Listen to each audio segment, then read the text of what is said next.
Oh, shit. John and them scoot over. What? Johnny?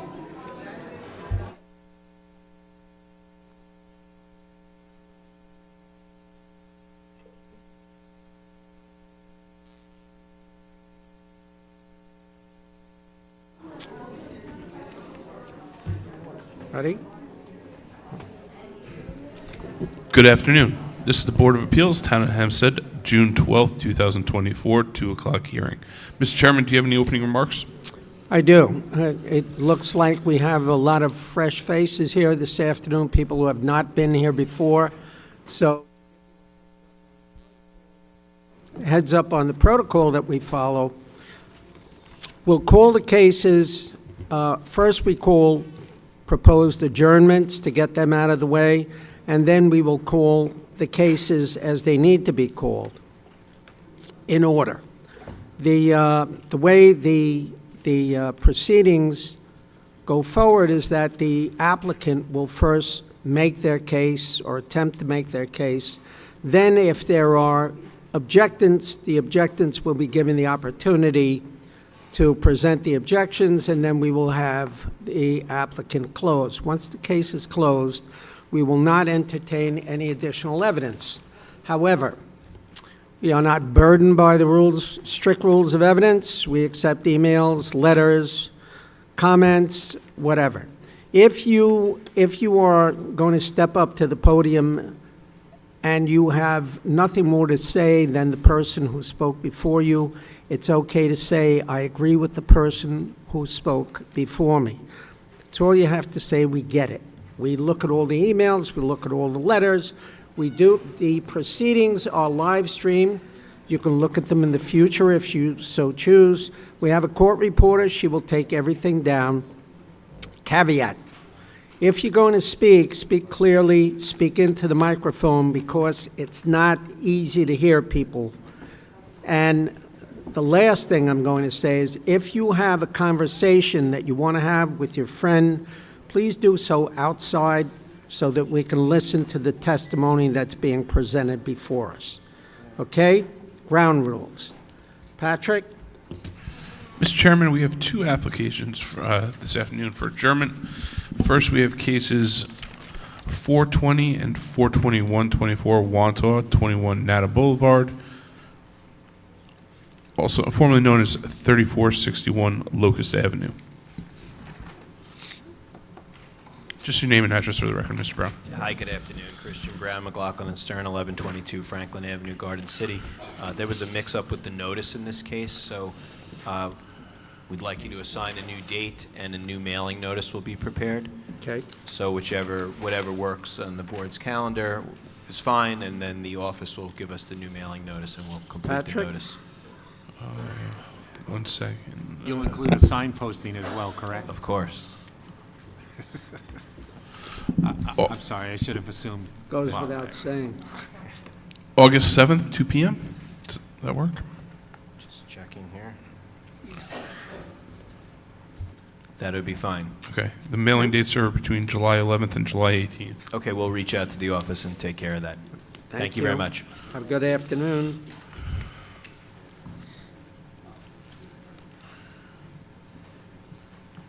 Okay. One more we have on for adjournment, case 76523 Belmore, Ahim Majid Belmore L.I. Inc., also known as 1425 Newbridge Road.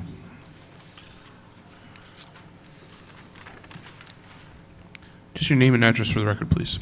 Good afternoon, board members. Jason Kayushai with JK Law Group PC, 1225 Franklin Avenue, Suite 325, Garden City, New York, 11530. Good afternoon, sir. Good afternoon.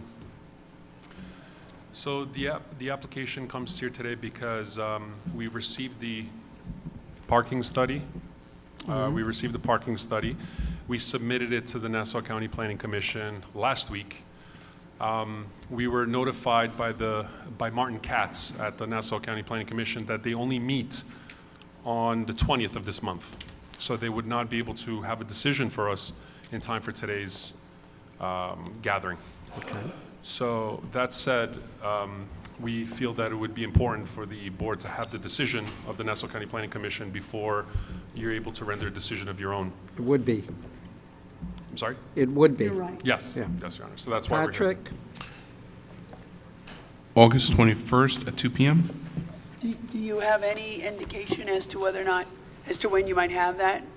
Or is this like a date that may or may not be available, may not work out also? No, so the Nassau County Planning Commission has the parking study, but they're going to meet to make a decision on the 20th of this month. So you feel confident they'll do your case on the 20th? That's what they said. Okay. So, yeah. Okay. Is there a copy of that traffic study on file with the board? I believe it is, yes. We do have a copy. Yes, it is. Thank you. No worries. So August 21st at 2? Yes, and please have your signs updated on the property. Will do. Know the last time the signs have the wrong date on them. Okay, will do. Thank you. I apologize for that. No one else signed in on this case, Patrick?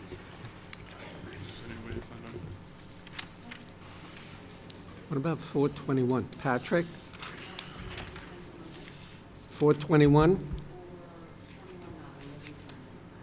Okay, second.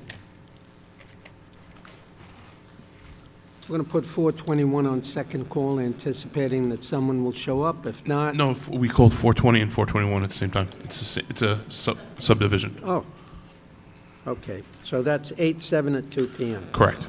Thank you. Okay. Go ahead, Patrick.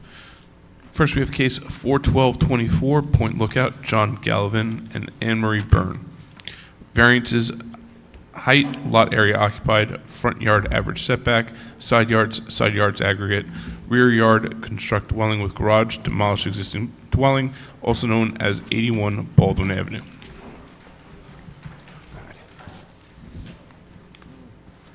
Please raise your right hand. Swear or affirm to tell the truth, the whole truth, and nothing but the truth, so help you God. Please take a seat and state your name and address for the record.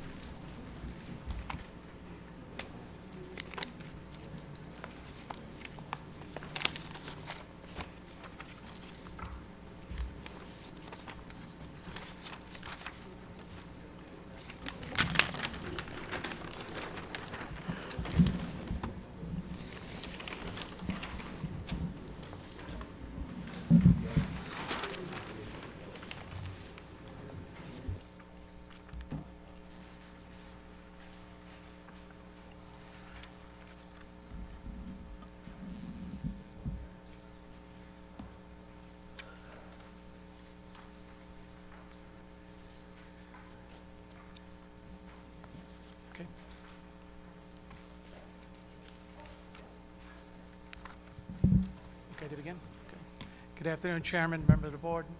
Richard M. Bavone, 308 East Meadow Avenue, East Meadow, appearing as the agent for the owners, John Gallivan and Anne Marie Byrne, seated to the left of me. Subject location, 81 Baldwin Avenue, located in Point Lookout, which are requesting variances, as noted on the notice that was sent out in mailing, Section 61, Block 5, Lot 43. It's in a Residence B zone.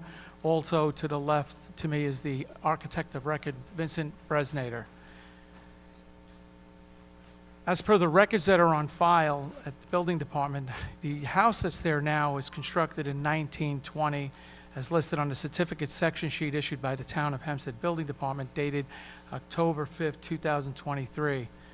I will have the architect briefly explain the conditions of the house during my presentation, but it's actually reached its life expectancy. The overall cost to reconstruct or bring the existing dwelling up to today's codes or standards, it's just not cost effective. So the goal would be to demolish the existing dwelling and construct a new one-family dwelling. Again, the property was purchased recently in July of 2023 for the purpose of constructing a new dwelling. The variances that are being requested, height with maximum allowable is 30 feet from the design flood elevation, including freeboard. The proposed height is 3 stories. Total height is, to the bulkhead, is 31.5 feet. Mr. Bavone, the building department didn't determine it was a 3-story. You're not here. Hold on. the building department didn't reject you for number of stories. Were you supposed to have been?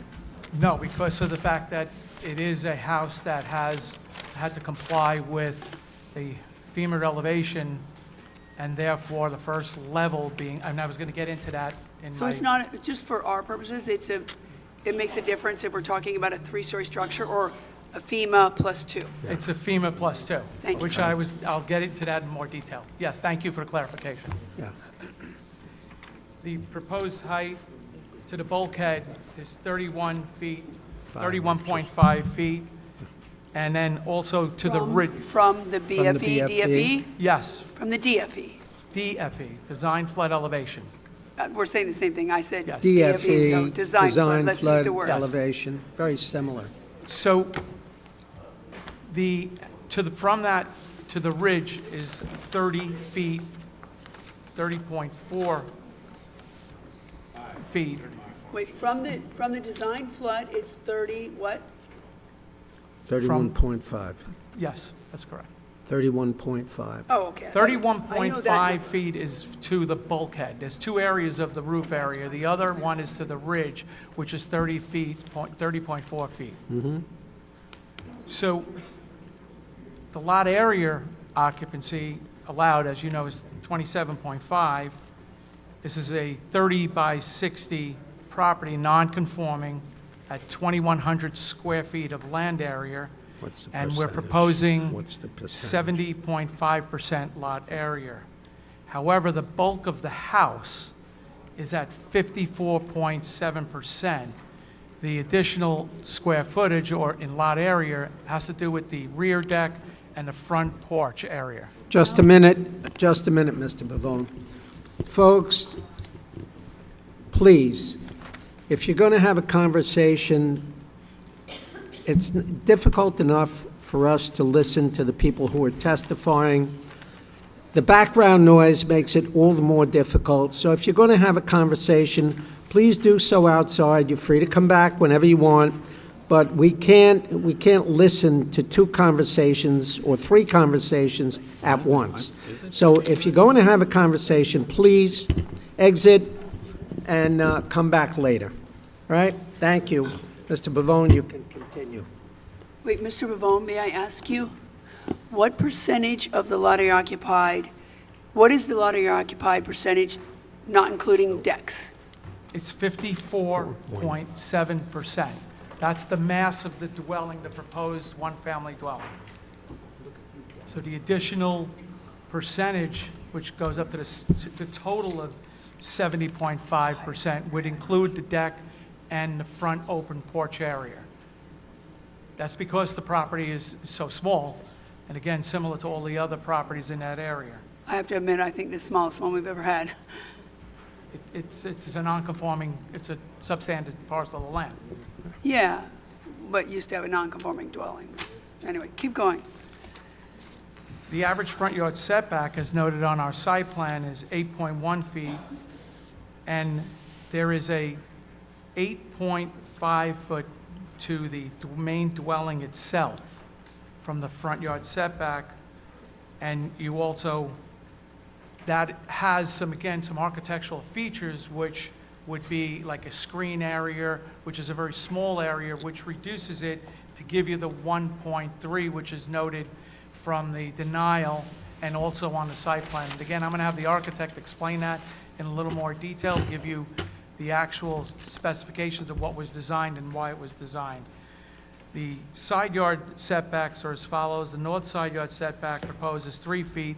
The south side yard setback, the same 3 feet, whereas 5 feet is required. It's a 2-foot difference. The aggregate setback being 6 feet, where 15 feet is required. That's a 9-foot difference. The rear yard setback being proposed is 6.5 to a raised deck, which is an 8.5 difference. The dwelling being proposed is actually 15.5 from the rear west property line. It must be noted that the building construction method for the side walls for both side yards will be fire rated in compliance with the building code of the state of New York as required because of the 3-foot setback, which is a requirement in New York State Building Code. Floor plans are as follows. The first level, which is grade level, which is the garage and storage area, all electrical wiring will be above the flood elevation, and this level will not be used for living space. Specifically for storage and a vehicle, there's also a proposed elevator to bring the residents up to the first level, second floor, or the other level.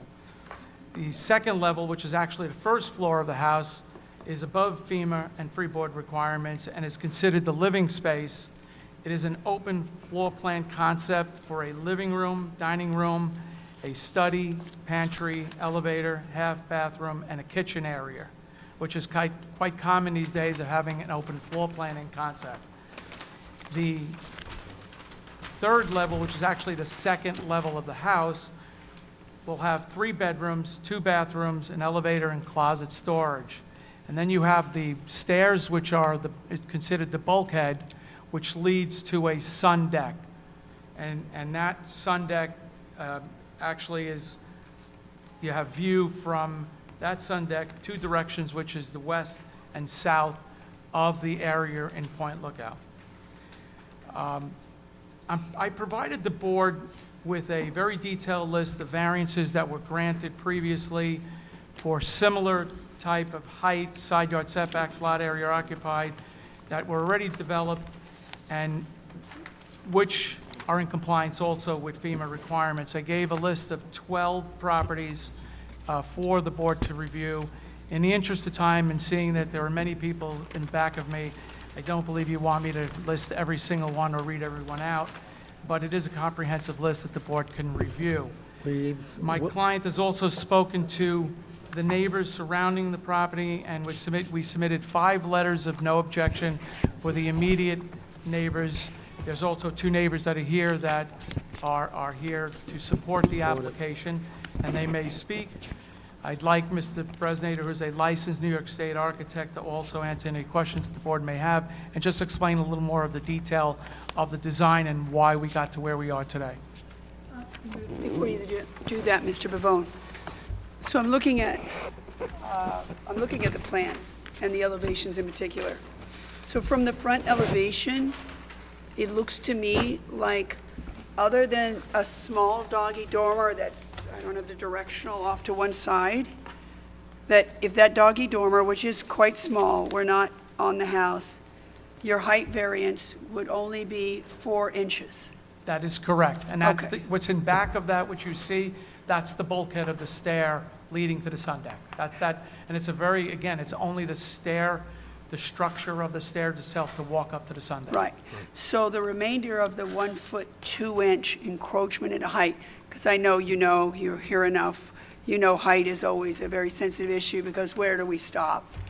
So I just want the remainder of the height encroachment that's proposed is a very small, call it doggy dormer, on the side that from the front protrudes from 30 4 inches to 31 6 inches. That is correct. Good afternoon, Vincent Bresnator, 1645 Stevens Avenue, Merrick, New York. Hey, one question now, sorry. Why couldn't the doggy dormer be the same height as the ridge? We need the head height for the stairs. When you get to the top of the stairs to get out to it's an enclosed staircase is the best way to think about this, rather than have a staircase that's exposed to the weather to get to the sun deck. It's Right, fully enclosed I'm with not, some- so So we obviously need- I we need- can't walk in there right now, but you mean walking in there, if you were to at least get the height of the doggy dormer down to the ridge, the remainder of the structure? It would not leave us adequate head height. We need 6 feet 8 inches minimum per New York State Building Code. So it above a wouldn't stair. even be 6'8"? Right.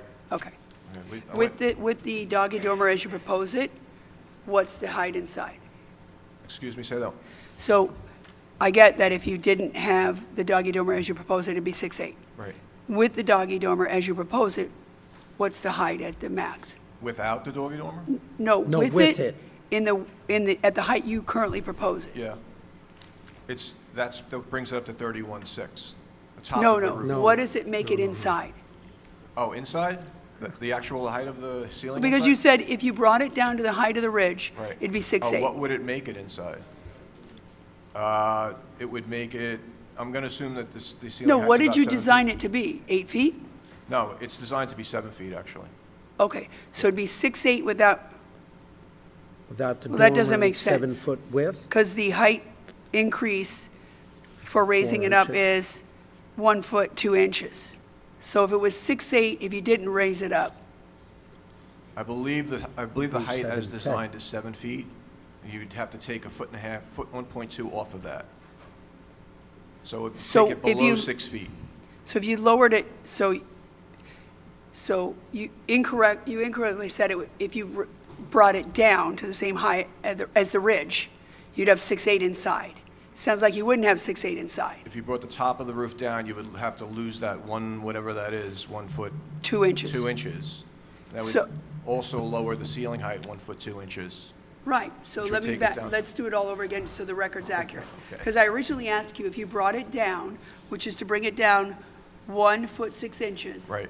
Because I want to understand, if you couldn't build above the ridge, which is still a height variance, what would the inside be? And you said 6'8".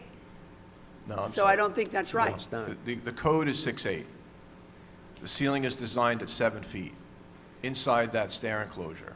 Okay? So at the current request, with a height variance of 1 foot 6 inches, that provides you with 7 A feet on 7-foot the ceiling interior on the for that landing when you get to stair. the top of those stairs, correct. Thank you. Keep Okay, going. I'm sorry if I, No, it's okay. It's just important the record's Yeah. accurate. okay, so we talked about the stairwell, okay, we're clear on that, right? Just to clarify on the existing structure, as Rich said, it's a very old building, it's built in 1920, it has a substandard foundation system. As is commonly known down there, the soil conditions are very poor. Got to go down about 10 feet to get to good bearing soil, so you combine those two factors, and it's pretty much a knockdown, all right? Just wanted to address one thing, the architectural feature on the very front of the house, the one that's only 1.3 feet off the front property line, that's a feature that was incorporated to screen the entry steps to the front of the house. We just thought it would be nicer, and it was actually the homeowner request that those steps be screened so that you just weren't, staring at a set of ugly stairs, basically. So we created an architectural feature out of that as well, with that little roof over.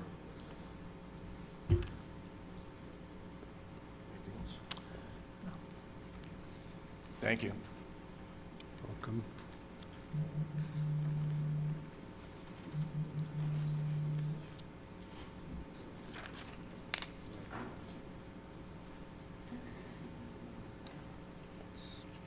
Not what they're talking about.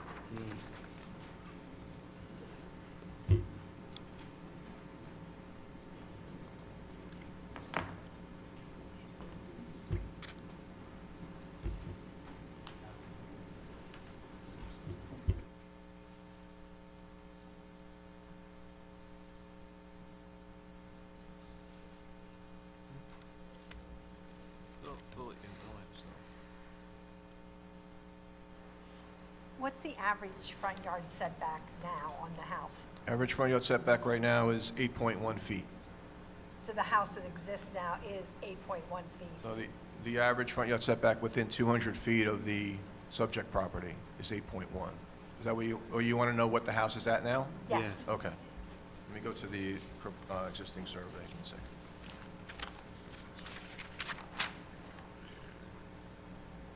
The existing house is currently 4.0 feet from the front line.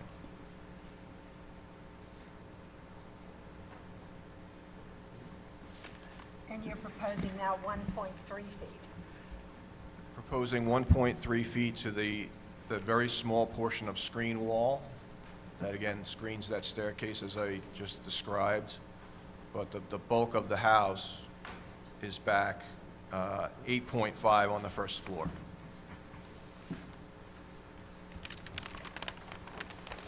Excuse me. So 2 feet to the porch, 8.5 to the front wall of the house, where the living space starts. Anything else, Mr. I have a question. Just to close, I have a question. Okay. Why can't you keep the height of the house to 30 feet, like the code says? I'll let the architect handle it. So it's a 6-pitch, and that's just kind of what it ends up at. And when you apply a 6-pitch, if we had to shave 4 inches off of that, it would be 5-point whatever pitch. Could it be done? Yes, it could be done. Okay, yeah. I have a question.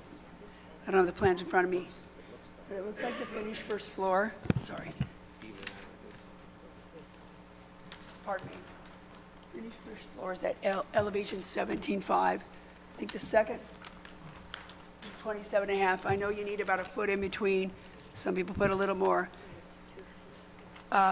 What's the height of the ceiling in the first floor? Is there any way we can bring a foot out of it by making that an 8-foot ceiling?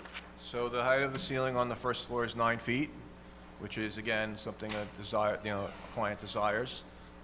It's a living space. It's a wide open space. As you can imagine, when these spaces get more open, ceilings kind of feel more compressed. I actually thought it was the opposite. Like when it's open, And you want a low ceiling?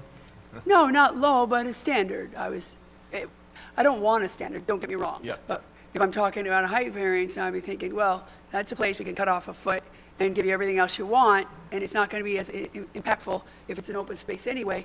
And, because, where does it end? It's understood, it's fair. I'll say that we intentionally made the grade level 8 feet, and the second floor, the bedroom floor, 8 feet as well. So we just thought that 9 feet would be a reasonable compromise, and it only puts us 4 inches above design flood to the ridge in doing that. Wait, no. The 9-foot ceiling in there Yeah. puts you with a 1-foot 6-inch variance on height. Like if that was an 8-foot ceiling, you only need a 0.6? You'd only need a 0.6 variance on height.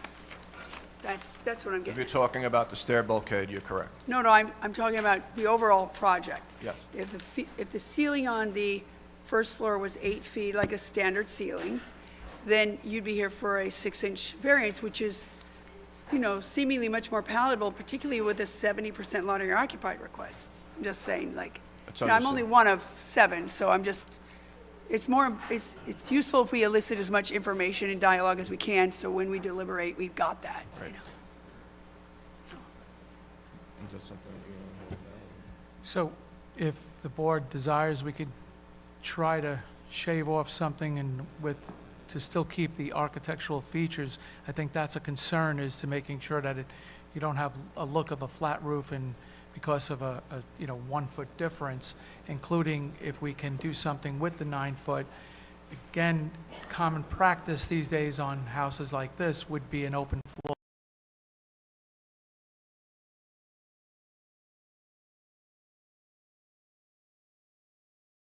plan with a higher ceiling. That is somewhat what has been in the industry.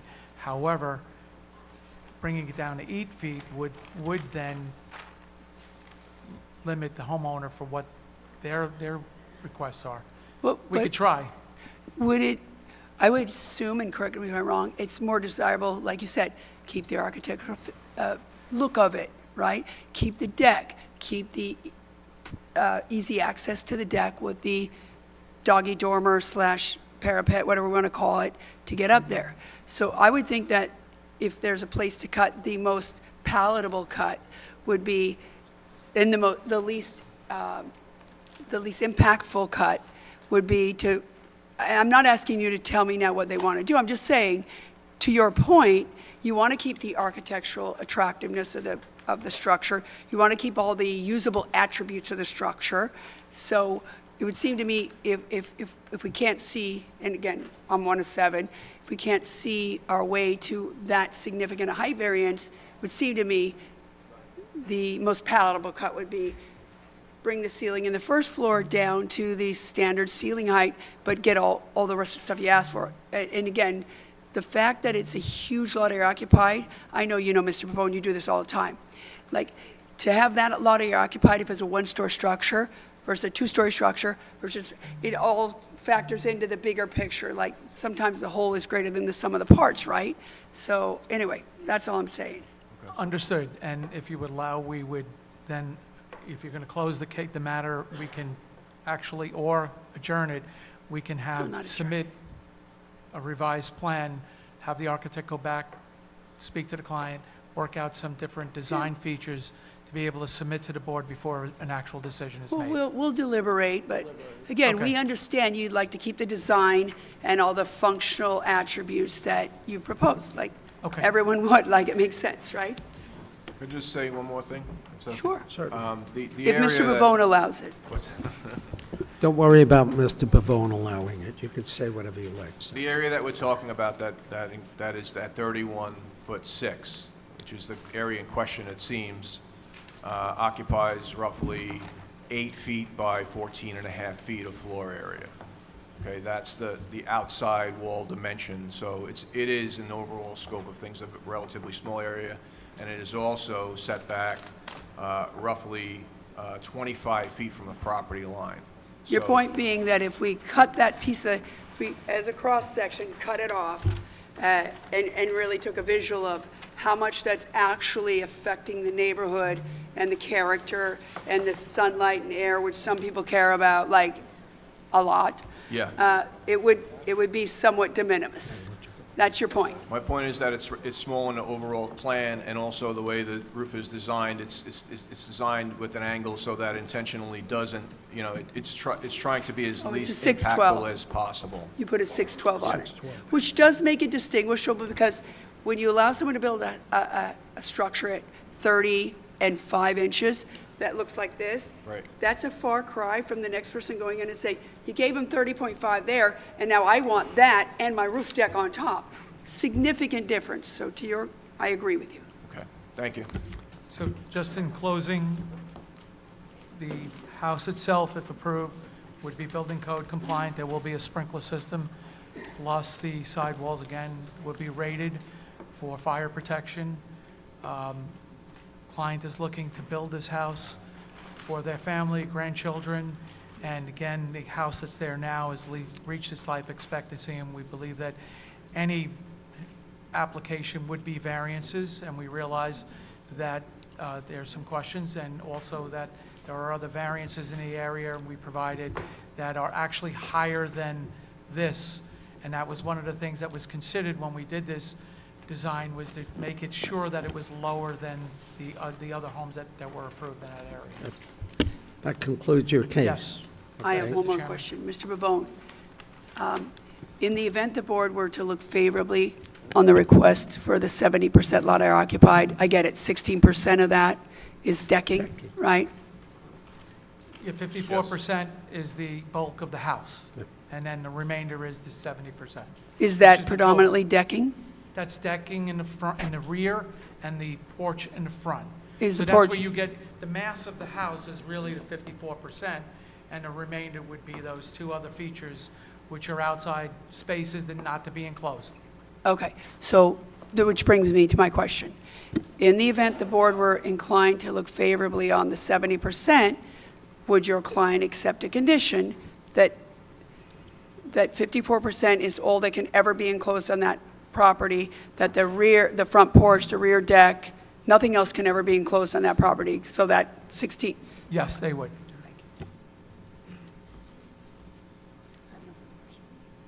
Any other questions from the board? If not, do I have a motion? Move the hearing be closed, the matter be placed on decision. Oh, hold on, Mr. Chairman, I withdraw my motion. There's Mr. a Pavone. neighbor here, just so that, Oh, I apologize, I didn't see the sign. Someone else is there someone else who wishes to speak on this matter?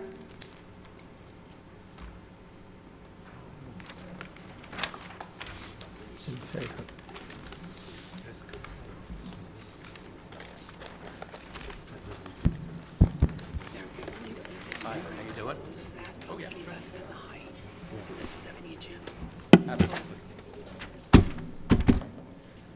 Leonard Lafrano, 77 Baldwin Avenue, Point Lookout, New York. One house down from the proposed new construction. I'm 100% in support of the construction, and I think it's a great improvement to the area, and it's going to be great to have new neighbors in an empty house right now. Okay, thank you. Okay. Thank you. Anything else? Any other questions from the board? If Move that- not, do I have a motion? Move that the hearing be closed, the matter be placed on the decision calendar. Mr. Bavone, you, your architect, your clients, and anyone else who signed in on the case, sir, will receive a copy of the board's decision by mail once it's rendered. Thank you, Thank you folks, very and have a much. nice day. Thank you. Have a great day. All in favor? Next, we have case 41424, West Hempstead, 659 Holdings LLC.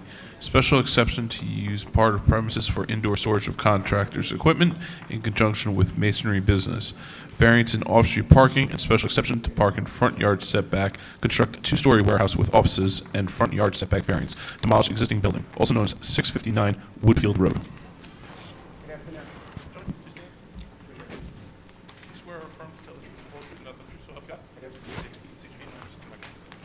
Good afternoon, I'm Kevin Walsh, firm Walsh, Marcus, McDougal, and DeBellis, 229 7th Street, Garden City, New York, for the applicant. Antonio Lopes of 659 Holding, address 11 Circle Drive, Glencoe, New York. So this is an application regarding the property at 659 Woodfield Road in West Hempstead. The property is located approximately 140 feet north of Eagle Avenue, and it is in a commercial industrial area with its current uses in the area. The application, Mr. Lopes, his father is actually the principal and the sole owner of the current owner of the property. They acquired the property in 2023 in order to relocate a family business from Queens, which is a masonry, kind of a granite installation operation with an office with staff who does billing and the like. So the application is to, in front of you, is to remove what is a one-story dilapidated building that has been there for a long time and construct a new office component, which is only on the second floor, and a warehouse component, the office building about 2,500 square feet on the existing site, and to clean the site. Fence the front with a new fence and conduct their business there. The application before you requires two forms of relief. Office use and storage is a permitted use. The office is as of right. Storage is with a special permit, which allows you to discuss and consider that. That's one form of relief, a special permit. And the second one is, based on the parking calculation, we're providing 20 parking spaces, 19 are required based on the mixed use of office and storage. And based on the calculation of the front setback, we trigger the need for a variance for what is really 4 of the parking spaces, even though if you look at the site plan, you'll see that 2 of the parking spaces, just by a fraction, get hit in the 20-foot setback. No building is located in that area. It's merely to put the additional parking spaces there. So the area in question, if you have looked at the photographs, and I think you probably have or know the site well, the area is, we are wedged in between 2 other industrial sites. This is an existing industrial site. Its last uses were landscaping operations. It was, according to my client, there were 4 types of businesses that were previously there. And if you look at the site, it needs some upgrading. We think that this application is upgrading the site. We actually think it's a good application for that reason. We think the parking variance is somewhat de minimis because it's, we are stuck in the average parking front setback has to be the equivalent of what the average setback is to adjacent. And given the nature of that area, buildings are located a little further back. So the default on the front yard setback is 20 feet. And as you can see from the site plan, 2 of the parking spaces are located fully within that 20 feet. And 2 of them are just touching it. And the building department determined that 4 spaces were needed. Other than that, the building complies. This particular use, to describe it better, is a installation. It's granite installation. It's not a retail operation. It will not be vehicles coming in, people shopping, coming in, viewing granite materials or pavers. These are already determined for use on projects and jobs that Mr. Lopes' company will have. So the reason for the warehouse component is we do have some machinery down there trucking to be able to load some vehicles, because sometimes pavers and sometimes granite comes in when it can't get right out. So we need the ability to store some product to be able to then distribute it to a particular site. But we don't store product that isn't already earmarked for a particular job. Well, so when you say store granite, we get from time to time business-style requests. Usually, do you mean a granite marble top, or do you mean all that granite, the big giant truck screams and pours out all over it? No. Don't do that. We'll hear from you. Or do you mean the big truck comes and dumps a pile of granite all over the ground? No, it's not a dumping of a pile of granite. It's more so a finished piece that will get into. So I'm not sure if you're familiar with the police memorial in Battery Park City. It's finished granite of that caliber, not So you're necessarily loose stone. Yeah, so you're not doing any finishing, any manufacturing, nothing on the premises? We install already finished and fabricated granite. We're not fabricating. And that certainly can be a condition of any approval here. We know what we do, and that's what we do. So when you have, if you were to estimate how often you would need to store, dedicate materials, but not yet, let me back up. Why can't you just deliver it to the site? So I would say 98% of the time we do. However, if, say, it's a park and the park has now been open to the public and we have to get permits to go and replace an area that has failed or something to that extent, it's almost impossible to deliver it and leave the pallet in the park. But if it's finished, if it's a finished stone, I gotta believe you got the permit already, if you're gonna pay the money to get that finished stone cut and created. Correct. Sometimes there's punch list work that we have to go back and fix, because when we do an installation, we have to provide a 1-year warranty period.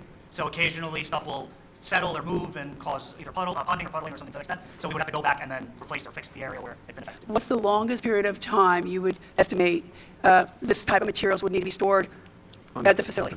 I would say 6 months to a year. but 6 they would be months? in our warehouse. I thought you meant like a week. Well, I think what the explanation that was given was that case where somebody has to warranty and he has to keep granite available for that. That's not the traditional timing. The traditional timing, and I'll let you answer it, is a much more rapid. Granite comes in, it's due for a job, and you can't predict exactly when the facility can accept that granite for installation and the manufacturer is ready to deliver it somewhere. It isn't always time to that day. So they have to have a location, they can hold it for a short period of time, mostly a short period of time, so that it can be taken in appropriate. Yeah, I just didn't think 6 months, 8 months was a short time. But so are you the subcontractor, so you got to coordinate, like, Correct. you order your stuff, you get it? Yeah, we are a subcontractor. And are you planning to keep all that stuff inside? Yes, that's the plan. That's And what how often do you, what size trucks deliver this? Dump trucks, or are they box trucks, tractor trailers? What are we talking about? Flatbeds. Yeah, flatbed. We'll give it a chance, you guys. Sorry. Flatbed trucks, typically. And The they're size of the tractor trailer? No, No, really, we're going to let you guys speak. Let you talk. The size of the tractor trailer? no, they typically are about 20 feet, 22 feet. give or take. Please, you guys. Please. So you're not anticipating any tractor trailer ever visiting the site? No, typically an order that big would go directly to the job site. We would not accept that in our yard. Well, why does the size of the tractor trailer not go to the job site? It would just be how much material is being delivered. It wouldn't be feasible for us to store a full, and that would be probably 14 to 16 pounds. So we're talking about no tractor trailers, right? And nothing larger than a 20-foot truck, whatever that is, whether it's a flatbed, a box truck, all right. Correct. And how often do we anticipate such a vehicle would have to come to the site? Once a month? Maybe once a month, if that, probably less. And how long is it unloaded? 30 minutes or less? 30 minutes or less, yeah, with the forklift on site together. And are they able to pull off the street onto the premises to do that? Will you have the space? They would be able to, yes. So once a month, a truck no greater than 20 feet long would be pull off the street, unload your materials, which would be put inside the structure. So, okay, so that doesn't seem like a huge drain on the group if that's what we're talking about. Can I just say, For everyone involved, for the community, obviously, you know, it's got to be right. Yeah. And for you, as a business owner, because we obviously are in favor of business, a condition, for example, if we were to consider not more than twice a month, a truck no greater than 20 feet long would pull onto the property and unload for what we think will, let's say, no more than an hour, instead of half hour. And whatever's unloaded would be contained within the structure. That would suit, that would facilitate, we're not trying to hurt your business. Of course. Well, I would say, though, we do have our own truck. So if our own truck is in the yard, like parked there, I just would not want that to be affected. How many trucks do you have? We have 2 boom trucks and 1 dump truck. 2 what trucks?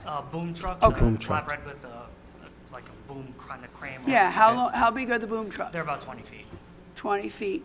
And then you have, what's the other truck you have? A dump truck, and that's also about 20 feet. Okay. Dump trucks are big and loud.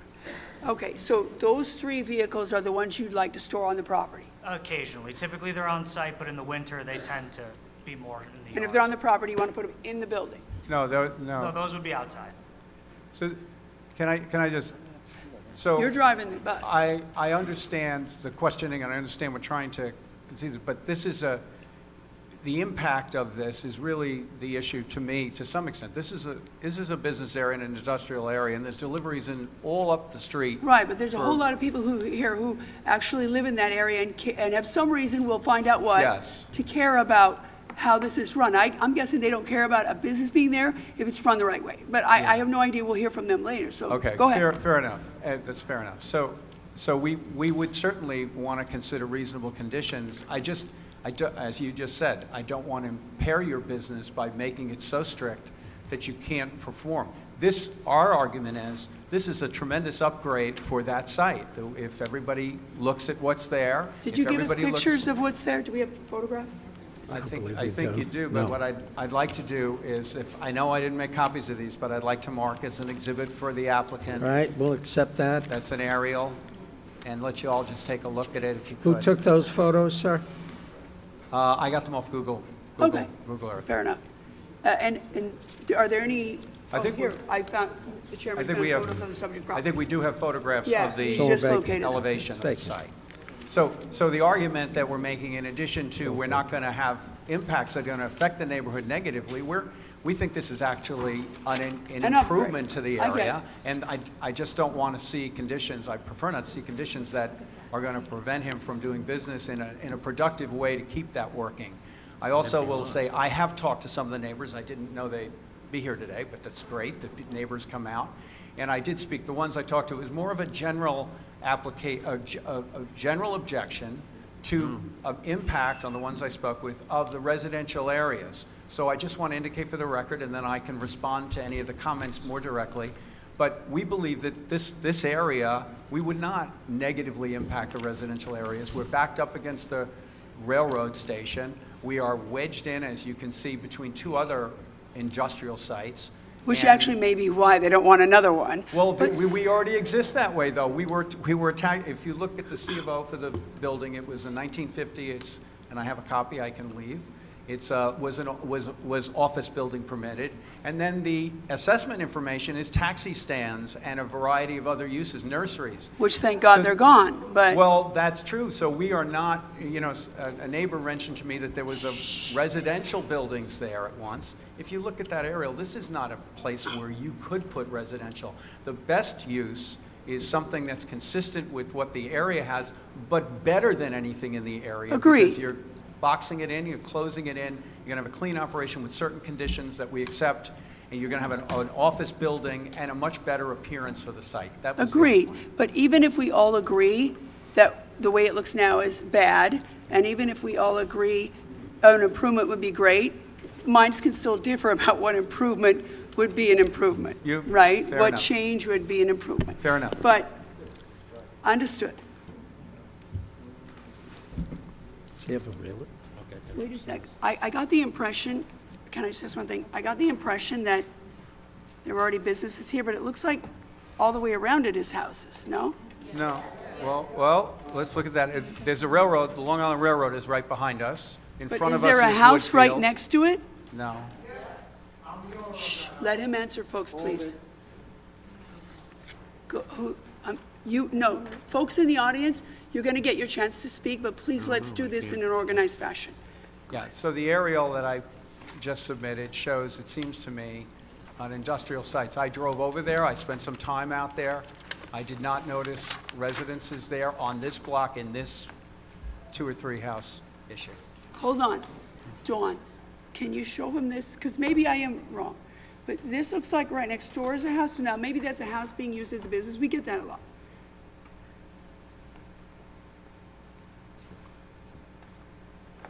Is that, see the white? I don't believe that's the right property. This is not. Oh, it shows the sign posting of the subject property. That's not our property. No, it is not. And I did see the sign was there this Can I- morning can I- on our site. submit that? Yeah, the sign. So I don't know if that, Hold on, let's clear this up. Let's clear this up because that's actually important. If it's not next to residential, that matters to you, right? Very much. So this has been marked. Let's see the case number on it. Wish we could zoom in. Are you Island Masonry Supply? No, they're 2 properties over. Is it possible this is theirs? Oh, sorry, wrong case. Oh. That's the same as what he submitted, no? Michael did that. Did we see Just that? give us a second. Here, let me give that to Joey, Mr. Pellegrini's house. Thank you. Yeah, that's what we're looking at. That's what I thought, but then the That's not pictures, near any houses. no. this is our site. People who say it's near a house. Yeah, I would love to. If the chairman allows it, it would be B. Okay, in looking at the Google Earth, if you will, it's a much different picture than the Yeah. wrong photograph. And Mr. Chairman, I would like to submit a Exhibit B, which is a photograph we took of the front of our space, so you can get a better look at what's there. When did you take it? Take it.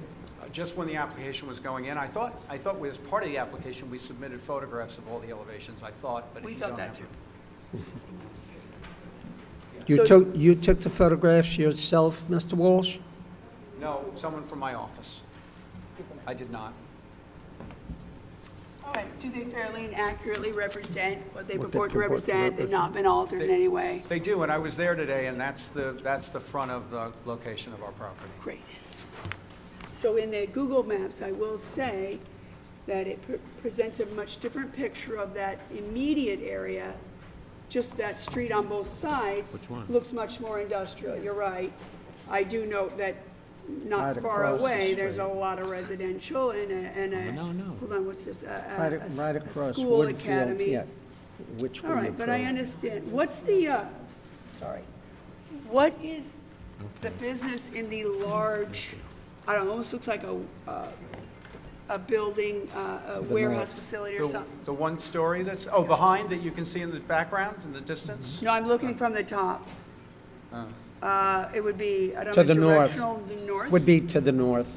Are you talking about Along the large railroad tin tracks. looking at the metal, like corrugated steel? Across the railroad tracks? I think that's a pickleball. That's a pickleball court.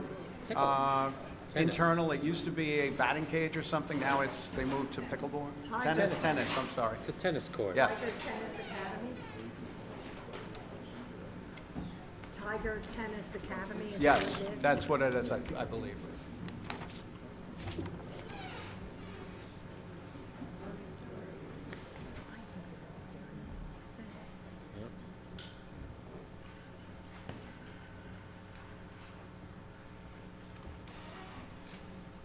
I think they're here.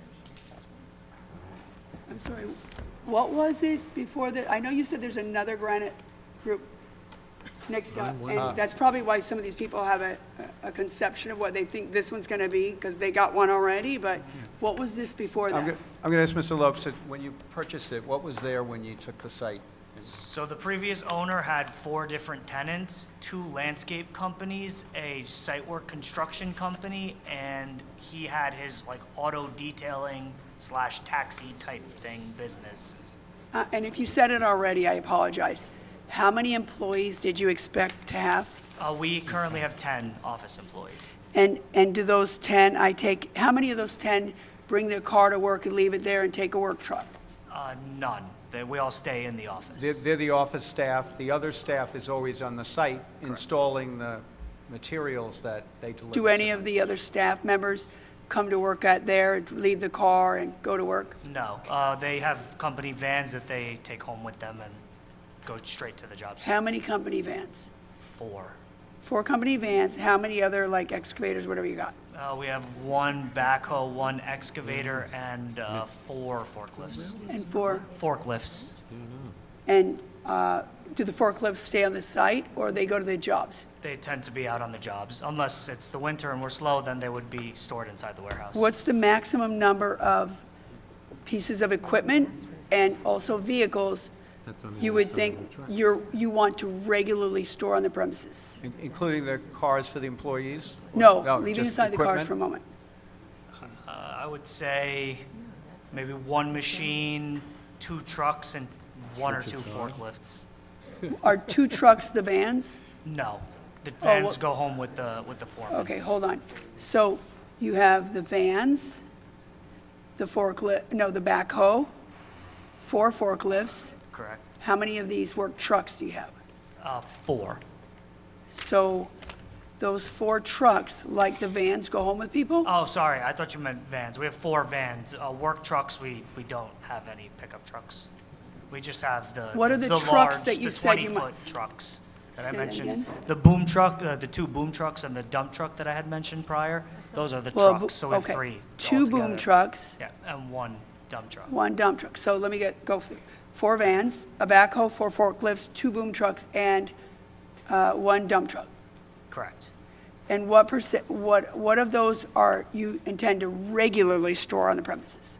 Regularly would be probably, like I said, 2 trucks, and maybe 2 forklifts and 1 piece of equipment. When you say 2 trucks, is that the boom trucks yeah, or a one- dump? like, typically one of the boom trucks is the backup, so that one will almost always be there. Okay. And usually one of the boom or the dump truck will be there, but very So that's rarely- the 2, it's the Correct. combination of the 2 booms, 1 dump? Correct. 2 of those, okay. And- And and then the- of the forklifts?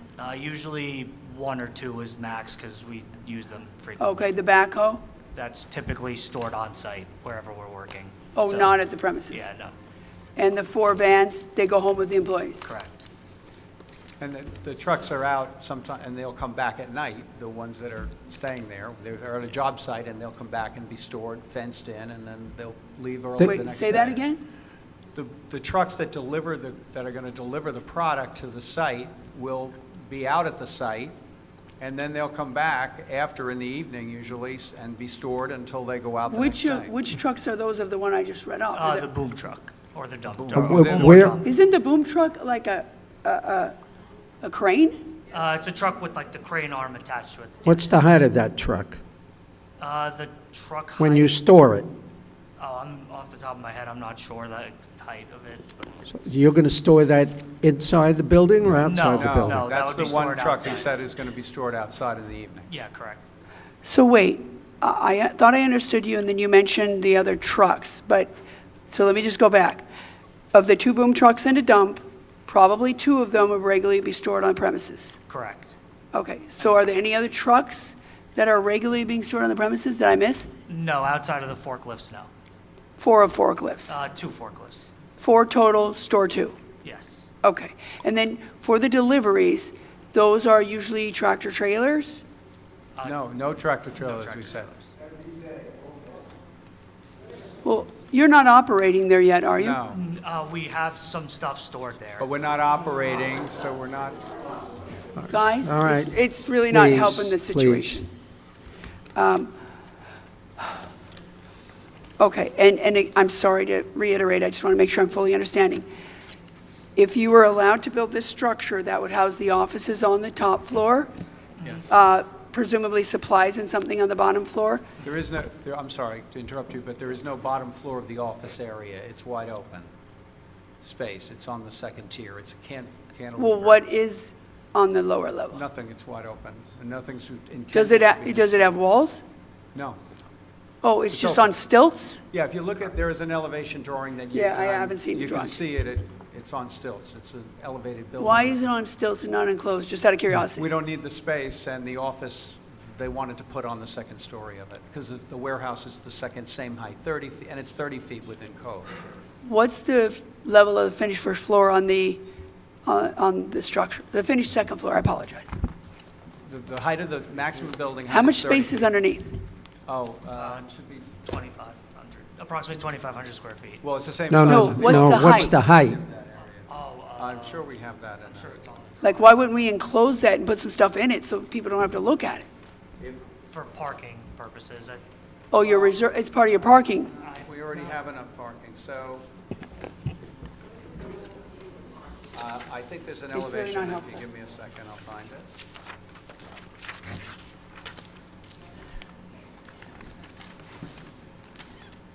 When we see these cases, to be honest with you, often part of the problem is it looks so bad. So if you have space, you can just put some walls around and at least put some stuff in there so people don't have to look at it. It seems like it makes sense, but I might be missing something. Yeah, so if obviously you look at it and you think we need to enclose that area for view purposes, I think. No, I'm not saying that. I'm saying, that's why I asked about the height. If it's 15 feet, like you could put a lot of stuff in there so people don't have to look at it, you know? Or you could put, I don't know, the back, to be honest, if you have skid steers, you have the forklifts, right? Yeah, Those for sure could fit in there and Yeah. get out of sight. Oh, here we have the elevation. It's not open. It doesn't appear to be open. A portion of it appears to be, a large portion of it appears to be enclosed. Yeah, in looking at the elevations, it looks like a lot of it's enclosed, no? It's not totally open. Open below. Enclosed, some of it has a screen wall, some of Yeah. it appears to have, I mean, after all, there are garage doors, so we didn't put garage doors in around nothing, right? yeah. No, in the back area, yes, that would all be enclosed. So, wait, so some or all of the lower floor is enclosed? Yes. Here, can I just notice this? John, can you show them this? See if this is accurate, reflects the current plan. Sometimes people change it before, we don't know about it. Because that looks like, for the most part, it's enclosed in various ways. Some says screen wall, but then there are garage doors, so surely you don't put garage doors when there's no walls. So the north elevation is the one that shows the pillars, and you can see there's two bays. On the one, that's the warehouse, and But then the other there's portion is there's open. not bays, right? If there's garage doors, Garage there's walls. doors. They're Correct. doors. When I say bays, they're garage doors that open up for the warehouse. The office building is above the open area that's on this side of the drawing, It's outside. and it's open below, totally open So- on all sides. All right, so what portion of the ground level floor has some walls of whatever style? Looks like a lot of it. The warehouse all has walls on the first floor. Oh, okay, I'm sorry. The warehouse, My mistake. Maybe I'm missing something. Are there two structures? they're adjoined. It's almost like they're two structures, but they are adjoined as one. Okay, that's my bad. Okay. And just to, if you look, you enter the building, Yeah, and there's a restroom in there, and then you go to the warehouse to the left, and you go upstairs Yeah, give to me the a office. second. Sure. I didn't know there were two sets of plans, so we have to. But there's two buildings.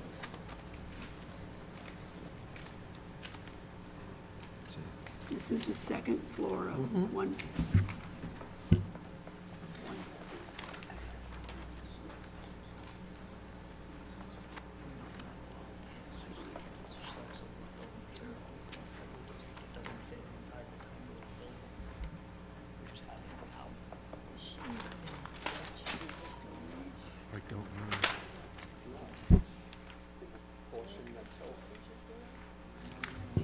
I think they're going to store the cars there. It's confusing. These buildings are not constructed yet. No, Okay, neither of them. no. No, it, just what existed there we bought. And that's going to be taken down. Yes, I'm sorry, your question was those. No, none of that's built. That's all Right. proposed. So everything, it'll be like a blank slate. When we and you'll start, build if them. we get the approval to start, yes. Okay. Are there any, on Google, you see a bunch of trucks and everything there. Are they there? I don't believe it's as many as if you were looking on Google. But do Are they you belong to? storing trucks there No, now? we currently are. We've got a couple of trucks there now. Guys, really? Hold on a minute. So, hold on. All right, so it's one structure, but it's looking like two, is that it? Bifurcated. So we see you were referring to the section of the structure that's the office Yes, is open below, yes. no storage below building. So going to the part that I was asking about with the garage doors, that's a 50 by 50 structure approximately. Correct. So if you said already, I apologize. What do we expect that'll be used for? That will be the Will storage. any equipment be stored in there? Yeah, that would be where we would store stuff to keep it out of people's. Which of the equipment you referenced that will be there potentially overnight will be stored there? Basically everything but the boom and dump truck. So of those three, whichever two are on the premises overnight can't fit in there, I guess. Yeah, exactly. Okay. Other than that, when you say whatever equipment, all that seems to leave is two of the four forklifts. And they would fit inside of the building. So what else are you putting in that 50 by 50? We also, in discussing this, there's certain building materials that we use on site that can't get wet or anything, and they can't be stored on site. So grout and things like that, there may be some kept in there to keep it dry and loaded on the truck to go with the granite to be installed somewhere. Are you anticipating, is your request include a request to put, let's say you got this and you put up the building, and we anticipate the only thing that's going to be outside are some people parking their cars, not overnight, and then between the two booms and the one dump, one or two, maybe three sporadically out there, is the rest of it going to look nice? Is someone going to stack marble over there and piles over there and, cement blocks over there? No, Nothing is to be stored outside. That would be all stored inside of the warehouse. Are you asking to store any materials outside? No, outside of the trucks now. Outside of the 2 trucks? you Yeah, outside of referenced. the trucks. Other than 2 to 3 trucks? Correct. So it'd be like landscape, looking nice? Correct, yes. And when the deliveries come, I'm sorry, you said how many deliveries a week do you expect? We said about 2 a month. Right. Okay. So when those come, that takes no more than, if we said an hour. Yeah, an hour is more than enough time. And even though you're providing, you want to provide for a lot of parking. That was where I purchased it. And you said you have about 10 employees? Correct, office staff, correct. And they're full-time employees? They're all full-time, yes. Anyone work on the weekends? No. Aside, you might go in or something? Yeah, if an emergency, if there's a bid due, and I might go in with one person, but very rarely that happens. And it's mostly a wholesale situation, so you don't have, do you have like customers coming if at all? No. We Sporadically? do primarily public work, so New York City parks, GDC, EDC, Port Authority, stuff like that. So they don't come to our office. We typically go to them. So, I'd just like to make one more point if I could, Mr. Chairman. So Dawn just showed me an aerial of what is our site with a lot of vehicles on it. And it was asked about, is that what the site looks like now? And I want to make sure the record's clear. No, we bought this site. That's what it looked like when we bought it. It's not perfect now, but we're hoping to get something really productive there. But we have cleaned it up significantly. It was left for us in the deal. And we've... No, but we stored a couple of a couple of materials have been stored there because we couldn't get them in the little one-story building that's there. But we have not effectively used the site. We're waiting to see what happens. All of that material is finished material. There's not going to be any grinding there. There's No. not going to be any clouds of dust. No. None of that. Any conditions you want with respect to manufacturer finishing, we certainly will comply with because that's not the business. You have any mechanics on your staff? No. When your equipment needs to be fixed, I guess you either have the guy come, that's And standard drive it. in that kind of equipment, Yeah. or take it out, but you're not having, No, we don't have a full-time mechanic. We would typically just take it to whatever local mechanic or whomever. and you mentioned earlier what was there prior to this, which was sort of a, Hodgepodge of quite a hodgepodge. unpermitted businesses, probably. Right. Your application here It's a CO. is solely Yeah, for solely your us. business? Yeah, not- solely us. Not letting anyone park their backhoe there? No, Not solely us. letting anyone have a car wash, car detailing, whatever, taxi stand? Nothing? Nope, solely us. Okay, I have no Okay. further questions at this time. Thank you, Mr. Chairman, members of the Okay. board. Thank you. We have quite a few people here in opposition. Who would like to speak first? So what would- 35 hands will go up. I just go down the list. Yep. I think the chairman's going to go down the list, call you in the order you signed in when you come up to speak. Or were they all sworn in? Okay, so we'll swear you Swear you in a group. massively. Oh, There I you see go. Mr. Wright here. So maybe we'll call Mr. Wright. And then you can come up the podium. As we always say, if you agree with someone said, you can just say, I agree with what she said, and I want to Yeah. add this, or, don't forget this, or whatever it is, so we can try to do this quickly, let everyone Yeah. get home. But we want to hear what you have to say. So, Okay. Okay? Everybody that would like to speak, if you could all stand, raise your right hand. Do you swear or affirm to tell the truth, the whole truth, and nothing but the truth, so help you God?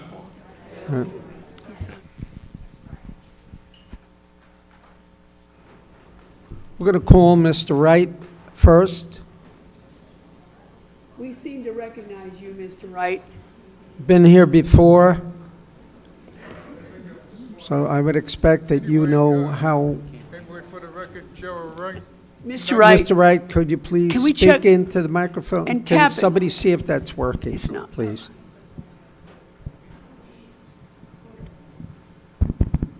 Okay, Seems to. Mr. Wright, you got to speak really loudly because it's hard to hear up here. okay.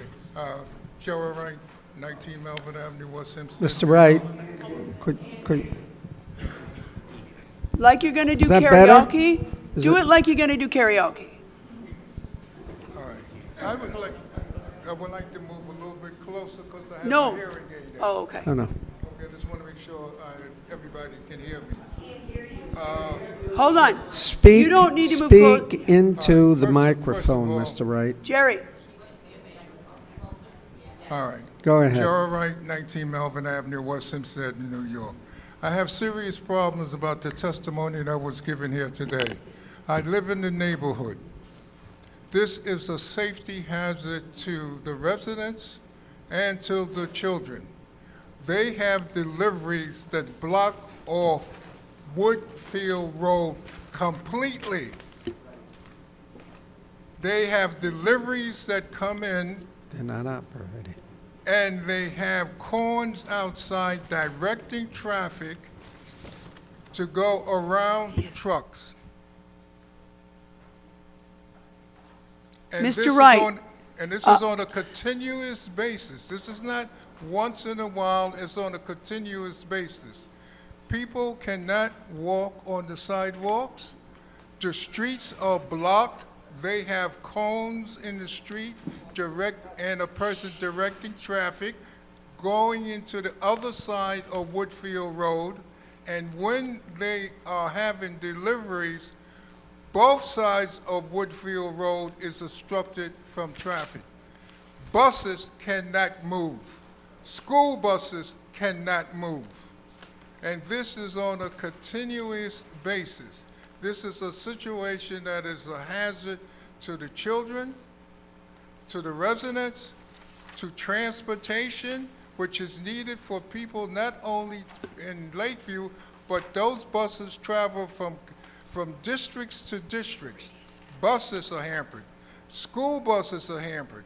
The children are not able to get to school on time, and those school buses not only go into Lakeview, they go from different areas. Okay?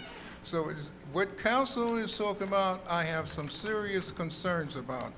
I am not talking about something that I have not seen. I live in that neighborhood. I have been directed by my car to go around Woodfield Road on the other side, going north or south, because of their deliveries. And this is on a constant basis. This is not once in a while. When large, huge, and I'm not saying trailer truck, large, huge trucks are making deliveries, Woodfield Road is blocked. And when trucks are not making deliveries, their customers come in, and his people are pulling material onto the street to load trucks for his customers, then also blocking the roadway, blocking the sidewalks, and causing problems with traffic flow. This is on a constant basis. He did not mention that. He didn't talk about that, okay? And that is a serious problem. And not only that, it can create numerous of accidents that are there. When you block off the street, you have to have a permit from the Department of Highways. They do not have that.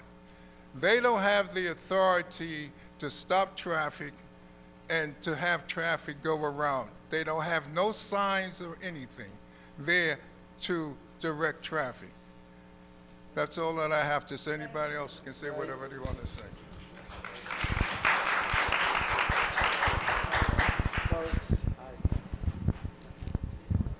Next up, Roxanne Fisher, who apparently has to leave. Everyone has to leave.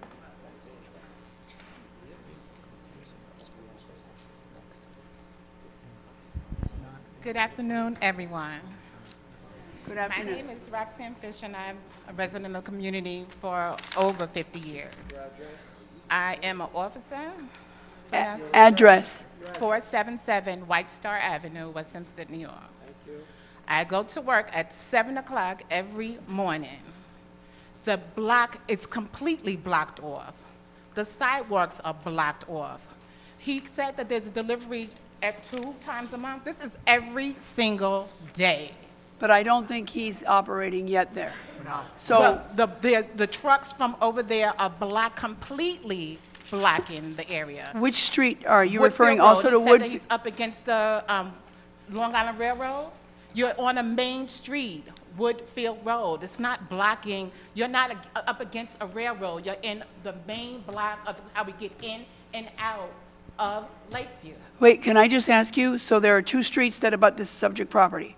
Are you also talking, as Mr. Wright was, about Woodfield Road being blocked? Yes. Not the other, Long Island Railroad, okay. I know. Can't be I us. understand. It's not us. Keep going. Well, that's my main concern. You're totally blocking it off. Even the sidewalks are blocked. If anybody has to walk, it's dangerous. And What it's it- not Okay. fair to All the right. community. What is the sidewalk blocked with? You can, with trucks and just stuff, just, Like materials? Yes. No, I want to know. yes. I ask you that you not let this go on any further. Please Okay. stop this. Thank you. Thank you. Thank you. Ma'am, All right, please, folks, we'd like to get through this and give everyone a chance to voice their opinions. Patricia Terralong, is there a Patricia Terralong view? She's not here? Okay.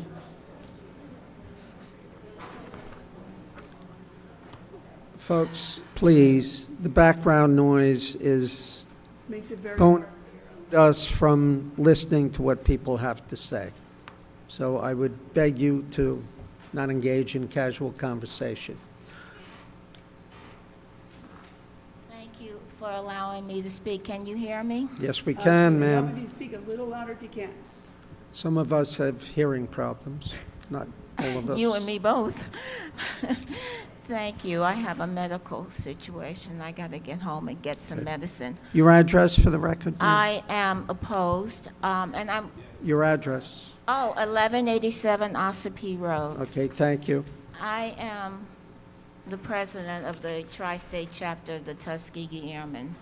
I moved to this community to raise my granddaughter when she lost her parents. I now have a 15-year-old great-granddaughter, so I've been here a while. And this is not just an eyesore. Yes, we had a takeout restaurant. We had 2 beauty parlors. We had a we had several delicatessens, and there's a gas station. That picture taken April is not accurate. There's things missing out of there. Homes are missing. They have put up a construction site of brickwork that impedes. Parking was always difficult in that area. However, you know, on the other side of the railroad track, you have the riding academy and a child, or that's a zone area where there's autistic children. But on the other side of Eagle, there is a grammar school. Those trucks in the morning, people have complained. When I pass through on Woodfield Road, they are blocking. They are tractor trailers. They are dump trucks. They are blocking the roadway. They didn't care about us before they purchased the land to let us know what they were going to do. The buildings that were there burnt down. You know. Please, folks. So when you say when you say they were blocking the road and this occurred prior to their purchase?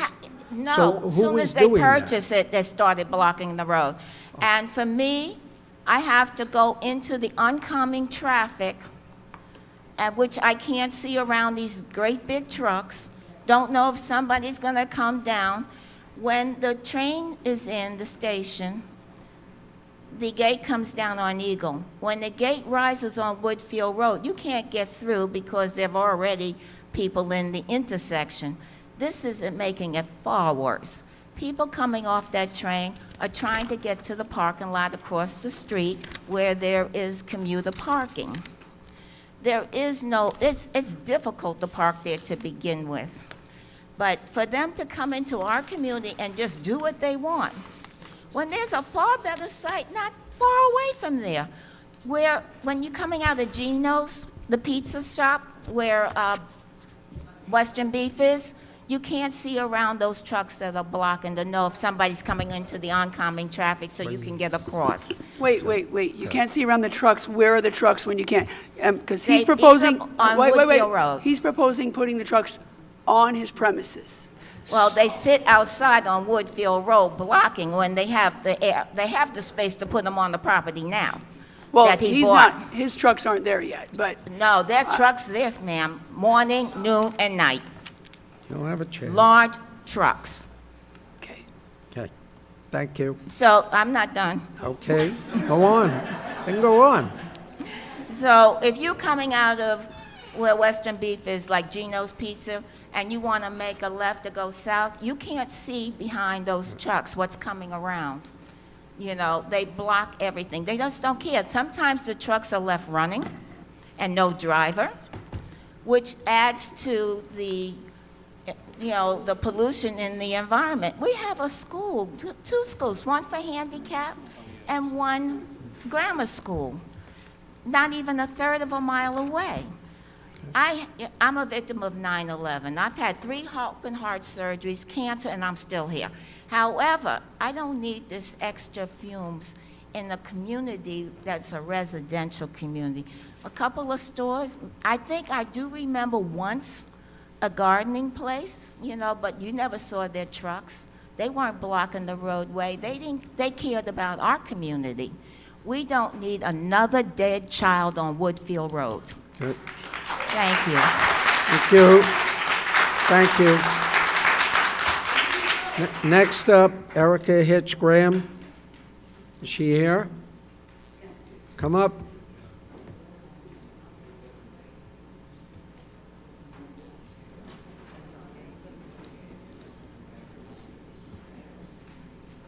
Be here a while. Hello. Name Hello, and- my name is Erica Hitch Graham, and my address is 795 Janice Lane, West Hempstead, New York. And I wanted to say I oppose Ms. Graham. this. Yes, sir. You signed in at 250 West Merrick Road, Apartment 2 in Freeport. Yes, because that's my second property. I have 2 properties. Okay? So I'm helping my father manage the 795 Janice Lane one, but I also have that property in Freeport. And I'm actually born and raised in West Hempstead. So I remember what it was like when they had a deli. They also had a barber shop. They also had a clothing store, and a Chinese restaurant was across the street. And it had a residential area because the apartments were on top of those places that I just named. And in 2021, actually like September of 2021, there was a fire, and that burned down.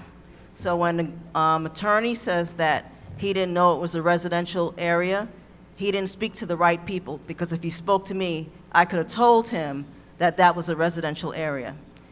And then ever since that property burned down, now they want to put these trucks there, and they're all there already, and it's a hazard to the community, and it's a hazard for the kids that are now growing up. So it is not the same as when I grew up there. So I oppose of this. Okay, thank you. You're quite welcome. Please. Please. Certainly. Go ahead. Let me just ask you, there's Western Beef, Yes? and beside Western Beef To is the north. Gino's? Yes. To the north. What's the business beside Gino's? It's a masonry business. Right, is that what you're talking about with the trucks? The whole area is with trucks. The masonry place, and then all the other area right next to it since the fire happened in September of 2021. All of that now is all trucks. Okay, but where are the trucks backing into now? All around that area. But they're delivering to which business? It's not, they're You'll all have your around in that area, and it's 651, 656, yes. Okay. 659. So what I'm saying is, there's trucks all around the area, and before that residence burned down in September of 2021, it was okay, but now it's much worse now. Okay. And what needed to happen was they should have had a meeting with us first before even trying to put something there in the first place. Now I'm out of here. Okay, thank you. Next up, Linda Burgess. Linda Burgess, Maybe she left? did she leave? Oh.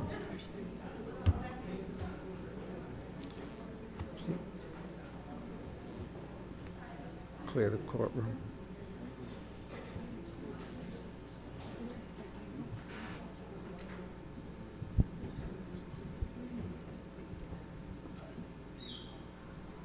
Ready? Yes, ma'am. Yeah. Your name and address. It has become very hazardous. Your name and address Linda, for the Linda record. Burgess. Where do you live, ma'am? I live on Pershing Boulevard. 404 Pershing Boulevard? Yes, Lakeview. yes. Okay, how can we help you? What would you like to say? I said, it has become very hazardous. If I'm going down on Woodfield Road, they have a truck right in the middle of the street. It's not a wide street, it's just in the middle. Do you, ma'am, do you know who had that truck? Is this These people. this gentleman? Who- Yes, and you cannot. Who hasn't opened this business? You cannot Go on. down. You have to look and try to see if a truck is coming, because there's nobody there to tell you to wait, Okay, to go around the trucks. It's very, very dangerous, okay. okay? They should have said something. One day I'm coming down and I see all this big stuff. I said, what is going on here? Ma'am, you have to speak into the microphone, otherwise, No, all of a especially with the background noise, we can't hear you. I said, all of a sudden, this place just blew up. You know, so many stories going up. Nobody was told anything. They just come into our neighborhood and took it over. That's not fair. They couldn't do that in another neighborhood. So why do it in ours? Hold on, I'm sorry. I'm trying to look at Google Earth. Where, and I see the other businesses that exist there with a lot of trucks and a lot of materials. I see what you're talking about. That isn't you, but take a note, don't do what those are doing. But that being said, where are these stories? Because we care about the neighborhood. Are they on this road? Where relative to this They're all property? on Woodfield? That's the main, that's the only street. No, I understand, but I want to see what I'm doing. I'm looking at what you're saying so that we can follow where these people aren't allowed to put 3- and 4-story buildings up. And they haven't come before us because we would know it. So when you say all these things blew up with a number of stories, you're talking about on Woodfield Road, right? Yeah, they're Well, they're not operating yet, ma'am. But even Are still, they, I'd are like they to know others operating are yet? violating. It happened almost overnight. Okay. Okay. But separate from addressing them here, I would like to know if others are doing things that are disrupting the neighborhood that are not within what they're allowed to do. So you mentioned a number of stories. When I look at the Google, I don't see anything that's more than,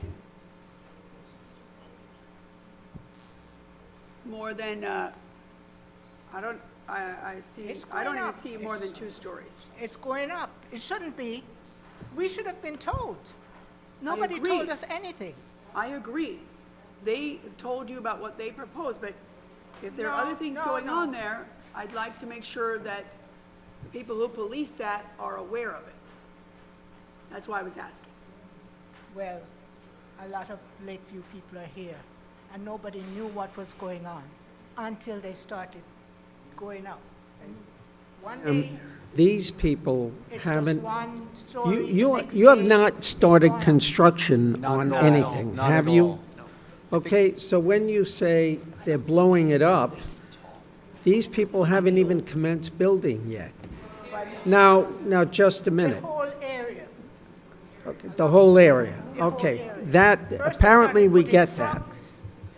You We- know, we get the it. place burned down, but still, Okay, they just took over. Okay? They couldn't do this in another There neighborhood. apparently is a I very understand. severe problem in the neighborhood itself. Right. I see here some business, I assume it's on the same block as this proposed It's all on business? Woodfield. With It's- with trucks. I thought I saw, well, I can just tell you it has blue trucks. The cab is blue, has materials on the back, has a car or two on the sidewalk. It's across from a house. Across from a school. Auto That's auto repair? Yeah, right here. You know what?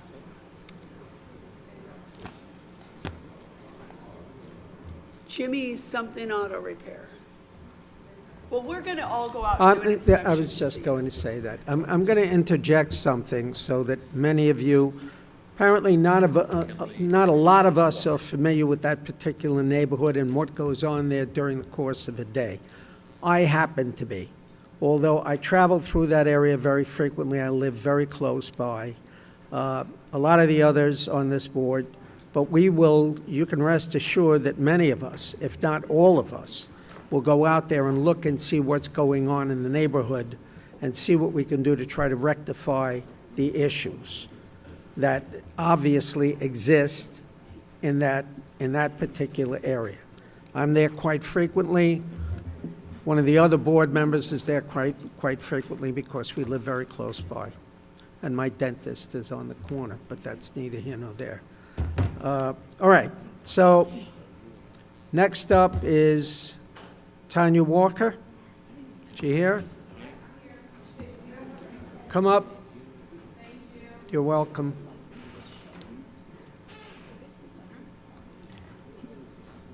Name and address for the record, Tanya. Hi, good afternoon. My name is Tanya Walker, and my address is 939 Derrick Atkins Lane, and I also own a home, 911 Pine Lake Drive, West Hempstead. Okay. So, I am totally opposed to this for a number of reasons. We have worked very hard to, I guess, maintain or uplift the community, and not too far away from this area is Hempstead Lake State Park, which just went under, a revitalization. Yep. And we have the Gersh School down in the other direction, and the staff at the Gersh School, they walk, they come over there in that area for lunch, and I've seen it. But what I want you to understand is that it's a two-lane street. And what I've noticed is whoever owns the company, they have taken over that entire street, from where they're supposed to have, they took it all the way over to Eagle Avenue, the whole block. And I have pictures to show you that every single tractor, trailer, bumper, whatever, are parked in those lots. So it was, first it was just the masonry place that they have, and then they took over Mike's shop, because Mike had the car shop, right? And then there was a taxi stand there, which only ever had like 2 taxis and 1 limousine. That never worked. They've taken everything over. So they have dump trucks, they have bricks, they have what else? Forklifts, they have everything there. I don't know. And so even coming here today, on the street was a flatbed with cones, and it's a 2-lane street, so you have to go around the cones. It's a 2-lane street, go around the cones, so you're going into another lane just to get, it's one way in Lakeview, one way out of Lakeview. Which business was doing that? It's the same business. No, his hasn't started. And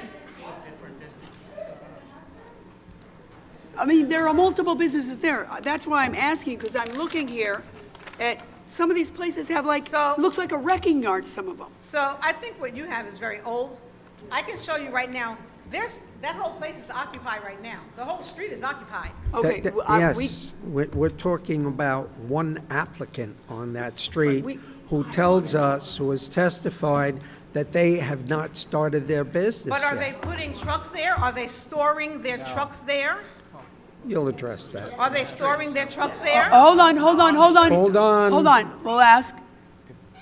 So What, if we- any, vehicles or machinery do you have stored there? We first, and then I'll let Mr. Lopes answer, we don't store, there's nothing on the street we've ever put. We don't have deliveries. On the We don't street? have vehicles What on the about- street. Hold on, he's getting to it. What Any about on testimony the about that property? is not us. What about on the property? So on the property, we currently have some trucks and some. How many? One or two. You'll I get a believe. chance. I think. Stop. Please, please. I want to say, I think they're confusing our property for the one next to us, because ours wasn't the one that burned down. So, no, this is not the one that burned down. Please. Okay. You'll have a So chance. when you say you have 2 trucks on your property, are we back to the dump boom idea? Correct. So you have no more than 3, and it's either a boom and a dump, or 2 booms, or whatever it is. Correct. And it does have more material on it right now, because the building can't contain everything, so it does look messy.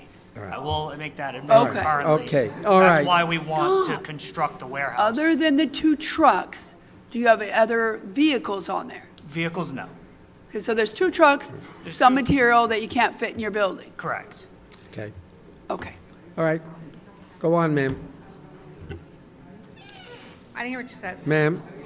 Oh, I would Go like. ahead. Is your business currently operating? Are you getting deliveries? No, we currently have, we operate currently, but that's not our location yet. But are 'cause you getting deliveries at that location with No, trucks blocking? currently the- no. Are your trucks blocking the Our, road? our trucks are there, but we're not taking Are you deliveries. blocking Listen to the the road? question. But are Yeah, they on the blocking the premise. road? Do you No. put cones out and block No. the road? Do your We don't have trucks come staff in and there. out of the location? Do they go in and out of the location? Trucks, Occasionally, obviously. but not. Occasionally they do? Just a minute. If you talk over each other, the court reporter cannot take down anything. So it's going to be counterproductive if we start having arguments. So please, you're given a chance to voice your opinion. Thank you. Let's do it one at a time. Thank you. Okay. So it's your testimony, your business is not open, none of these trucks are yours that are blocking the road with the cones. You're not getting any kind of material delivered on a daily basis. Correct. Okay, that's for the record, Okay. I want to know that. Thank you. Go on. So I have 2 last things to say. One is that I believe his business has trucks coming in and out of the location, because he just said, yes, they do. And the last thing I would like to say is I would like to bring up Lisa Ortiz to speak. Okay. She'll get a chance. She's going to finish off my time. Thank you. Oh, she's going to finish up her time. Okay. Good afternoon. My name is Lisa Ortiz. My address is 1339 Langdon Boulevard. The reason why I wanted to come up is because I want to make sure that we are all on the same page. We are well aware that there has been a tragic loss in a mixed-use building in Lakeview on the corner of Woodfield Road and Eagle Avenue. However, this property is adjacent to that. The reason why so many people have come out in opposition to it is because since that fire happened, we now have commercial vehicles being parked at that intersection where there was originally a building that was mixed use. We had commercial properties on the first level and multifamily dwelling units on the second level. Hey, so we Now- can, okay, I'm sorry, so we can follow you. I wasn't prior to today, no, so, on the corner of Eagle and Woodfield Road, Woodfield. I'm sorry, obviously there's 4 corners. So I'm looking at a radius map, It's adjacent, it's contiguous to the property that they currently are. so all those lots? Yes. Oh, let me back up. So the subject property is clear down here. And from the subject property to Eagle Avenue, there's 1, 2, 3, 4, 5, 6 lots. Now, some of them may be being used as one lot, like 3 of them might be what we think of Correct. as that business. Is it the area next to Eagle, literally right on Eagle Avenue? Yes, in Okay. the corner. So, And when you say tragic loss, did people get hurt too? they're all okay. Oh, okay. Everyone is okay. People are confused. They're all confused. This is the building that burned down. This is the property that they are, I wish we had this one, Dawn, sorry. because I have a feeling kind of, but It's two separate they might properties. go like this, and if the building's here, they might say it's all of it, but it's not all of it. You know what I'm saying? Yes. So this is the property that now has vehicles stored. This is the property that they are proposing, but this is the property that has masonry along with this. But since this masonry on this remark, All right, I didn't know the question was so. okay. So she's gonna bring up the picture so you can But get I a don't better know if that works understanding. with- I needed it on this. I can show you on that Is as it all well. those lots? That's my point. I can show you on that as well. Just quickly, if we don't know, we don't know. I just wanted to know. I can show you. I'm pretty good with these.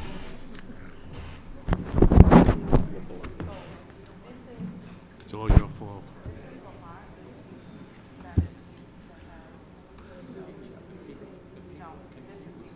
They are.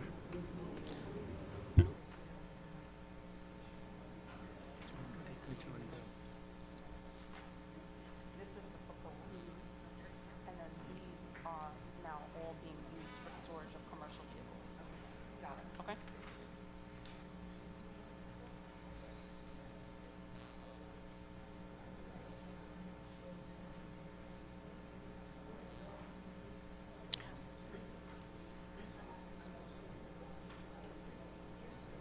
Okay.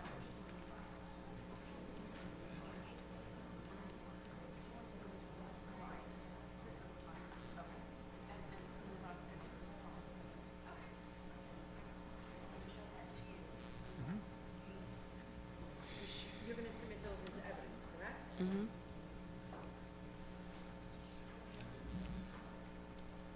This is you, this is you. Because everybody's.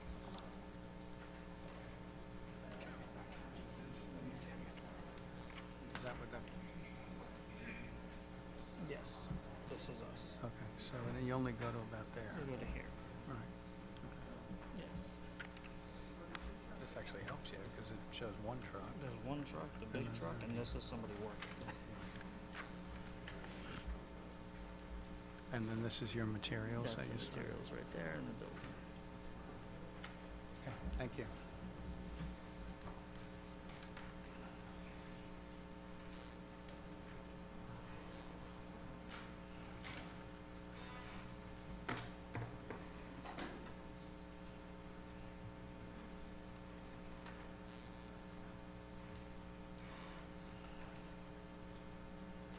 Okay, can I Go finish? ahead.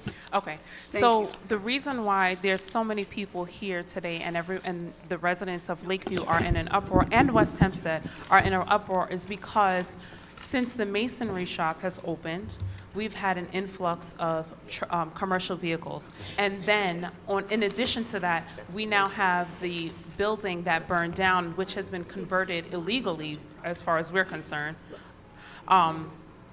It is now being used to store commercial vehicles. So the community is in an uproar because one more business like this would only continue to exacerbate the amount of commercial vehicles and the commercial traffic in a residential area, like what Tanya said, where we have, and Mr. Wright said, we have school buses, our residents going to and from work.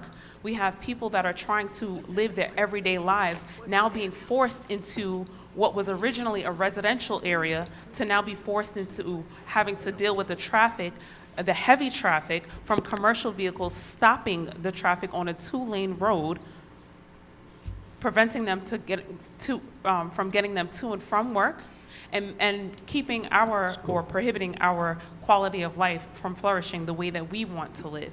Not in addition to the fact that we have undergone so many roadway projects, making sure that our roads have been repaired to prevent any additional accidents on Woodfield Road. We've had, I think over the past few years, about 2 tragic accidents on Woodfield Road. This would now cause a deterioration in the quality of our roads again. This is something that we don't want. We're strongly opposed to any additional businesses that are coming in that would continue to create an industrial-like environment. The purpose of that area was never really intended to be industrial. It was mixed use for a reason. It's a residential area, and this is in our downtown Lakeview area, not an industrial area.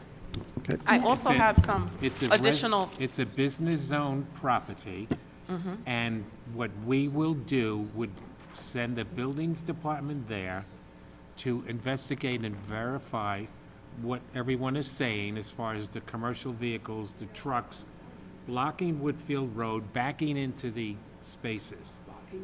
The sidewalk, it's an issue that all of us understand. But this particular case, my opinion is that I think a lot of the community here is confused as to which one. They're all a pain in the neck. All the commercial, no, not you guys. The commercial vehicles, not you. The commercial vehicles. Don't get confused. Yeah. The commercial vehicles backing in and blocking Whitfield is certainly an argument that you guys have. And it's certainly understandable by every. We went to a restaurant today and the guy blocked in West Hempstead. He blocked the whole street, side street. We will send the building department out there in an attempt to enforce that. For the existing business. The Yes. existing issues. If the board is so inclined to grant this, he will not be allowed to drive any of his vehicles to unload and into the street. He's going to have to back into his property, do what he has to do, and leave. So to back into his property, he would have to block off Woodfield Road. There's one lane going North and one lane going south. north. Exactly. So there's no way that he could back into his property or back a truck in without blocking the entire road. This guy, But then I also have additional pictures to show you what is continuing to Show go on. those additional photos to the opposition, to the Okay. applicant, and then we'll admit them into evidence. Can I just Thank ask you. you, I missed, now that I know where the fire property is, what is on the fire property now, in one sentence? Commercial vehicles. Okay, thank you. okay.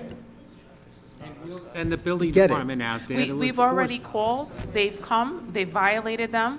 We've asked for updates, and the last update we've received is that they are currently in district court with the owner of that property.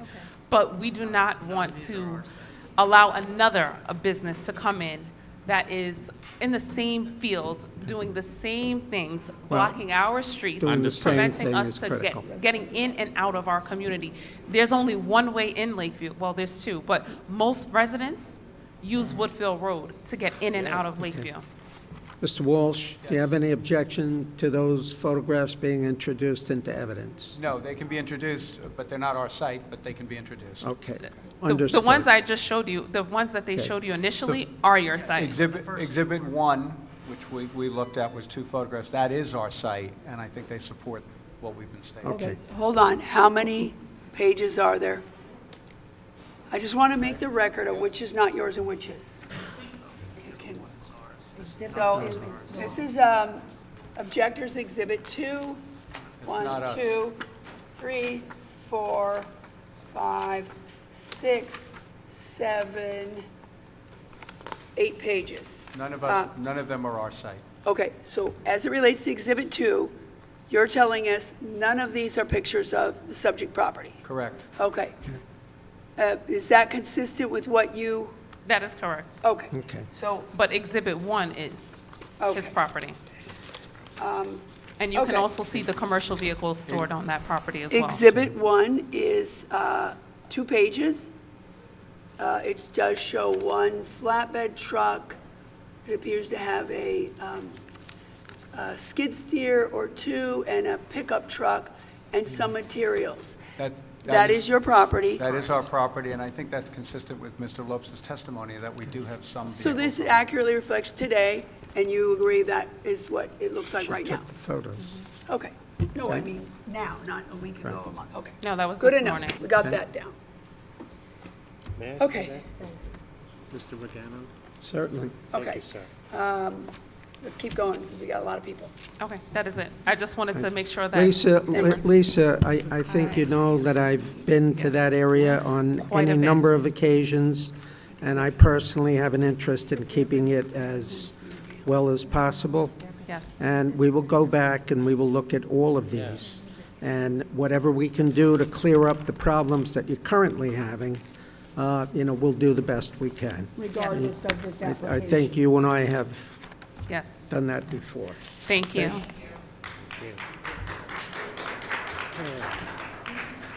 I get it because you get it. Well, I work harder than you do.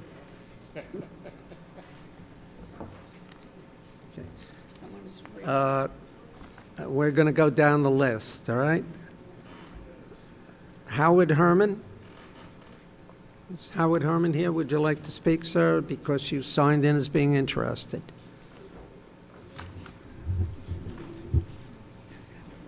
What do you want to see, the photos? Okay. Thank you. Good afternoon. My name is Howard Herman. I live at 1 Colgate Road, Great Neck, New York. From 1946 to 1979, my parents, Lillian and Carl Herman, owned the candy store and luncheonette at the corner of Eagle Avenue and Woodfield Road. At 681 Woodfield Road. I was going to say that I thought some of the folks here may have been customers of that store, certainly maybe some of their parents were. Okay. We lived in a small apartment above the store. That's where I spent the first 21 years of my life. I now reside in the town of North Hempstead.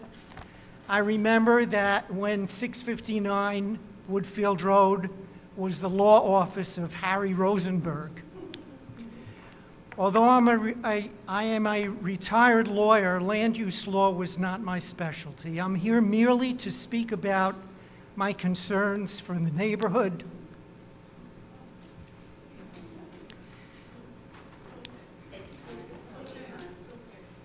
and to say that I don't want the decision you make on this application to be the beginning of a row of dominoes that leads to further industrialization of what once was a thriving commercial area.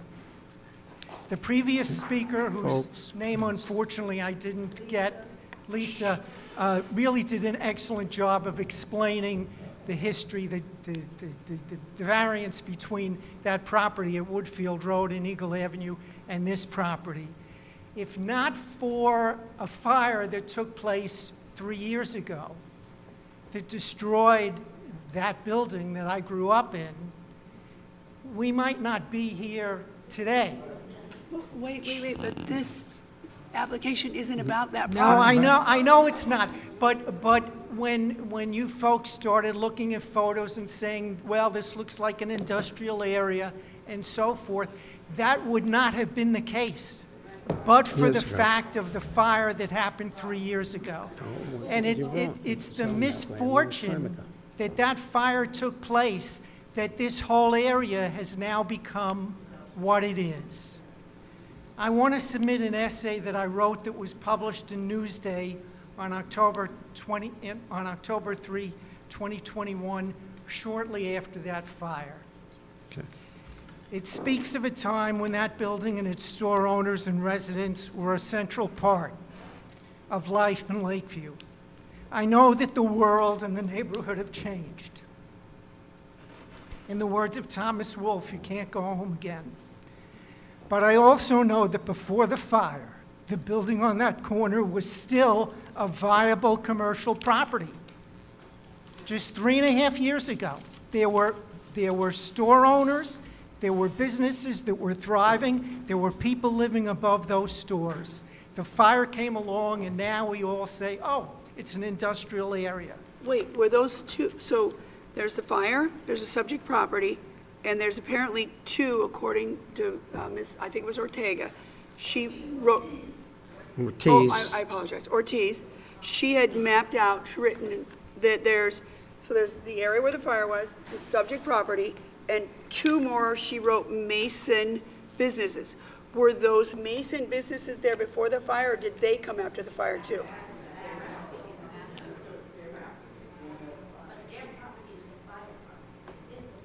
No, the Okay. fire property is on the end.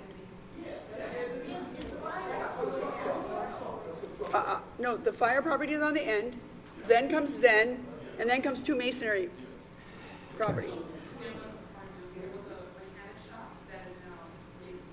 All right, so just Okay. those two masonry properties on the opposite side of the subject property from the fire property, were those there before the fire or not?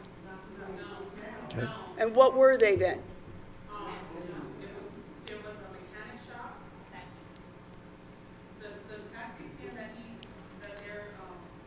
Okay, taxi, In the garden sector.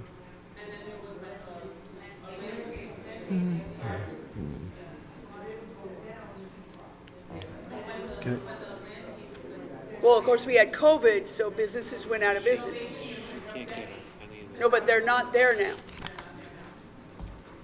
Okay, keep going, sir, I apologize, I just want to Yeah. get followed. I'm almost finished. When I was a boy, Councilman Issa did all that he could to ensure that Lakeview thrived. All I ask is that you not take action that will lead to further deterioration of the neighborhood, and that you instead take action that will serve its residents. Thank you.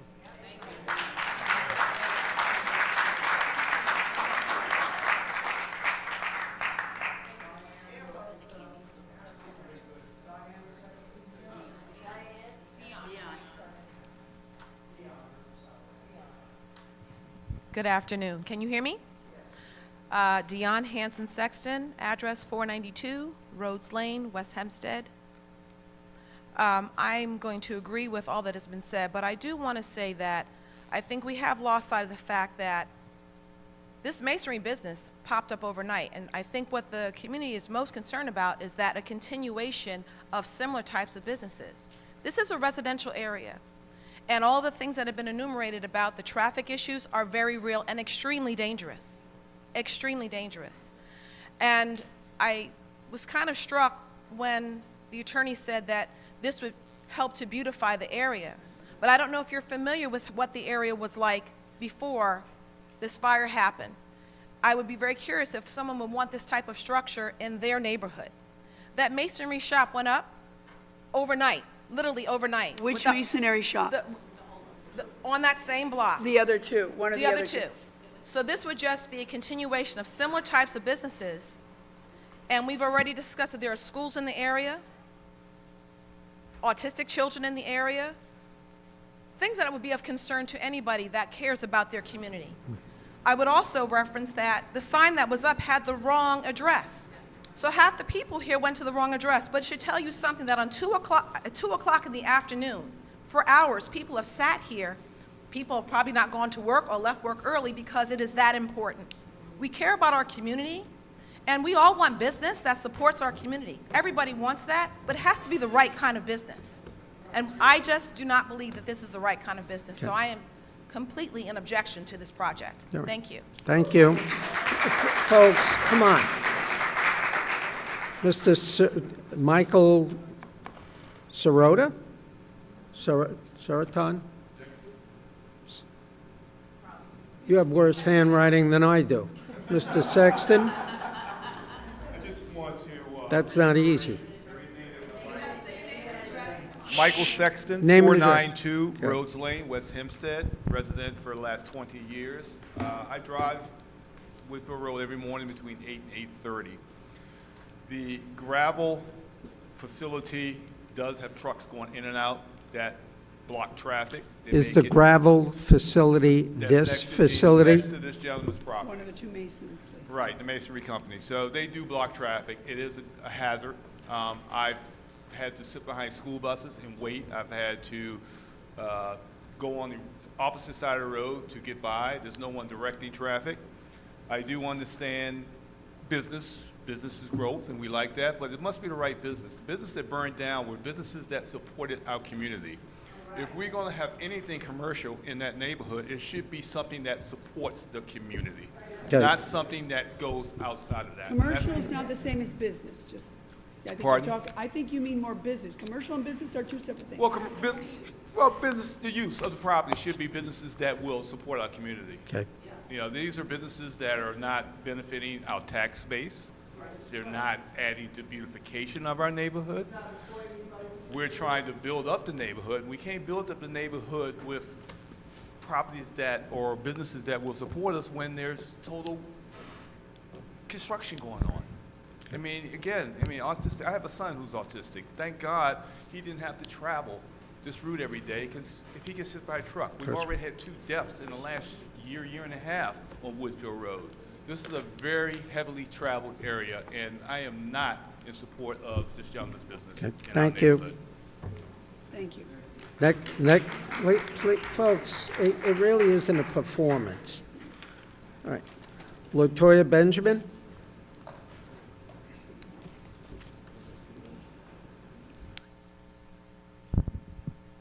Hello, my name is Latoya Benjamin. I live at 914 Woodfield Road. Are you kidding? You're on page 1, 2. Go ahead. Yes. Go ahead.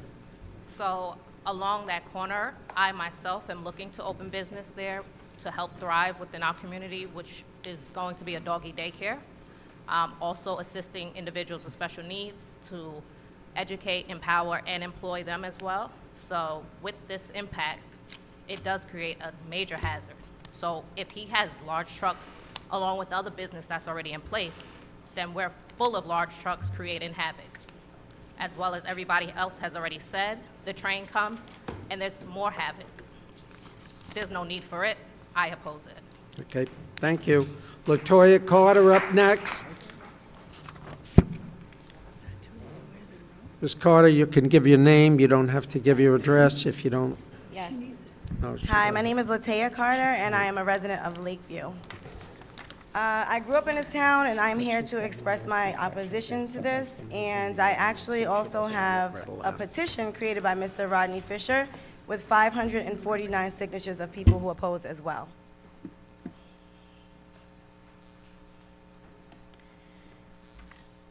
First off, I'd like to say this company is already in business. They are. They have a lot of space and they aren't using it effectively because they are parking their trucks in the middle of the road for at least a half an hour at times. I don't know why they're parking their trucks in the middle of the road, but they are parking them there and then backing up into 659. We do have video footage of that as well. I know there have been pictures submitted, but I want to know how I would be able to submit video footage of that. I also would like to request the license plates of the trucks that they are saying that are parked there, because we do have pictures of the license plates of the trucks that are backing up into 659 that they're saying are not causing this obstruction. So to stop right there, is there a way we could request their license plates of the trucks that they're saying are parked there? Are you asking us something? Are you willing to provide the license plates? Yeah, I don't have them off the top of my head. Okay. But You'll yes, we provide certainly are. them to the board? Yes. Provide, and we will then, you can call the board to get them. Okay, thank you. Yes. All right? Thank you. And how can I get you guys the video footage of the trucks backing into 659? Pardon? I didn't get that. How can I get the video footage to you? Because I do not have, the photographs were already submitted and documented, but the video footage needs to also be documented. How can I get that to you? Video? Thumb drive. drive? Okay. Thumb drive. Well, but Can I- the issue we have is, before we can admit it, we need to show it to opposing counsel. Right, is there a We'll do that. decision being made today on this, or Pardon me? is the decision being made today on this? No. But he No, won't they- be here when we receive it. No. Can I just We can't take it off your phone unless you Can want he to review put your it phone maybe in on- evidence. Would it make sense to let him review it on the phone, and then she can provide it later if he doesn't object? Yeah, is this, can I just ask, is this Just a minute. photo, this material, our curb cut that leads to our site or some other curb cut? We don't know, because none of us have seen it. Well, does the person willing to submit it, do they know whether it's our curb cut or not? So maybe if the chairman thinks it works, what if you watch it, and then Yeah. she swears that the one she's going to provide us is the one that she's showing now? Is that right? The one that Lisa is showing now is the one that you would like to provide, is I that believe right? so. We do share a group chat, so My I client- believe it is the same video. My client is saying, and looking That's at the this, corner. this is not our curb cut in our property that the trucks are going into. Which I think is consistent with our entire testimony. Okay. Understood. So, without being able to look at the one that's actually being admitted, I don't know how we can do that. If, no, why would, he just saw the video, she proposes it, it's not a subject. It's not his I property. said, I assume it's the same video, it might not be. I can show him the one that I have. The vehicle is parked directly in front of his business. How about we do this? He wants to listen. How about you show it? I trust that the board, if the board looks at this, they're going to be able to determine, because I think the board is well aware of the She's gonna show you real site. quick, and then we'll get,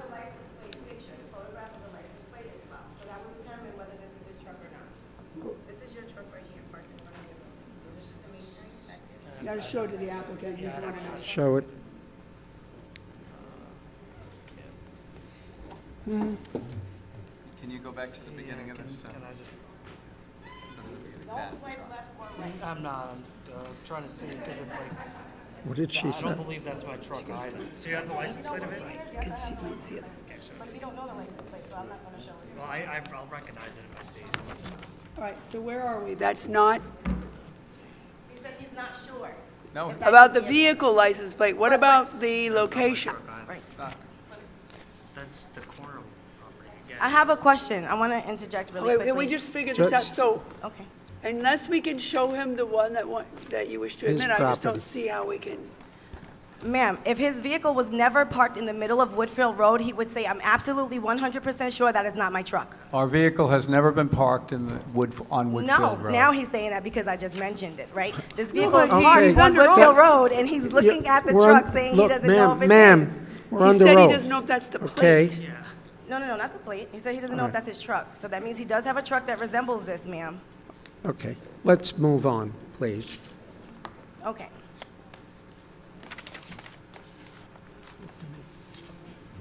Enough's enough. Okay, so as far as the infrastructure of the streets, as everyone is saying, this is residential zoning. So I'm not sure that the infrastructure would be equipped to handle the demands of more intensive use and heavy trucks as the weight of that road. And also, I want to say that as a non-resident, he had mentioned what was the best use for that property. And I feel like as a non-resident, he should not be able to determine what is the best use for our community's property. Like I said, like everyone said, this area was previously called Lakeview Plaza, where there were thriving commercial properties. I'm sorry, not commercial. There were thriving businesses with residential units at the top. Our neighborhood is primarily residential with quiet streets, family homes, local parks, and retail, not commercial. Introducing a commercial establishment with more trucks is disrupting the peaceful atmosphere and has led to increased traffic, noise, and pollution.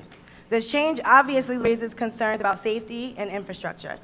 Everybody has mentioned the Long Island Railroad train station, but no one has mentioned the fact that when those railings go down, it blocks Eagle Avenue, it blocks Woodfield Road, either southbound or northbound, I'm not sure which way. But then we have their trucks blocking Woodfield Road on the opposite direction. It is an absolute cluster of vehicles that are backing up. I'm sorry, are you guys hearing me? Yes. I'm saying they're speaking, so I don't think they're hearing me. I'll wait. I would like their attention. I'm speaking on a very important matter. This is very rude. When we were talking, you told us to shut up. They want your attention. You told us to be quiet when the audience were talking, when everyone else was at the podium. Are you talking to me? Yes, I am. Can you please listen to me We're- as I'm speaking? If Okay, you I'm need sorry. to talk, We're that's fine. talking I'll about wait. having the building department go look at the other businesses. That's great. Actually, the building department, I've been in touch with John, okay?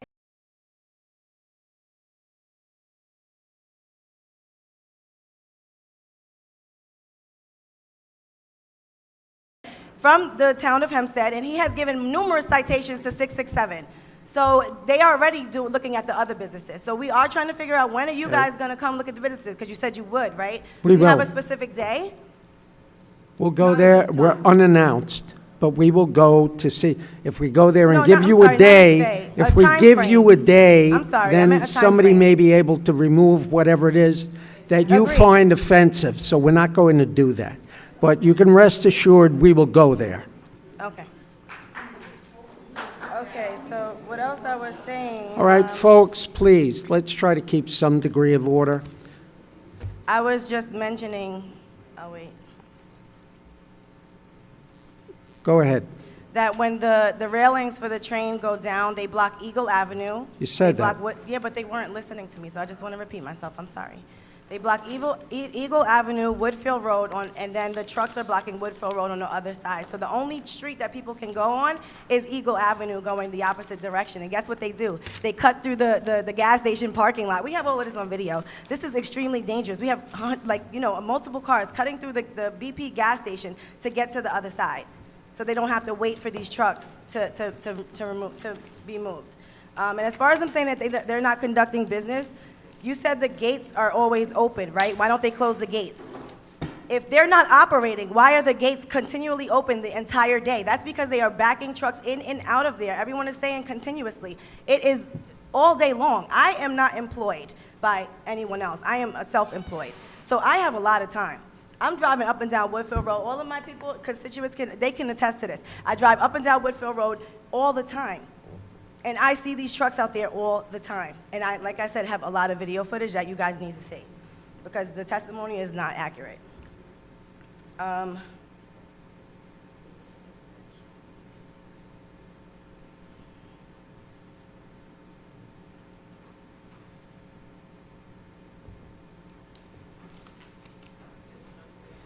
And that's it. So basically, since this is on record, we do have a stenographer. You do? I would now like to ask every resident from Lakeview or West Hempstead to come up here and simply say, I agree, if there is nothing else they need to add to my statement. I would just rather have a lot of people up here to voice their concerns or to just say they agree so it can be on record. We're going to do Along with that. those other 549 signatures. We're prepared to do that one person at a time. We're not going to have unless you all want to stand up and say you agree with what this young lady said. To individually come up. Okay, then, okay, that's great, we I'm got the asking if message. they can individually come up and put Okay. it on record. Then there's no need for you to testify. Good. All right? Well, you just got up and said you agree. All right, those of you who did not get up, who would like to come up now? Whoever didn't get up. First, please. Goodbye. Your name and address for the record, ma'am. Good afternoon. My name is Stephanie Chase. I live at 1223 Woodfield Road. The reason there was so much confusion, I have attended so many town hall meetings complaining about the site on Woodfield Road and Eagle Avenue. They told us that it was the Mason business that owned that site. It is the sign of blight. It looks horrible. We have complained, and that's why everything is being directed towards them. Now I'm finding out that it's not him, but somebody is parking boom trucks, dump trucks, every kind of truck you can imagine on the corner of Eagle Avenue and Woodfield Road, and it looks horrible. There's a chain link fence there, and when we complained, they put some tarp around it. This is not an industrial area. This is not. It looks horrible coming into our community, and we just don't want it. It's enough, and it's true. I've tried to come out of there's a repair shop across the street, and I've been stopped because of the trucks going into wherever. You say it's not you, it's the Mason place. Do we need another Mason place? I don't think so. Thank you. Thank you. Next. My name is Linda Bell. I live at 534 Coolidge Avenue, Rockville Center, New York, but it is in the Lakeview area. Again, because, they have to divide us up with the gerrymandering and everything else that goes on in our neighborhood. So we don't have one post office. We have two post offices, Rockville Center and West Hempstead. But what I would just like to say, is that there has been a history of discrimination. I'm not saying these gentlemen are doing it, but with reference to what happens in our neighborhood, going back to the 50s and the 60s, where people don't seem to care about what happens in the black communities. They don't. And there has been history to document that. So what we're saying is we don't want one other thing as added to this. We're asking for something to be fair. For our neighborhood to be able to, as was said before, to be able to thrive and strive. Was this the correct word? Okay. Because we want to move forward. We don't want to move backwards. We don't want to move backwards. We want to be able to move forward. We want to be able to be proud of our neighborhood. We have a community here that go out and actually clean up the street. They go out and clean up the street to be able to make the community look well. But, you know, let's see, you know, I see people up here smiling, and they're laughing. You know, I mean, what is this? You don't have any respect for us. I'm not going to address that, ma'am, because I think that's a rather offensive comment. I don't think we will laugh. Nobody on this board is laughing at any of you, all right? We take this job very seriously. We will do what we have to. How do we know that? Okay, all right. One left, the other two were Okay. having conversations. Another gentleman who's just, you know, they're frustrated with us. All right. Thank you. Next person. My name is Jacqueline Cuffey, and I live at 5 Colonial Road in West Hempstead. I've been a part of the Lakeview community since the 60s. I am a professor at Nassau Community College, and I believe in a good quality of life. Right now, the Lakeview community's quality of life is being threatened. Hear me clear. It's being threatened. I get a little angry. I know what has been said about racism and all of that, and we know that's not going away. But we're survivors. We will survive this, but we are allowing you to hear our voice. Our voice is very important. I'm not going to reiterate what's already been said about the trucks, about the hazardous of the children being killed, the autistic schools. Whitfield Road is a thoroughfare that takes people not only into Lakeview, but they take them into Oceanside, all the way to Long Beach. The traffic that comes through there is not just Lakeview traffic. That's traffic from Oceanside, Long Beach. People, the N15 bus is the fastest running bus in Nassau County. All of this is being impacted. Please understand me. We are taxpayers. We pay a lot of money in taxes. You know that if you live on Long Island. And our voices need to be heard. I'm a little distressed and disappointed that these gentlemen, yes, we're all about capitalism. We all want to make money. But on the backs of who and how and where? We know that there are going to be 600 plus units being built on Westminster and Hempstead Turnpike. Listen to me carefully. It doesn't take a rocket science to understand this. That place it's going to be apartments. It's going to bring thousands of more people into Long Island, and Lakeview train station is going to be a hub bringing them into West Hempstead. Listen to me carefully. If this business with these trucks and this hazardness, I'm telling you, everybody in here is repeating the same thing. Are you listening to us? These trucks are in the middle of Whitfield Road, which was never, I believe, and I have a brother that's an architect, was never meant to have these huge crane trucks. It was never meant to have that. When I moved in Lakeview in 1968, I'm a senior citizen. I'm still working. I have a strong work ethic. I'm a professor at Nassau. And let me tell you, Lakeview was predominantly Caucasian. It's all moved and changed and shifted. That's okay. But the bottom line is, where does the buck stop? With people of color, people that are striving. We have the Hispanics, everybody's trying to cohabitate there.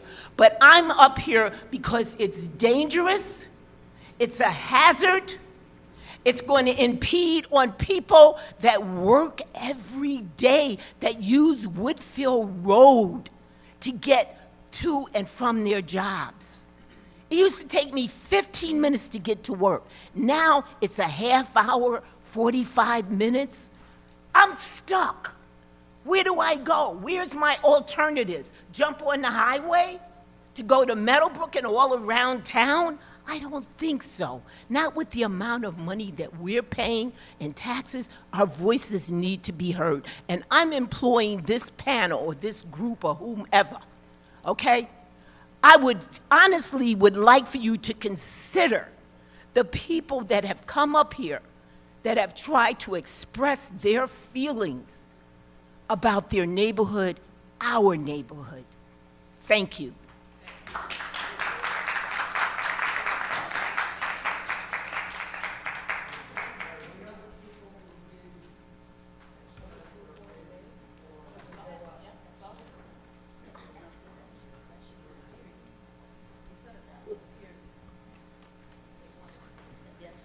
Good afternoon, and I'm here to address the body. My name is Cecilia Capers.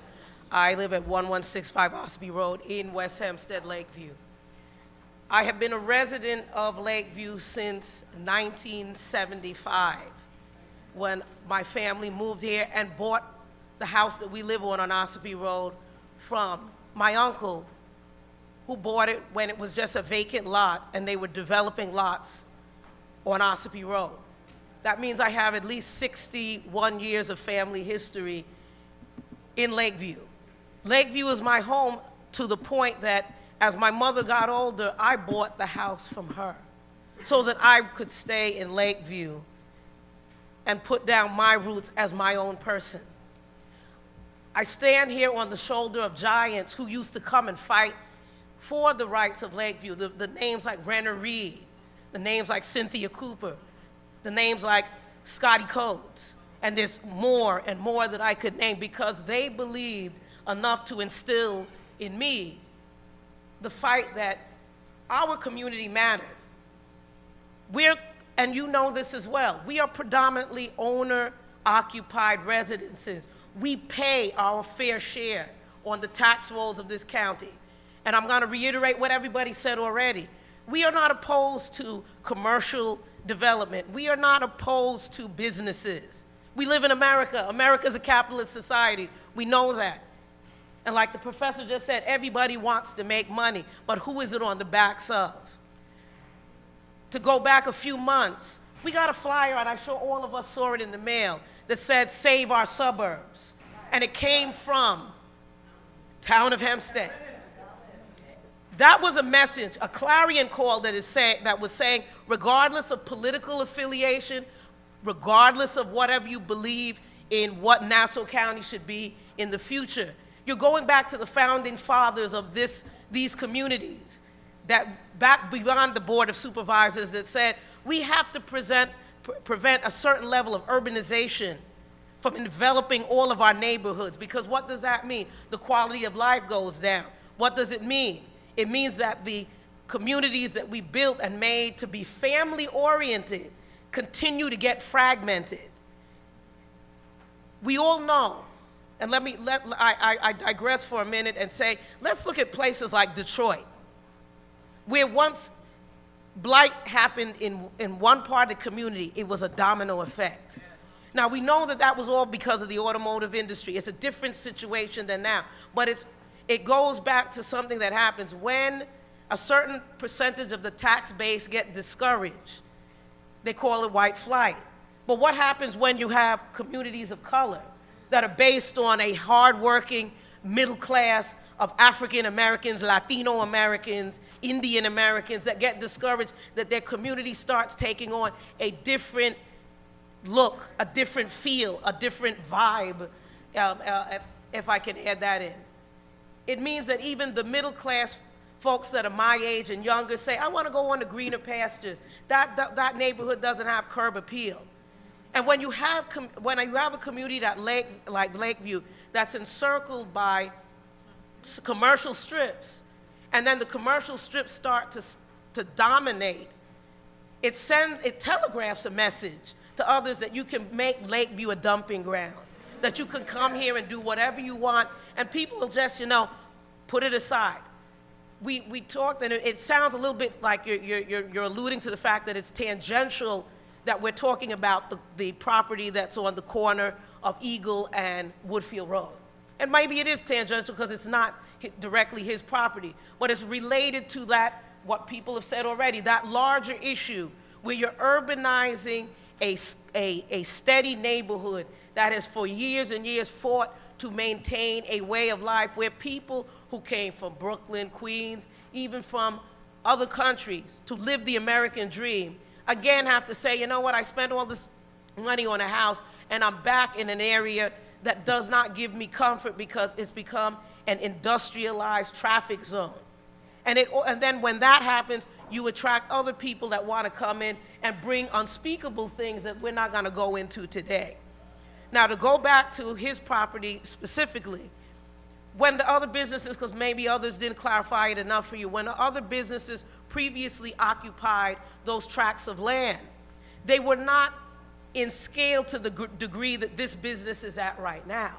So when you look at operations of scale, what we're dealing with is something that is now making us so concerned for health, safety, and welfare. And remember, in government, we always say, you know what, as long as something is going to affect the health, safety, and welfare of those who live in a community, then we need to act in a way that does not jeopardize the health, safety, and welfare.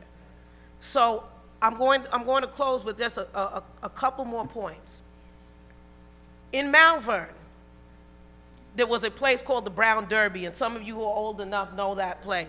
It is directly adjacent to the Malvern train station. You literally can trip out of the front door of the building that's there now and land on the railroad tracks. About 25 years ago, when it was still the Brown Derby, the owners said, we got to do something with the property. So what did they do? They went to the higher developmental use and said, you know what, it may be a great idea to put housing there. Because it was there right alongside the railroad tracks of Malvern Railroad Station are now residential apartments. It's right across the street from the current police station. They at least had the wherewithal to say that the higher developmental use for attracting people to be in units, whether it's a condo or rental, is to build something that people can live in right next to a railroad station where they can get off and go to work every day, go out, do whatever they want.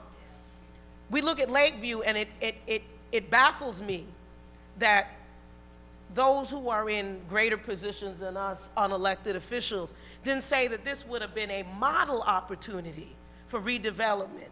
When we talk about, that's not going to urbanize by building some massive structure, but merely pulling a developer aside and saying, you know what, we could use this property similar to what we're talking about now, and similar to the lot that's adjacent to the subject property of today, and use that for housing as well, because literally, if you're not understanding how this lot and where that area, those four corners is, you literally could have a toddler run from the corner of Eagle and Woodfield Road to the train steps and the train tracks, and probably not even catch the kid because it's such a short distance. They could use that tract of land, or developer, with the help of those who are on the town board and on a board such as yourself, could say to them, you know what, why don't we work together and get federal funds, state funds, local funds, to redevelop those four corners in a way that is of uplift to our community, beneficial to the tax rolls, and most of all, something that bespeaks that Nassau County is still a place that is not going to the lower common denominator of looking at,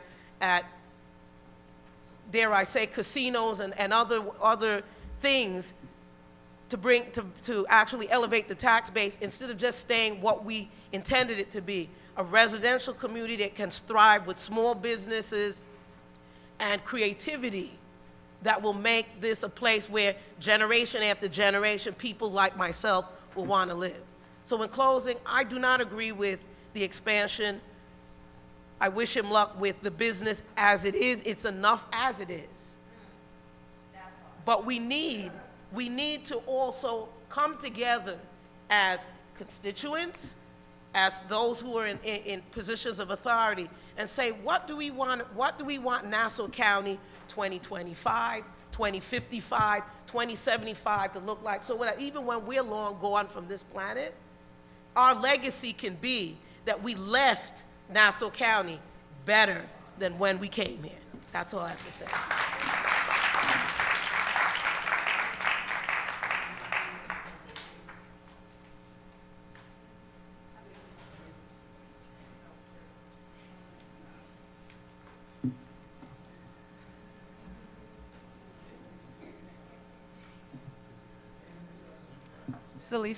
Celicia Jolly, 423 Canandaigua Avenue, West Hempstead, New York.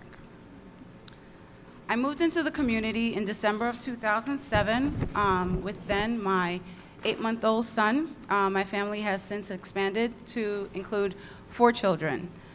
So I am concerned about the activities of my local community.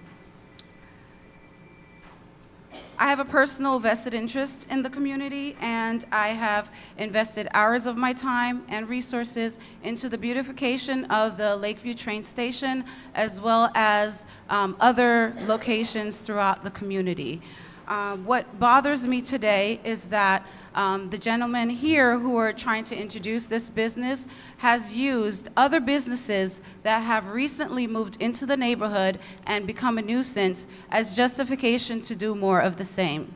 The work of this business is undoing the efforts of our local community and residents like myself who are concerned about what the community is going to look like 10 years from now, 20 years from now, when I pass my home on to my children. I pass that location 5 to 7 days a week during the hours of 7:15 a.m. and 8 a.m. daily. There have been several days when myself, nice buses, school buses, and other vehicles, including pedestrians, have been stopped to allow for vehicles, large commercial vehicles, to back up and enter into those masonry locations across the street. It's a concern for me because I've seen pedestrians running from the Long Island Railroad parking lot to try to access their trains, and they themselves being stopped to allow for these commercial vehicles. I feel like introducing another business would create more of the same problem. I feel like the reason why a lot of us are here is because what's already allowed to happen in the community has posed issues, and we don't want more of the same. I've spoken with the owner of the property that's located on the other side of the street, where that's closer to the train station.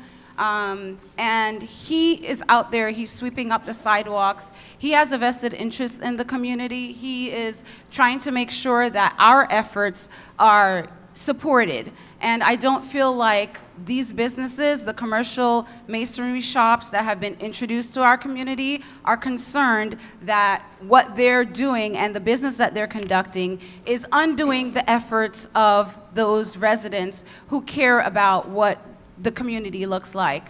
When I first moved into the neighborhood, it's been referenced, the property located at, and I have the address,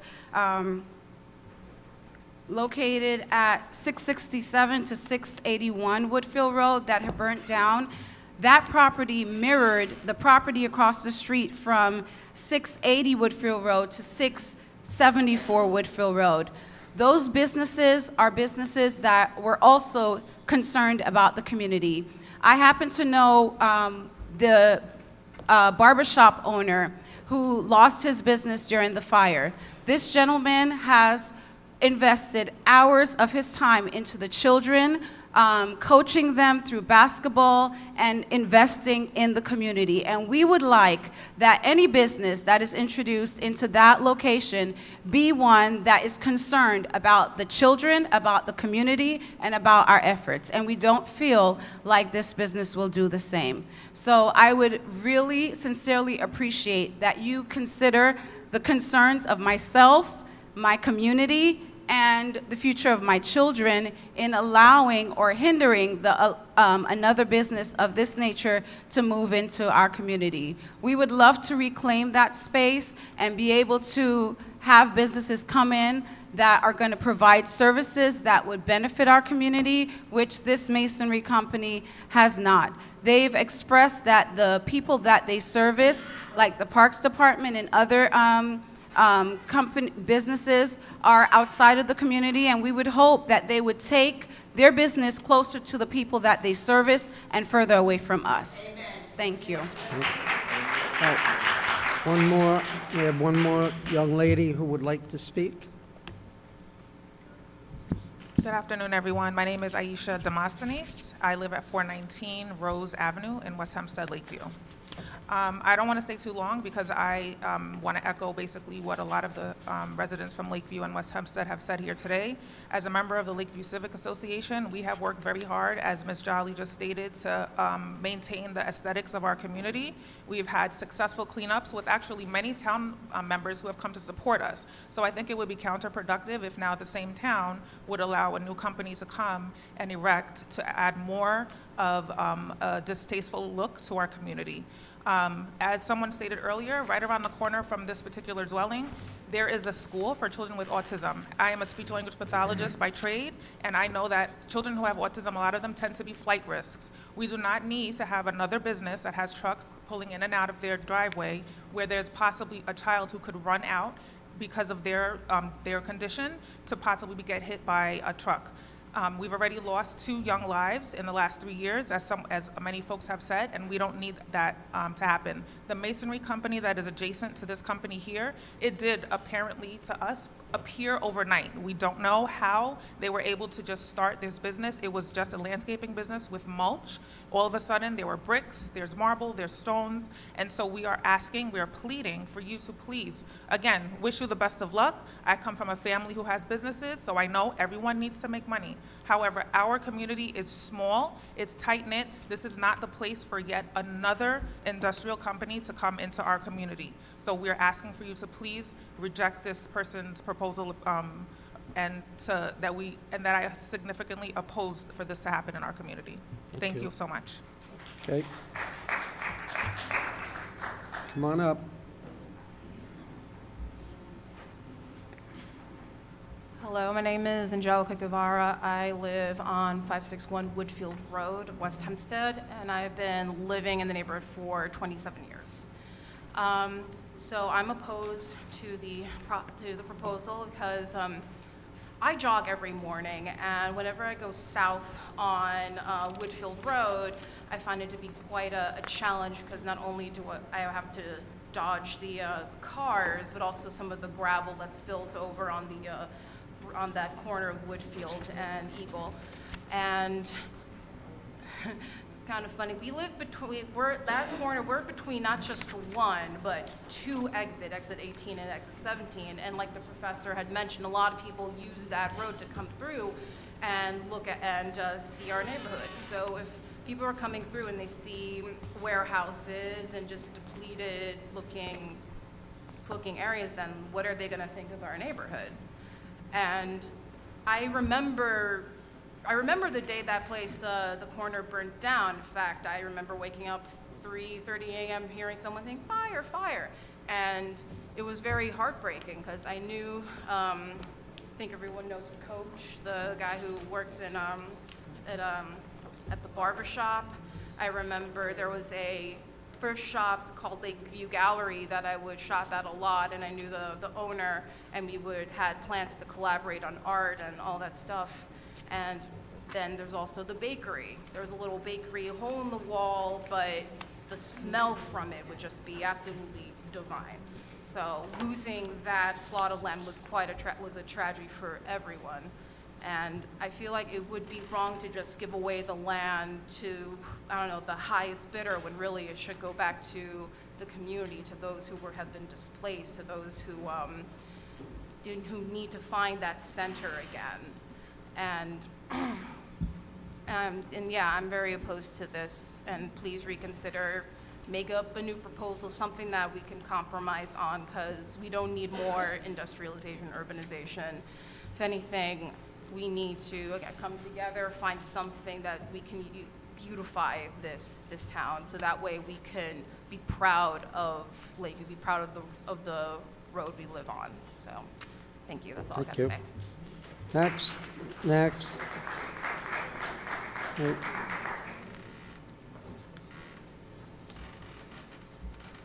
Good afternoon. My name is Daphne Lyoto. I live at 549 Pinebrook Road. And I'm not that close to that area, but I used to shop in that area. I actually took driving lessons from a business that's in that area. And now this area, just with one business, we already went through COVID, we went through the fire, and now we're going through the Mason supply store. The masonry supply store, and now we're talking about adding another business that simply is going to use the area as a warehouse. It's devastating. I'm somebody who moved recently in the area, and it was an interesting area. I could walk there, I could do shopping. Now there's virtually nothing. Everything is closing down. There's a supermarket that closed. There's a beauty supply a beauty shop that closed during COVID. So this is going to destroy any other business that's there that services the community, whether it's a small restaurant, whether it's a deli. Everything is going to go and by the wayside with these projects. We don't even want, if we are honest, we don't even want that masonry supply because it doesn't serve our needs. So we don't even understand how it happened. It was quite wonderful to sit here and listen to older residents talk about the history of the place. And I would like to see that history maintained. I would like my children to be able to live in this community and perhaps come back with their children, come back and live in this community. And that's why I'm here for. This is the wrong project. This is wrong for our neighborhood. The masonry supply store is already wrong for our neighborhood, and this is even worse. Thank you. Thank you.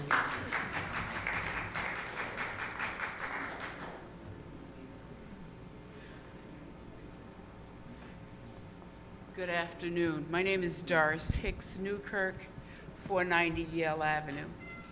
I come before you. I also serve as the president of the Lakeview NAACP.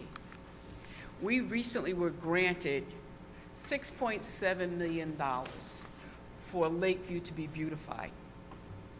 My question before you today is, what will this company do to help with that beautification of our area? We have cleaned, we have planted out of our own pocket.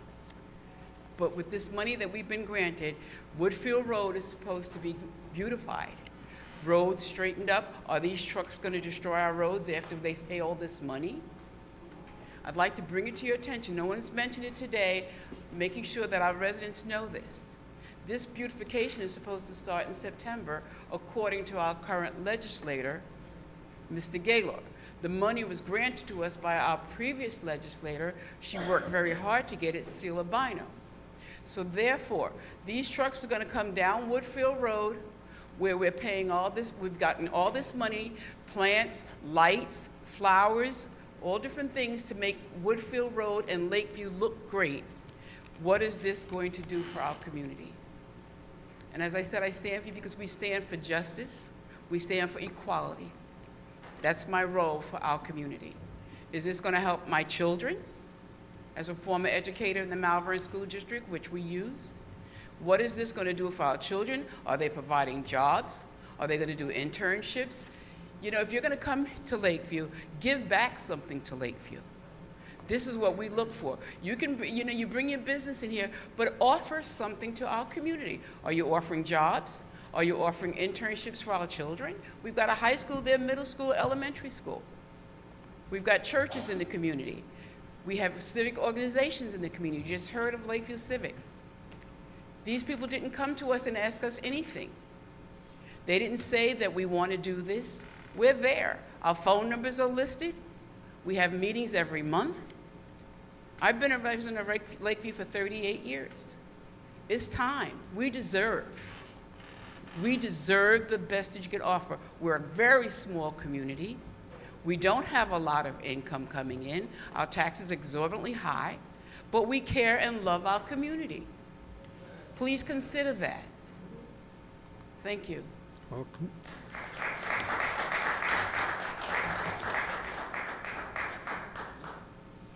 Anyone else? I agree with everything that was said. Okay, thank you. Mr. Walsh? Yeah. My name is Gail Rose, and I also agree. And I live in Fort Baltimore, less than and I agree with everything that was said. Thank you. Right? I will be Mr. very Walsh? brief. I realize everyone's been here a while. I just want to sum up by taking us back to this application. First of all, we don't condone, we obviously see the issue on Woodfield Road right now with other businesses that are there and whatever's going on there. We don't condone it. We didn't ask to do that. We won't do that. We did it the right way. We didn't open a business and then wait for people to be impacted by it. We came to the board in a request for approval to do something. And that's what we're asking to get back to. We did not go to neighbors in advance because our use, the office building, is a permitted use in the area there, in the district. People talk about wishing it would return to something, and that is all well and good, but it is not going to be able to return to that. They do not build residential units over stores anymore in any communities that I'm aware of. It doesn't have a use that works anywhere. So we followed the code. A client looked at this property before. Office use is permitted. Also permitted is storage with a special permit. And usually the process of that is to then engage in a dialogue of what reasonable restrictions are put on the proposed storage. And we were in that discussion with the board initially, and we're willing to be part of that. We're willing to accept the restrictions that the board can place. The other aspect was a variance for a few parking spaces in the front. Nobody even mentioned that as a concern.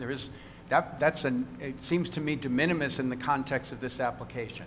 So we want to make sure that the board is aware. We're asking for a fair shake. We don't believe it fair to be looked at as someone else who's violated the code because we've done it the right way, and that's why we're here. And we're willing to be good neighbors. My client's already paid a lot of money for this property. He's willing, and he's going to be putting a lot more money into it. And in order to get a use that is consistent with what the code permits in this district. And that's hopefully what the board will get back to at that point. We also applaud the willingness of building department to go out, the board, to the extent that the board is able to do that, to witness Woodfield. We will not block Woodfield. We will not ever do it now. We've been told if this is approved, we will live with the conditions the board imposes, and you will not have a problem with us with respect to that. And hopefully, the neighbors will appreciate that we've lived by the restrictions that you put on our use. And we hope that that's the case. And thank you for the opportunity, and respectfully, we've heard all the comments of the neighbors. We have one more person who would like to speak. Sorry. It's okay.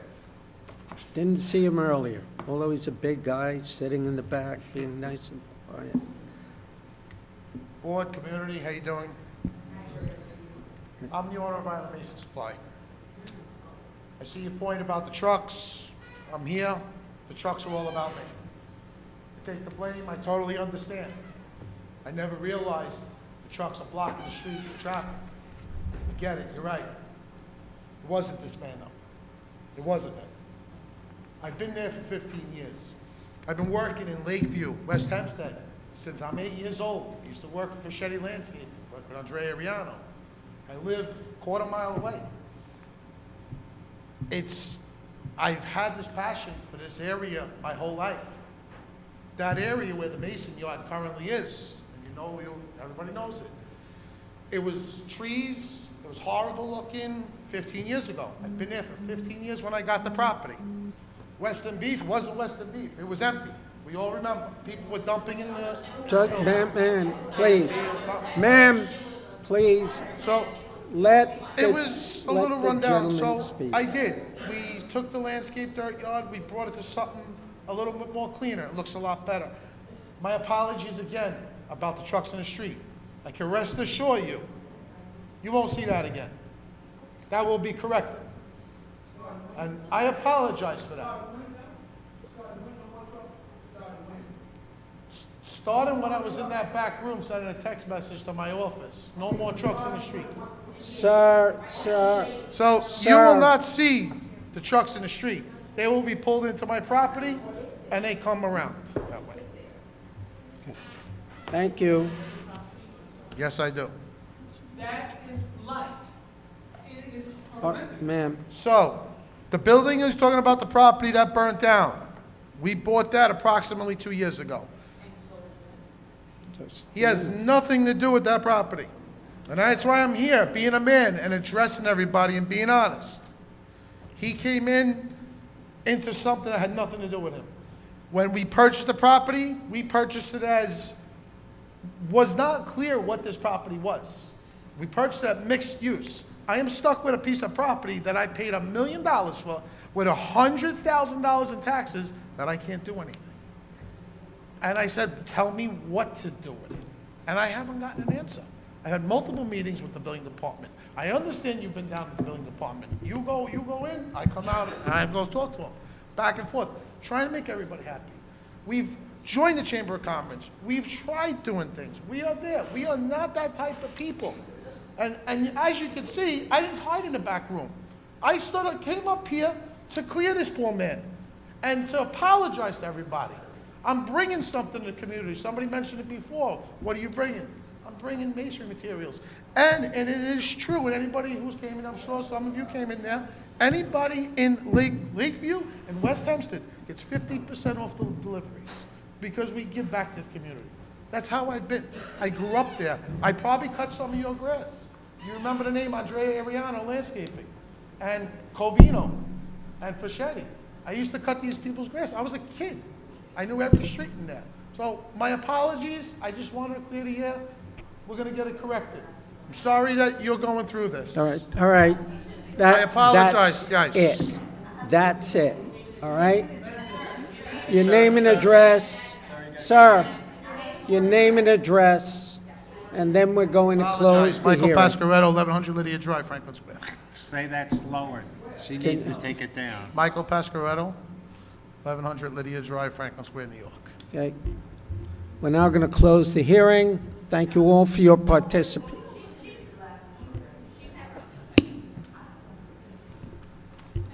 Last person, come on up, ma'am.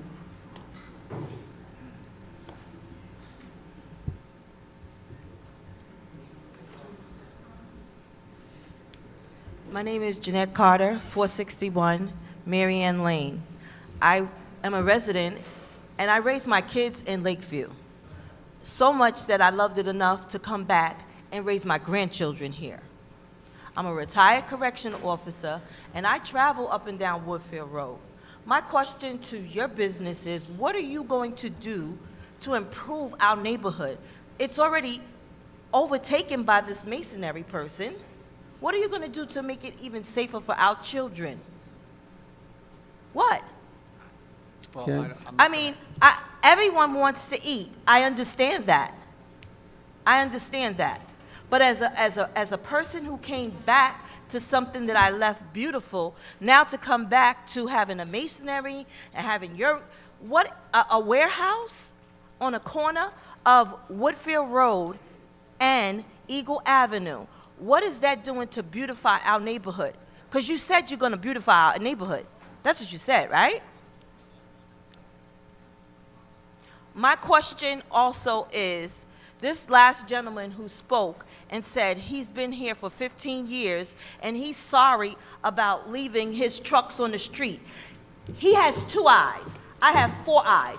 Obviously, he has seen his trucks on that street. And for him to have the audacity to come here to say at the end that he's going to make changes. Why haven't you already done that? It shouldn't have been at this hour that you're saying that it's not his fault. How do we know that you two are not in conjunction to make all of that one thing? Okay. Our small neighborhoods need to stay small.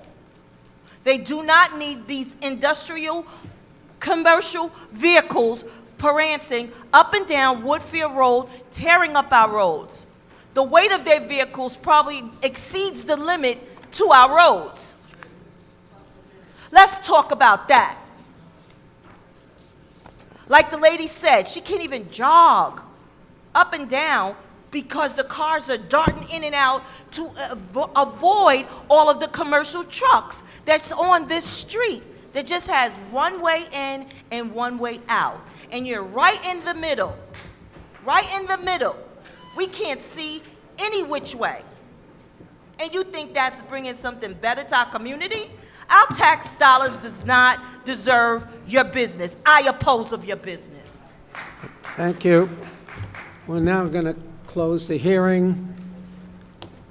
Can I have a motion? I move the hearing be closed, the case placed on the decision calendar. When the board renders its decision, everyone who signed in will be notified. Second? Second. All in favor? Aye. Any opposed? Thank you, members. All right, we're going to take, I believe you need a break, Stephanie. We're going to take a 10-minute break, and we'll hear the balance of the cases on the calendar.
We're not going to use the property to do anything outside of our estimating. In College Point. Are you leaving that area? Yes, we'll be leaving. What happened to that area? Oh, we just don't have, where we were separated. Yeah. His office Was separated from the warehouse. And there was no other property that you could buy in that area? That area, no, the properties are very small. It's Queens, so it's finding two adjacent properties big enough for us. Not really. I just want to know what brought you my way. I hope that you find something that's more suitable in the area in which you serve. Your business I mean, we built Hempstead Lake Park. That was us. Okay. We did all the work. The UBS Arena, all the Belmont race boat. Yeah, we're doing all that work. Okay. We're doing a lot of work. You understand what everybody's saying? Yeah, with the trucks, it's true. It's not.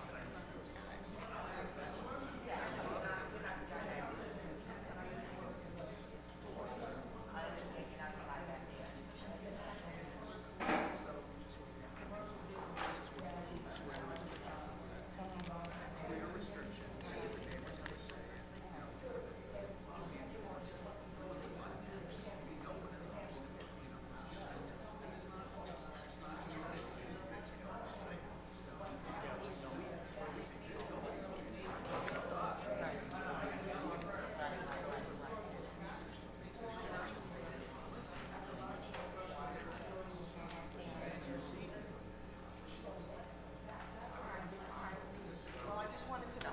Thank you. I bet you want to take that elevator back down with us now, don't you? Ready to go? Thank you.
time.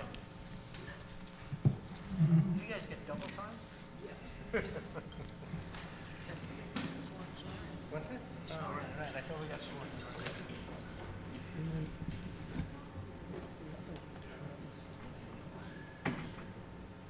Yeah. Oh, I'm not gonna get into that. No, I saw you did that a couple of weeks ago. Okay.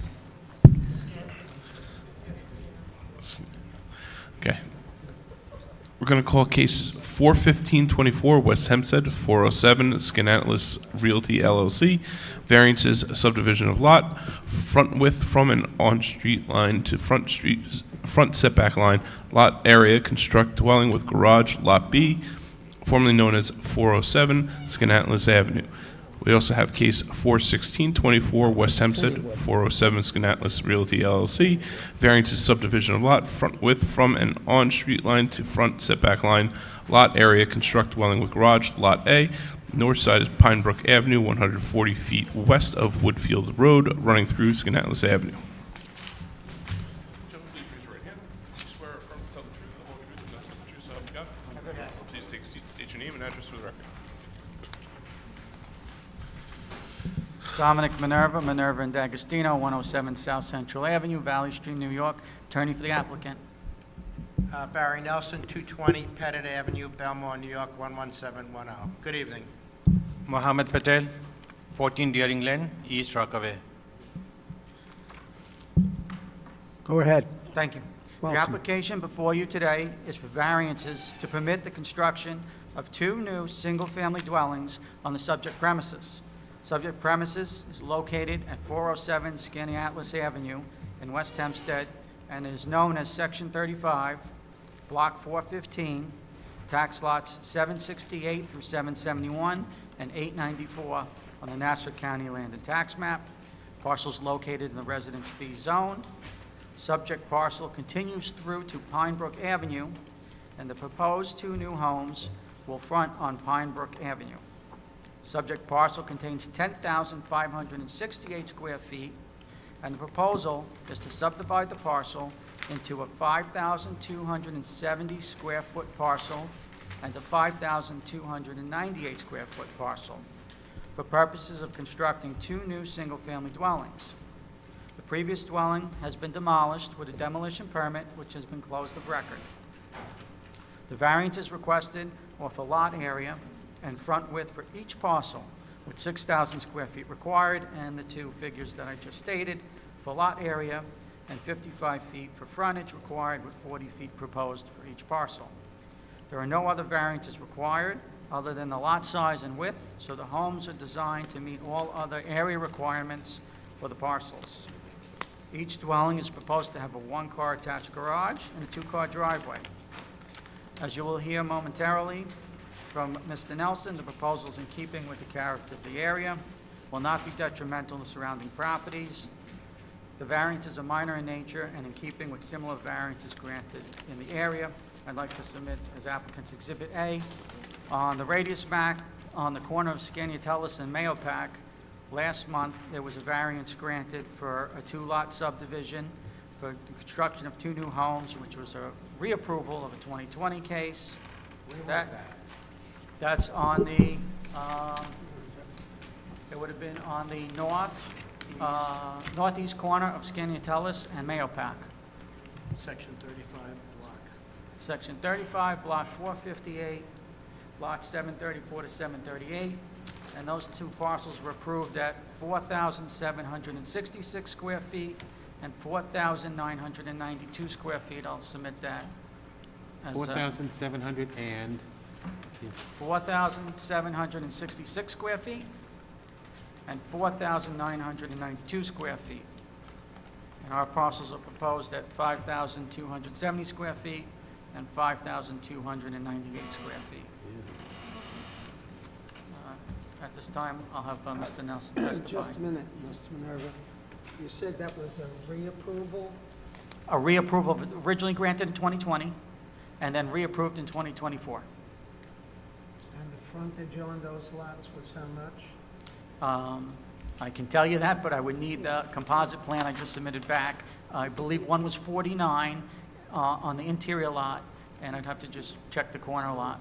Let the record reflect the fact that on that particular parcel, one of them had 49.69 feet of frontage, and the other one had 51.72 feet of frontage. Thank you. I'm looking at that. Okay.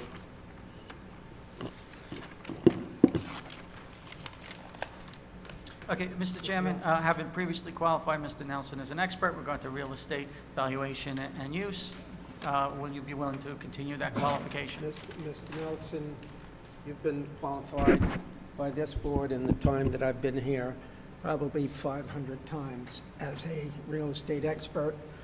Since you were last qualified by the board, have any of your credentials changed for the worse?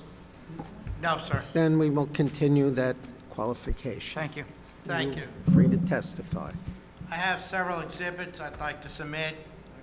Packet of photographs, there's 16 photographs inclusive of the subject property and the surrounding uses, some aerial views of the subject property, and some recent comparable sales in the area. The subject property is a unique parcel, oversized. It does have street frontages on Pine Brook Avenue and Scantalese Avenue to the north. The homes that are being proposed would be fronting onto Pine Brook Avenue. The property is just west of Woodfield Road, residential B zone. The area character, it's almost a completely developed area. The parcel currently is vacant. It had an old house that was in poor condition and removed. That house fronted onto Scantalese Avenue, and the new houses are being proposed for frontages on Pine Brook Avenue.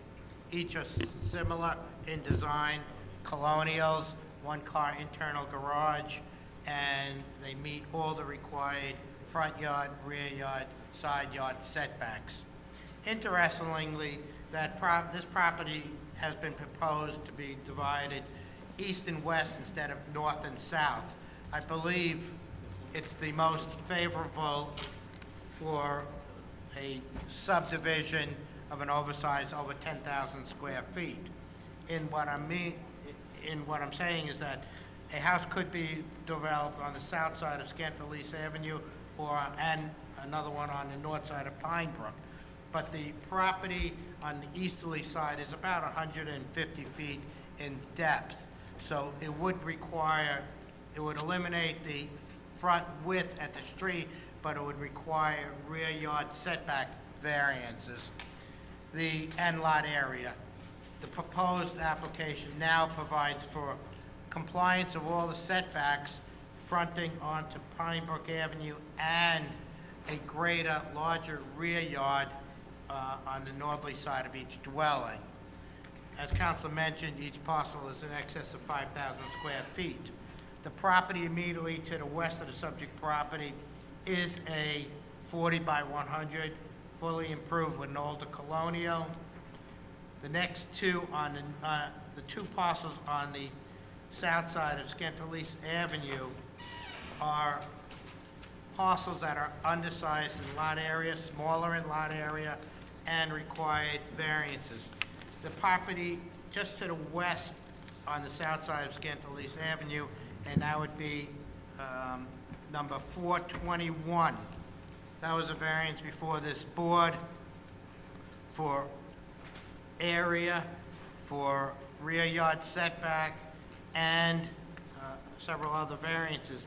That parcel was improved with a colonial-style home on under 4,000 square feet, and now it's approximately 3,335 square foot parcel immediately to the west of the subject property on the south side of Scantalese Avenue.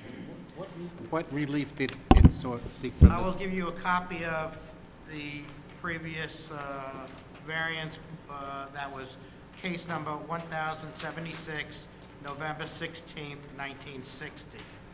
60? 1960, yes. And it's existing today. But I'm sorry. New York State, the standards have changed since then. They changed. Practical difficulties prior to 1997. Today now is the weighing the benefit to the applicant Yeah, and the so on. five-part Right. criteria test. Correct. So it was more difficult previously than, in my opinion, today. So the benefit, the area character, the benefit to the applicant, and so on. The house just to the west at 415, which one did I give you? I gave you 421. That would be the, I'm sorry, that's the one just to the west, the second one to the west. This is the, Christina? I'm sorry, I gave you the wrong one.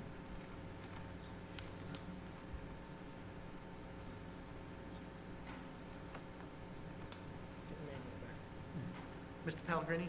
Yes. The one, the card that I just gave you? Yes. That would be for 421. That would be the second one. It's two parcels to the Two parcels west. to the west. To the west. 415 Not the adjacent to the west.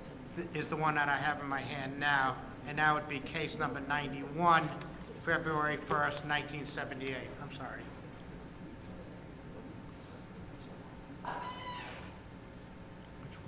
What's that lot number? Tax lot number? Yes. So the one directly next door that he just gave the decision on would have been 892 and 893. Here. Tax lots 892 and 893 on your radius map, Yes. which had the lot area occupied variance from 1978. And then the one from 1960 would be tax lots 889 to 891. This is 60. 1960, 1978.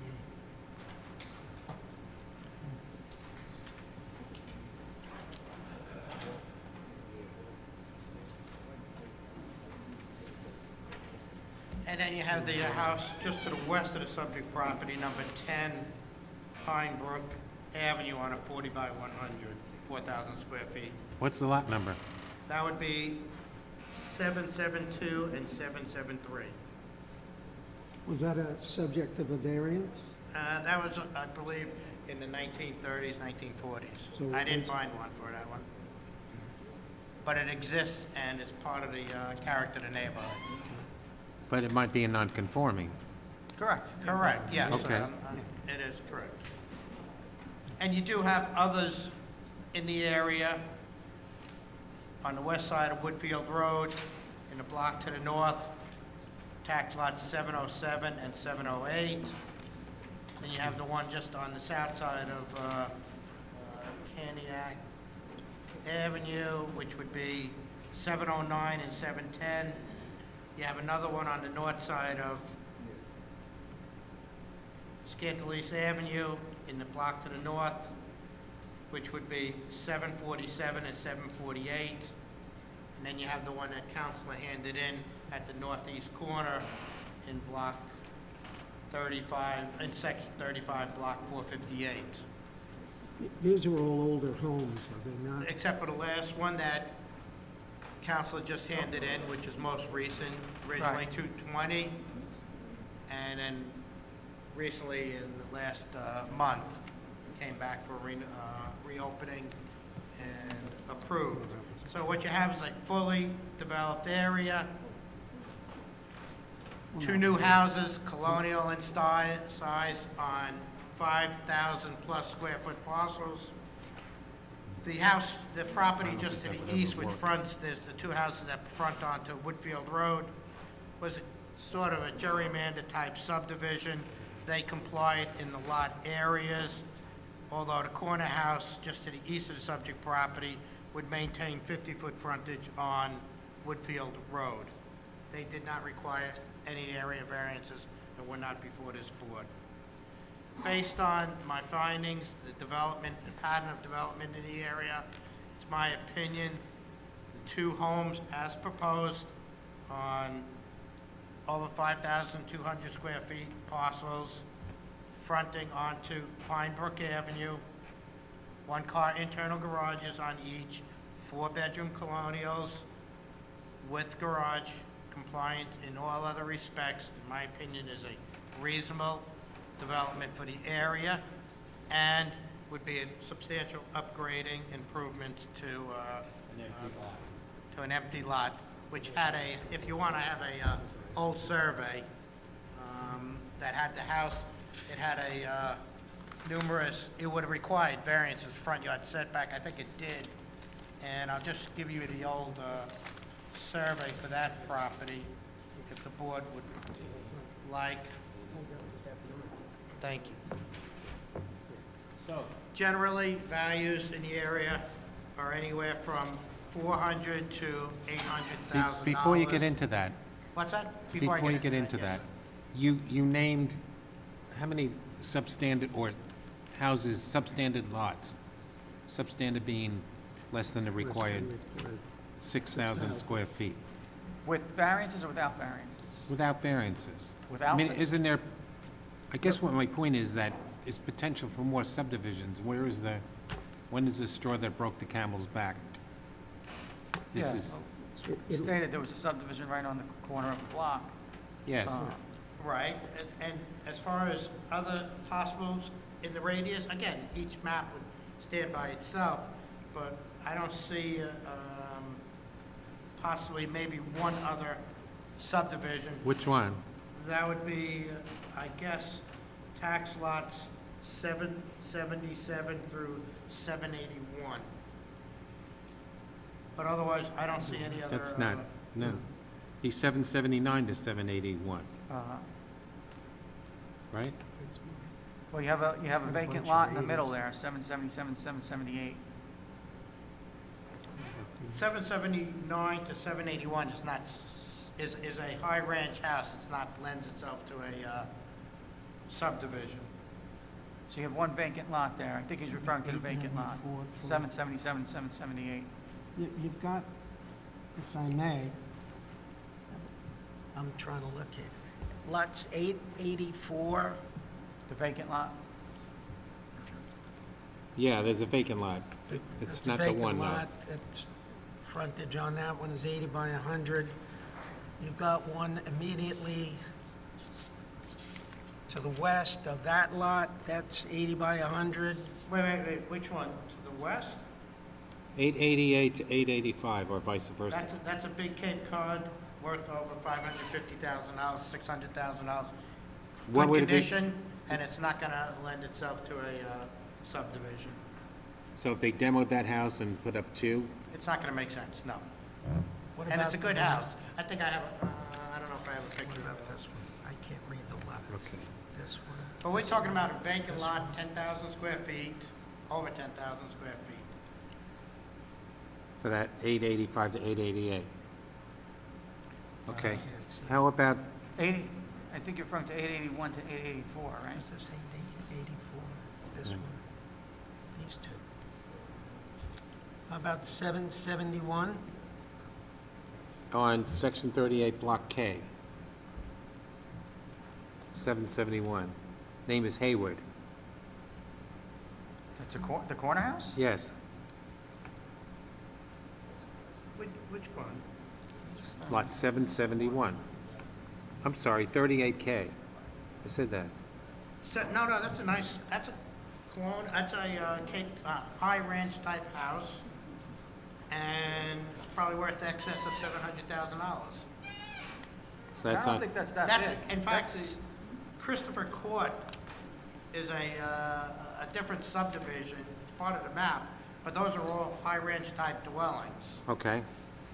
This one. How about, that's already subdivided. 770? 770. Could that get split on the north-south line? That faces on Wood. Or Which east-west? block? Which, 770 on section 35, 458. 35, 458? The corner of, Canandaigua and Woodfield. That's the corner house, 770, is a Cape Cod. In fact, that's it's only a 60 by 94. It's an undersized parcel, 94 by... if that's the one you're correct. And then you have the 40 by 100 just to the south, 707 and Right. 708. Was that, that's got to be a non-conforming, so close to Woodfield Road. There's a house on that, yes. on a Yeah, that's what I'm 45-100. saying, that one has to be a non-conforming because it's so, 708, You mean because it's built so close to Woodfield Road? yes. Probably, yes, probably an older home. Oh, right. That it was built and conforming at the time, non-conforming to the code. today, Right. yes. Probably not a variance lot. How about the adjacent one over there, 765? It's a high ranch house. Economically, it doesn't lend itself to a knockdown. In fact, it's a corner house in that it would have to have numerous other variances, including front yard setbacks on the corner, on the new corner house, on either one. Either Scantalese or Woodfield, depending on how you configure the subdivision lot, but that is a high ranch house. Okay. He's got 30-foot back He's got a 70-foot by 100-foot here. Let's look at 38 Block K, lot 692. 70 by 100? Yeah. It's a Cape Cod, number 1090. Yeah, I mean, that would be 3,500 square foot lots. Right. That would be really undersized from any precedents in the He's area. asking for 30-foot on his tomatoes, right? Yeah, but that's, But he's got a 40-foot over right, here. and the lot area is sufficient. Mhm.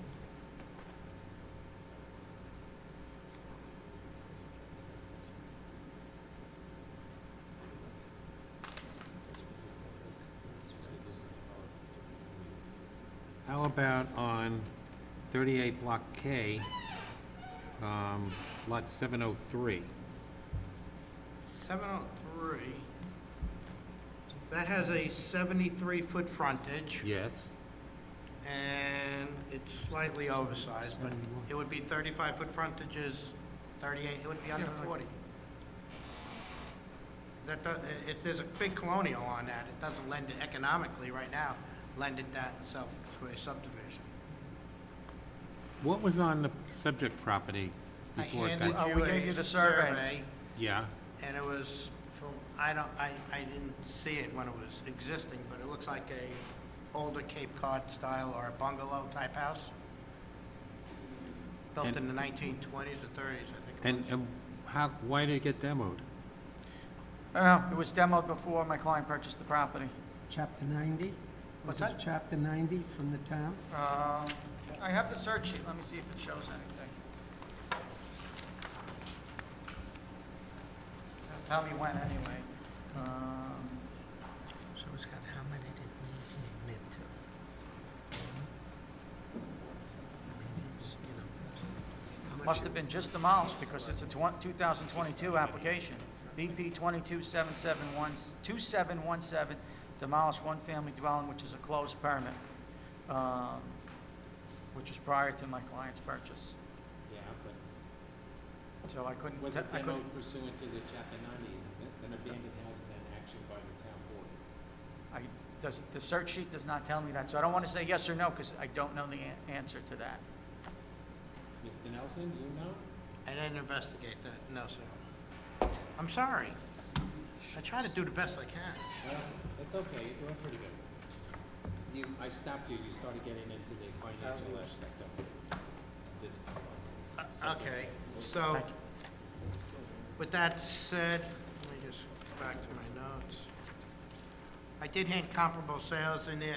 Houses sell anywhere from 400 on the low to 850 plus $1,000. The new, That's right in the immediate neighborhood. yes, sir. That would be found on Christopher Court, on some of the larger houses and some of the bigger houses. That's the area that's developed differently than, Yes, sir. okay. So with these two new colonials as proposed, they should sell for around $700,000 each. And they will be fully landscaped, paved driveways, all municipal Okay. services, So that's a and million, oversized rear yards. 1,400,000. So it certainly should be a benefit to the community, and it will provide for good quality housing in the area. What would the approximate cost of construction be on houses that are proposed for each one? So, you got the developer here, so they're about 20, You want to know how many square feet? they're about 2,400 each, I think, with the Yeah, garage. I have the plans, I'll tell you how big they are. I can tell you. They're 48 by 20, 25 times 2. So 48 by 25 times 2, 2,400. $400,000 each.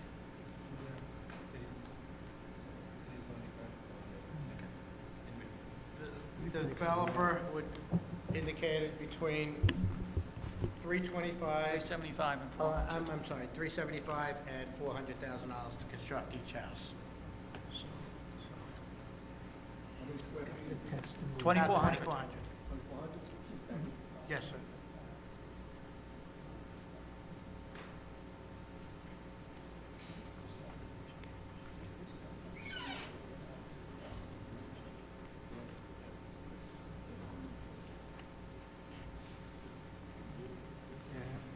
What was the cost of the acquisition of it?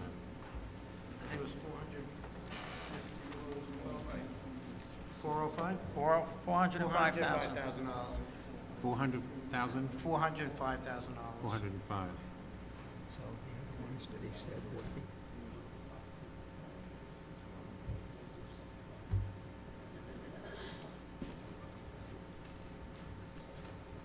So as you were mentioning before, practical difficulties and hardship early, and now it's the benefit to the applicant outweighs the detriment to the surrounding community. We don't have any opposition. 2 quality homes in this area is going to be beneficial, fully landscaped, on-site parking, oversized rear yards, in my opinion, with all municipal services available to the property, is a reasonable request by this applicant. Yeah, let's look at the plans. Yes, sir. What do you think? Colonials. I'm sure the applicant will take the standard conditions that the board has implemented and required of other developers in the area and throughout the town. So you got, Yes. Yes. Confirm that we stick to standard conditions in the event the board's inclined to grant the application.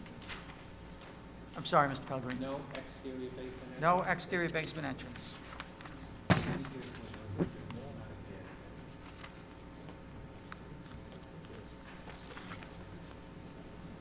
garage is an interior garage? Yes, internal attached garage. Interior garage? Correct. That would be converted to? standard conditions, yes, sir.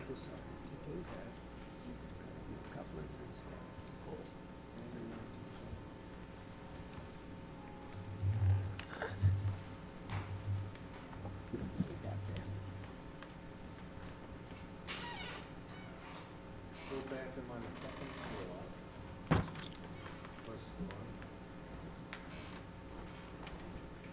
There's one full bath on the first floor, which the applicant will certainly make a half bath.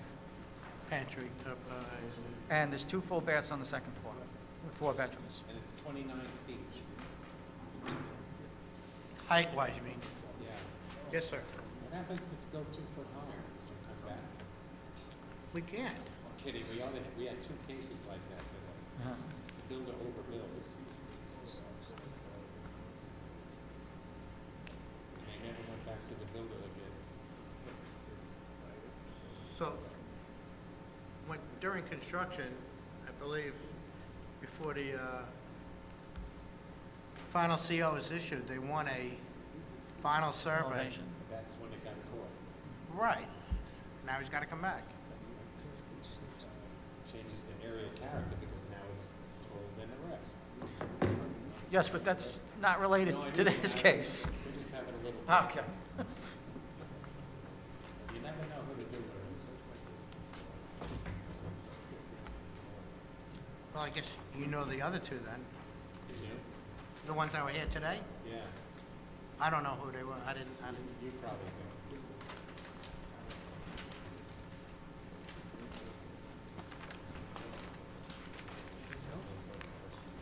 Any other questions from the board? Not, do I have a motion? I move the hearing be closed, the case placed on a decision calendar. When the board renders its decision, you will be notified. Thank you so much. Thank you. Second? Second. All in favor? Aye. Any opposed?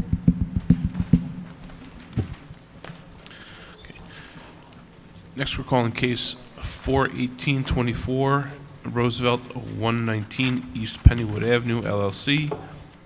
Variances, subdivision of lot area, front width from and on street line to front setback line, construct dwelling with garage.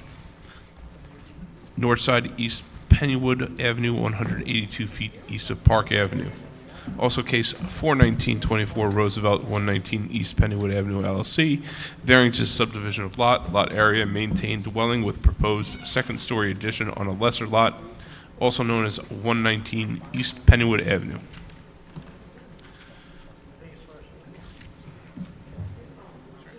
You swear or affirm to tell the truth, the whole truth, and nothing but the truth, so help you God? Yes. Yes. Dominic Minerva, Minerva and D'Agostino, 107 South Central Avenue, Valley Stream, New York. Attorney for the applicant. It's Barry Nelson, 220 Pettit Avenue, Belmore, New York, 11710. Gadiel Centillion, 414 Madison Street, Westbury, New York. Aurélie Boudon, 414 Madison Street, Westbury, New York. They are principals of the LLC that owns the house.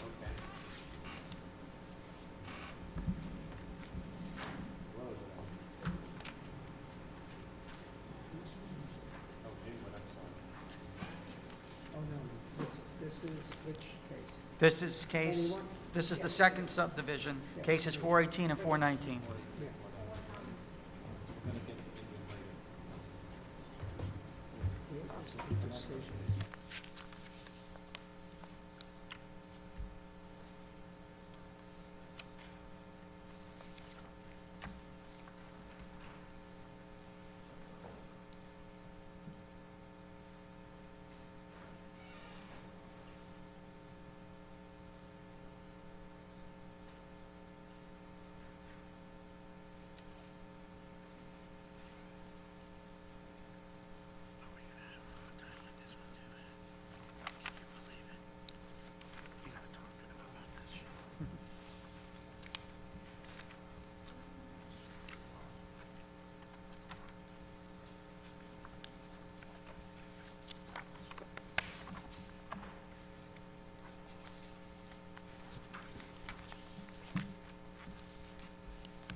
Or reading glasses.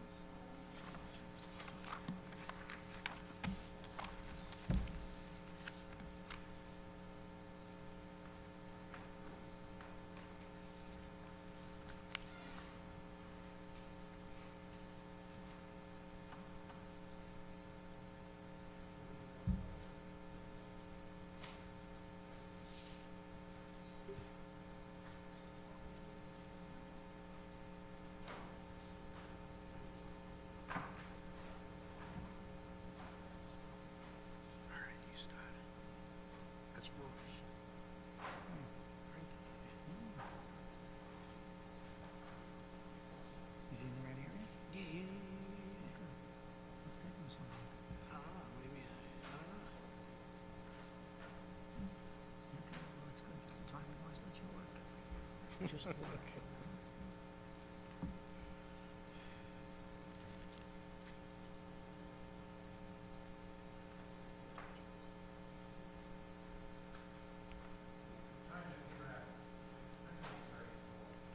Yeah.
it's gonna be more than doing an addition.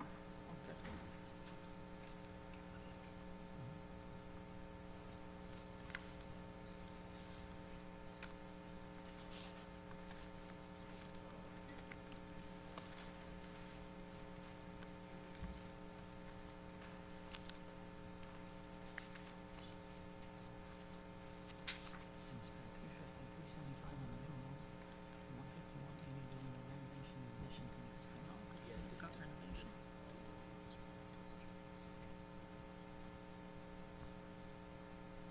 Let's use 375.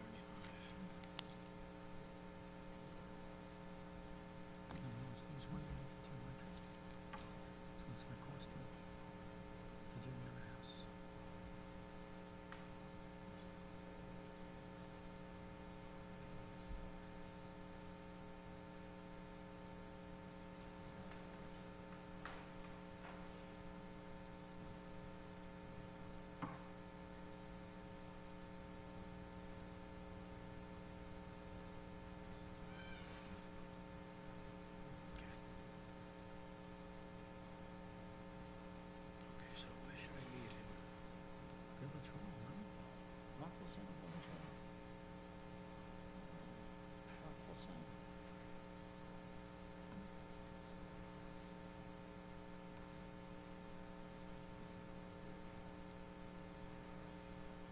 I think it's like one college place or something.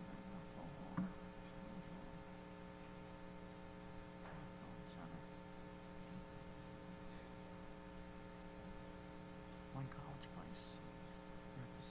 Oh, you want to text him that? Yeah. Then, okay. I'll text them.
Okay. The application before you today is for variances to maintain and modify the existing dwelling on a lesser lot and construct a new single-family dwelling on the subject premises. Subject premises is located at 119 East Pennywood Avenue, and it's known as Section 55, Block 478, tax lots 419, 421, and 424 on the Nassau County Landed Tax Map. It's located in a Residence B zone. Subject parcel is located on the north side of East Pennywood, 183.42 feet east of Park Avenue. Subject parcel contains 8,800 square feet, and the proposal is to subdivide the parcel into a 4,000 square foot parcel for the new dwelling and a 4,800 square foot parcel to maintain the existing dwelling with the proposed modifications on a lesser lot. The modifications include a 122 square foot small second floor addition to the existing dwelling, as well as renovating the entire dwelling. The variances requested are for lot area and front width for the new dwelling, and only for lot area for the existing dwelling. What, if I may, I Sure. know you have a It's fine. lot 424. Is that going to go with 419? Lot 424 is going with lot 419, yes. And why can't that go with the abutting 421? to increase that? It could, I'm not saying it can't, that it could, and you would make them more even in terms of square footage, like Yes. around 4,400 each. The only thing I would say is, and when Barry gets into it, if you look at the radius map, right next, it would be pretty consistent. You would have, if the new house on a 40 by 100, you'd have 3 40 by 100s in a row, and actually, the remainder lot, the 60 by 80, right next door to that would be a 50 by 80. So it would make the 5 houses in a row very consistent, but we are not adverse to moving that lot line if that's something the board feels more comfortable with. It would equal things out, that's... Yes. And then another, if you know the answer, how did, who was it, Gow, the subject property to the, 442? yeah, Tax lots 442 and 422 and 423 in the back? yes. Yeah, those are part of the property that fronts on East Greenwich Avenue, the Goey residence. How did that happen, do you know? So it's in the chain of title, and I believe it goes back, I have to pull out my chain of title, but I believe it goes back to the 1940s. At some point, there was someone who owned the whole area, and he deeded off pieces, and he had deeded off the, those parcels in the back to, the property that fronted on East Greenwich Avenue, and then the Joseph property, the 50 by 80, he also owned that at one point and deeded that to, whoever previously owned that. So I think that was broken up in the late 40s, and that, we did submit a chain of title, it's in the portal, and I believe that's how it happened. Let me just pull the chain out. Okay, lots.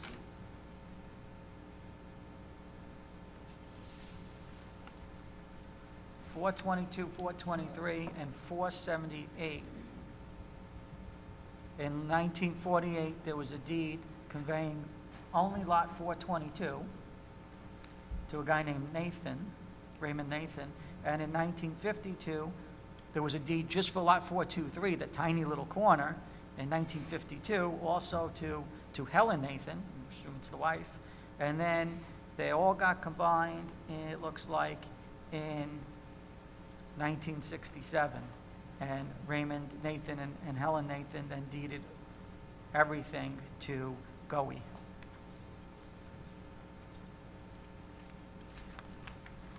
That's what the chain of title shows.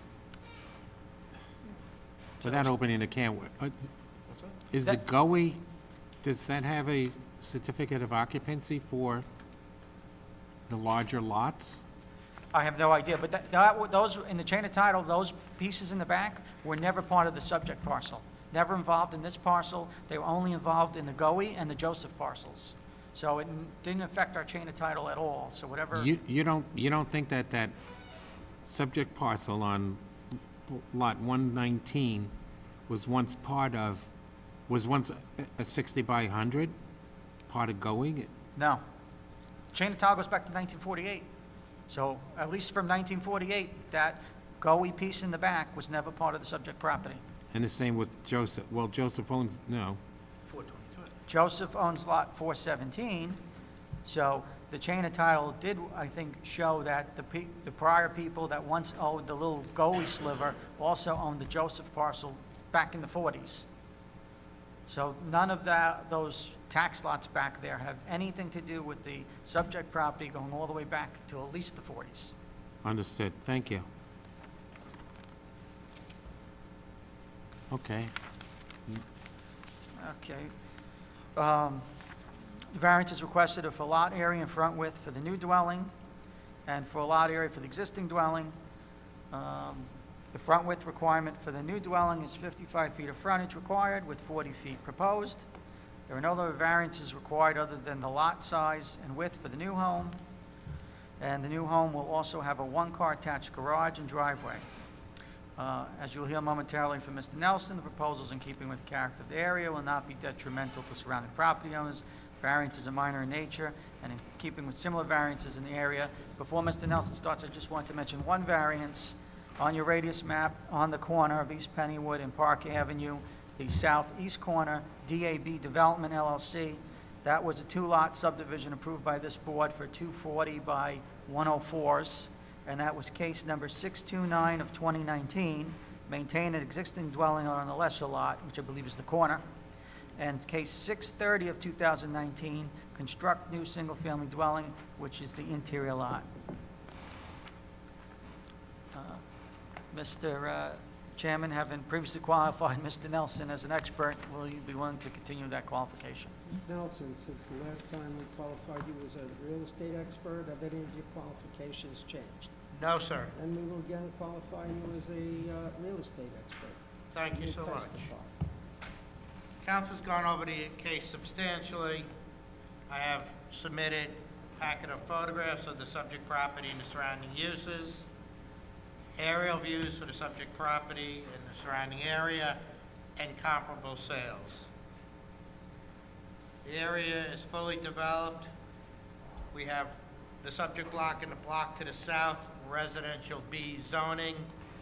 The north side of East Greenwich Avenue is a Residence A zoning, which requires 60-foot frontage, 6,000 square feet. The area character developed primarily with single-family homes, many of the construction built in the early 1900s, 1920s, 1930s. Over the years, there has been introduction to new dwellings up until, as council mentioned, the southeast corner of East Pennywood Avenue and Park Avenue, where it came before this board for a subdivision. And the new colonial would be the interior parcel in the block to the south, tax lots 524 and 525. The applicant is proposing to maintain the existing house on tax lot 419 and as going forward, 419 and 424 for a 60 by 80, 4,800 square foot parcel. That house is an older colonial, will be upgraded, expanded to a full two-story colonial in design.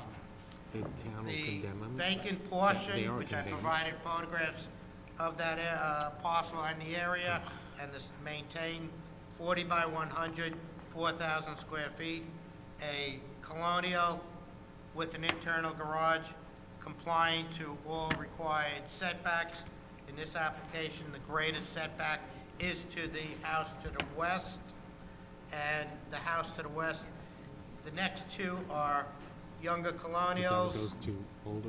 The first one is 115, I'm sorry, yes, 115 I'll have them East put it on Pennywood record Avenue, anyway. and then the house at 113 East Pennywood Avenue, built 2017. They are well-maintained homes in the area. The pattern of development is established within the 100, 200-foot radius and on East Pennywood Avenue at this location. Immediately to the south, you got two 40 by 100s. On the east side of Park Avenue, you have two 40 by 100s and a 50 by 100 in the radius, 100-foot radius. To the east of the subject property, the Joseph residence is a 50 by 80. Then the next one is a 50 by 100. You have a lawful house with a high ridge at tax lots 390 to 392. Then you have another 40 by 100. The south side, you have two 40 by 100s, and the rest is fully improved with Cape Cods and colonials, 60 by 100s. On East Pennywood Avenue, you have a total of 15 parcels. 9 of them would be equal to what is being proposed in this application. That pattern of development is consistent throughout this area, Roosevelt. The applicant is proposing one new colonial home on a 40 by 100, where you have three 40 by 100s just to the west on East Pennywood Avenue. It's my opinion, the application as it comes forward to this board will not alter or change the essential character of this neighborhood. 40 by 100s exist in this area. It has been granted many times throughout Roosevelt, and in my opinion, a new colonial would be an upgrade and a benefit to the community. Property values are anywhere from $400,000+ to about $750,000. The maintain would be worth approximately, after it's renovated, upgraded, and improved, approximately $550,000 to $575,000. The new colonials are selling in the area between $675,000 and $700,000. Considering the market today, $675,000 would be a safe valuation for a new home. All municipal services are available to the subject property, to the subject street, and in my opinion, will not alter or change the sense of character of this neighborhood. The properties will provide for on-site parking, landscaping, and a beautification to the maintained house as well. Thank you.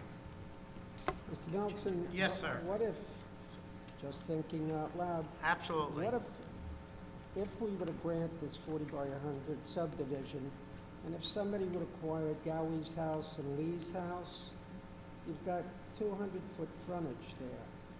One would think that if we were to grant this, it might be rather difficult for us to deny 5 houses where there are currently 2. Well, with that said, And they're, I'm not finished. And also on the north side of East Greenwich Avenue, you also have an 80 by 100, which could also be subdivided. Do you think that might not change the character of the neighborhood a little bit? that's a speculative question, and I'd be more than happy to address it. The house on tax lots 548 to, no, I'm sorry, 348 to 352, it's 100 by 100. It's a large split level Lee House. home, Okay. and it's worth in excess of $650,000. Okay. It doesn't lend itself to a knockdown.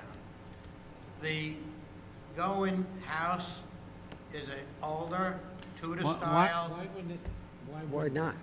Because, you knock it down for $20,000, right? well, that used to be in the 1990s. I don't think anymore. I heard recent testimony within the last 6 months. 25. Fine, but right now, I've been doing this here for 40 years. Really? The older homes are the ones that are being knocked down. A split level as noted on the Lee property is not a house that's gonna be knocked down for a speculation of 2 new homes. Okay. The same would be for the Going property. The Going property would be, if you did knock it down, would be 50 by 120, but we might be talking about this in the, well, I won't be, in the 2060s, not today. 2024, for the next 10 years, I don't see this happening. I would just add And even if it did, they'd be putting up larger colonials at a higher, greater profit. Okay. And I would just note But that was a good question. the 2 subdivisions in the area, the one that just that happened in 2019 on the corner, Yes. that was maintain the existing dwelling on a lesser lot and construct a new home, just like this application. So neither of those applications involve demolition. Google Earth shows, and I don't know what the date of that, the photos are, that there's a few houses in the neighborhood that have been condemned. They have the red X on the, are they still in existence? No, Do you know? most of them, well, I'm not sure where you're looking at. I shouldn't answer that Do you know too quickly. which block? East Pennywood. East Pennywood. That would probably be outside the radius, but most of the homes in the area now have been upgraded, either knocked down, new colonial. In fact, the one the second one to the west, which would be on tax lots 405 and 406, had a smaller cottage that was vacant, knocked down in 2016, 2017, had a new colonial. And I provided photographs to the board. It's a good thing when new construction takes place in the community where new houses are constructed. It's a positive trend. It's not a detriment to the block or the surrounding community. Understood. Thank you. I would, just also note, the applicant would, the board was inclined to grant this application, accept all the standard conditions, and if the board felt that tax lot 424 should be included in this, in the construct new parcel rather than the maintain, certainly, open to that condition as well. And part of the new home, is it owner, you'd claim willing owner occupied? Upon sale, the builders, so they're going to sell the two homes, so yes, we'll stand the standard condition that upon sale, that the properties will be owner occupied. Thank you. That concludes your case. Any other questions from the board? Not, do I have a motion? I move the hearing be closed, the case placed on the decision calendar. When the board renders its decision, you will be notified. Thank you so much. Second. All in favor? Aye. Any opposed?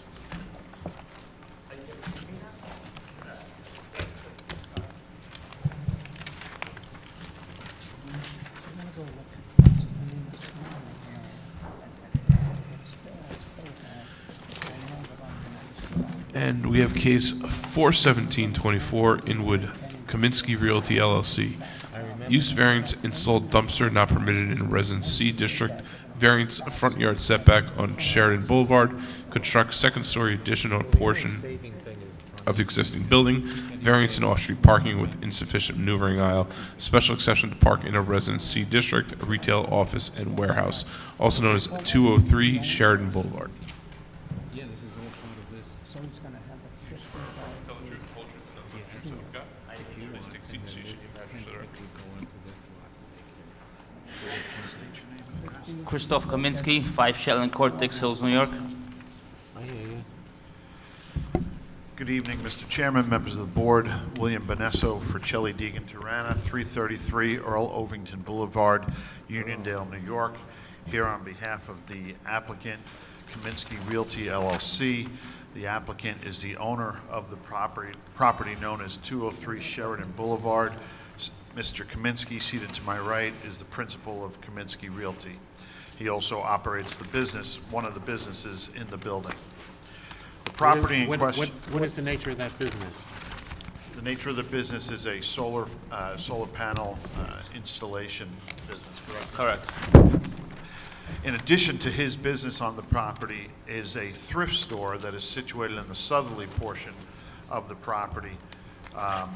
And if you look at the floor plans that have been provided, it mainly fronts on Sheridan Boulevard and the easterly side of the front portion of the building is the store, and then in the rear of the store to the west it's mostly storage. Mr. Kaminsky's space is the northerly portion of the building, which is the one-story area that he maintains as a warehouse and as office space. The property itself is a corner parcel situated on the northwest corner of Sheridan Boulevard and Cypress Road. The majority of the parcel is in the Business X District with a rear triangular portion of the property situated in the C Residence District. My client is seeking variance relief to build a second floor addition over the portion of the building that he uses for his business so that he can put office space on the second floor and utilize the entire first floor for his storage and warehouse area. Mr. Vanessa, I apologize for making you to interrupt. Nassau County Planning Commission requires additional information. What is it that he wanted? I have not been contacted on that. My guess is maybe they want a parking study, but we did not have a traffic expert on this matter. I'm going to speak to parking. That is, in my opinion, the major relief that's being requested here. But honestly, I do not believe that this case warrants the need for a traffic expert. Mr. Owens, do you know what the Planning Commission wants?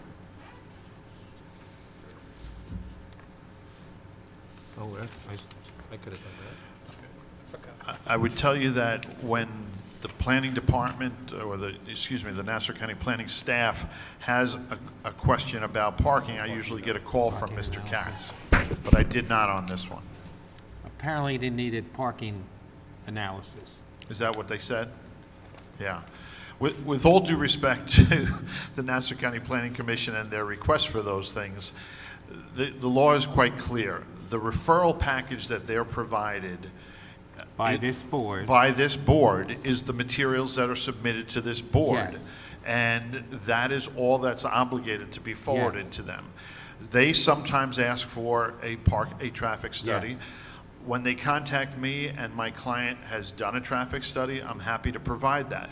But we're not going to prepare, we did not plan on preparing a traffic study for this case, or parking study for this case, because we don't feel we need one, and we're not going to do one strictly for the Nassau County Planning Commission. That's understood. So it's certainly within the planning, within the zoning board's purview to say to the Planning Commission, we don't have that, the applicant is not providing it, make a recommendation, and as you know, they have only 30 days from the receipt of a complete package to weigh in, and if they don't weigh in within that 30 days, they waive their right to do so. Yes. So, in my opinion, humbly, I would say that they have foregone the right to delay this case with a request for more information, and the board is entitled to make the determination whenever it chooses to. I believe that current council and all councils prior to this agree with you.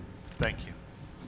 You know that the board is going to implement the new ruling as far as the submission, and that's got to be on file. Yes, and frankly, I support that, because very often, when we do, when we only had to submit to the board on the day of the hearing, we often don't have our report done until perhaps the week before. Right. And then the Planning Commission says, do you have a traffic report? And I say, well, it's in the works, but I don't have one, and that delays their process. So I think it's a great idea that the board is going to require that the traffic studies on cases that warrant them be submitted at least 30 days before the And hearing, so that warranting they can them be is on the record. And that's at your call whether or not you decide whether or not it's warranted. Correct. I understand Correct.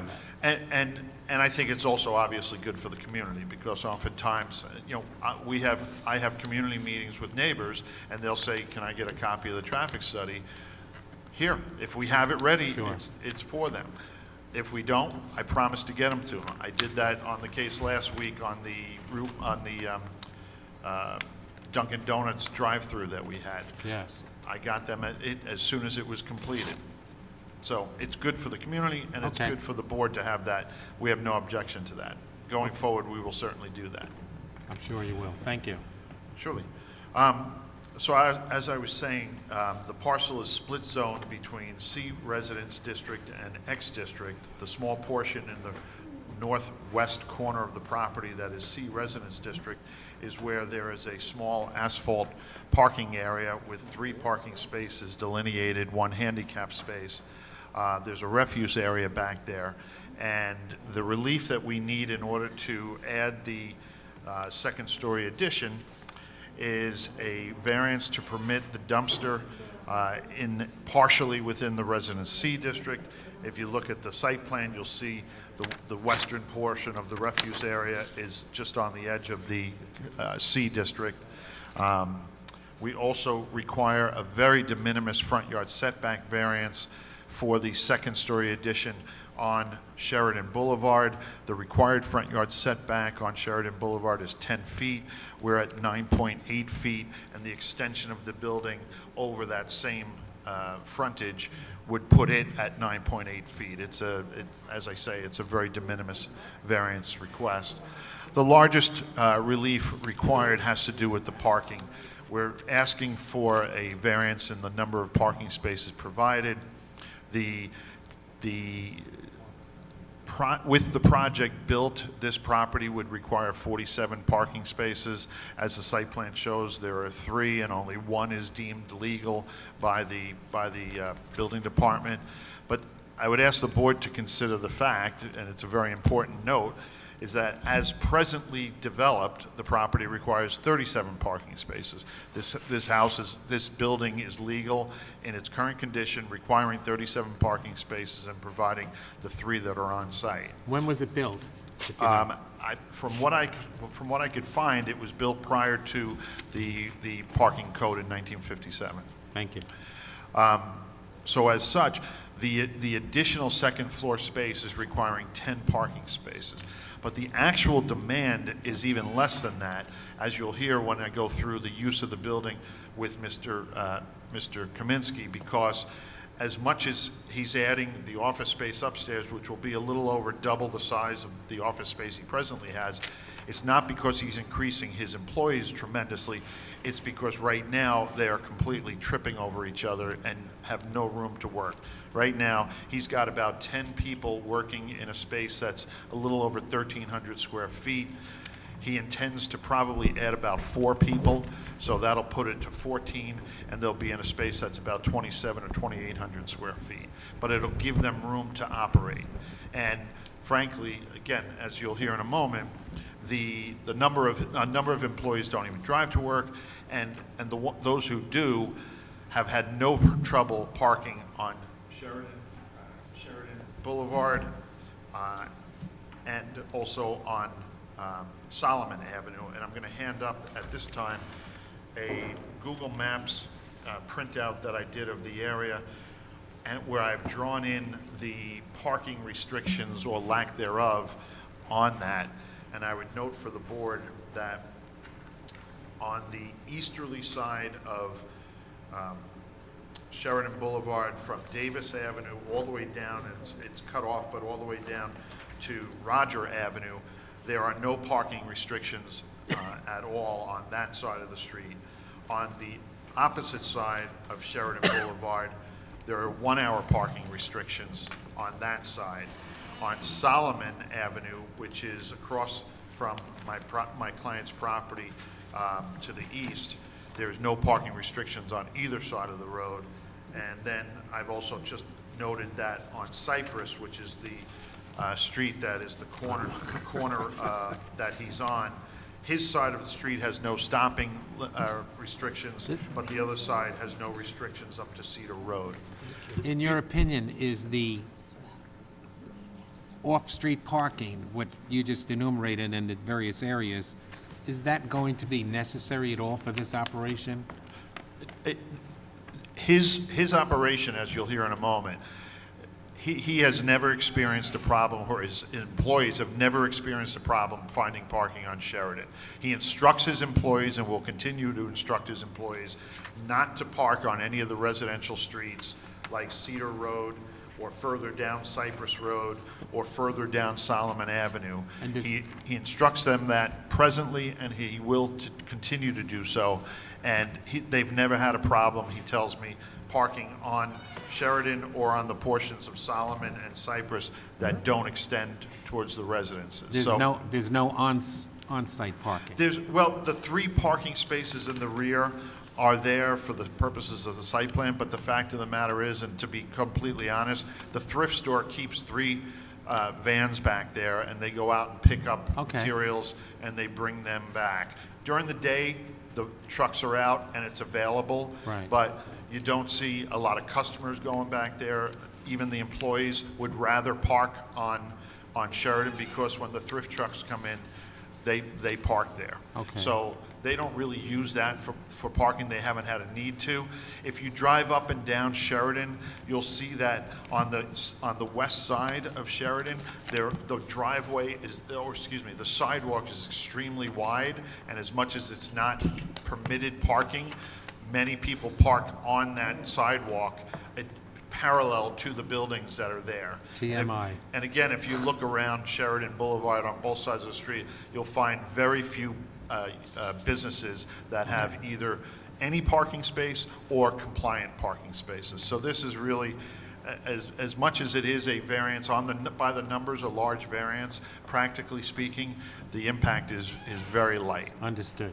Now, what about the warehouse portion, or is your client going to testify? I'm going to get into that with him right now. So, pull that closer. Thank you. So, Mr. Kaminsky, let's talk about the business. First of all, you own the entire building, is that correct? Correct. Okay, and you lease the southerly portion to a thrift shop? Correct. And what are the hours of that thrift shop? 9 to 5. Monday through Friday. Saturday? Or Monday to Friday. Monday through Friday? Yeah, they close on Saturdays. They close on Saturday. Okay. How many employees do they have? About 2 employees. Okay. Is it an active site? Is it very busy? Not that active. There's people coming in here and there, but it's not a very active site. And have they had any problems with parking along Sheridan? No, they have never had any problems parking on Sheridan. I think you said that you find that the customers of the business typically park on the east side of Sheridan Boulevard, which has 1 hour parking. Is that correct? Correct, yeah. Okay. But throughout the day, it's mostly parking on the entire Sheridan Boulevard. There's never been an issue. Okay. Now, in your portion of the building, the northerly portion, right now, you maintain about 2/3 of that is warehouse and about 1/3 of that is your office, right? Correct. And what are your hours of operation? 9 to 5, What days of the week? Monday to Friday. Okay. And you would accept that as a condition going forward? Yes. Now, what type of business do you have? Solar and construction. Okay. And the people who are in your office, what are they there doing? Basically office work, sitting by a computer. And are they doing sales there? No, no sales. Just Sales, the administration of the business? correct. They're not the people that call me all the time. No, it's not them, no. I'd be a little biased if that was true. No, definitely not. Typically, the salespeople are out in the field, they're never in the office. And what do you store in the warehouse? Material, solar panels, rails, material for installation. Do you keep trucks in there? No, we do not keep trucks in there. Do your employees park in there? No. Do you have trucks? We have about 8 or 9 trucks, but everybody takes their trucks home. So the trucks do not stay here overnight? No. Okay.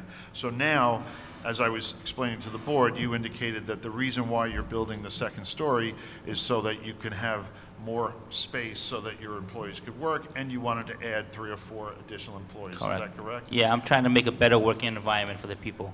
What's the condition right now? I mean, one of my employees told me one time, she said, we don't have an office, we have a room in a warehouse. So, I'm trying to make a real office for them. Okay. So if you get the second floor addition approved, I notice on the floor plans that some of it is storage area in it as well, but the rest of it will be offices and cubicles for your people, and you expect to add maybe 4 people to the space? Correct. And do you expect that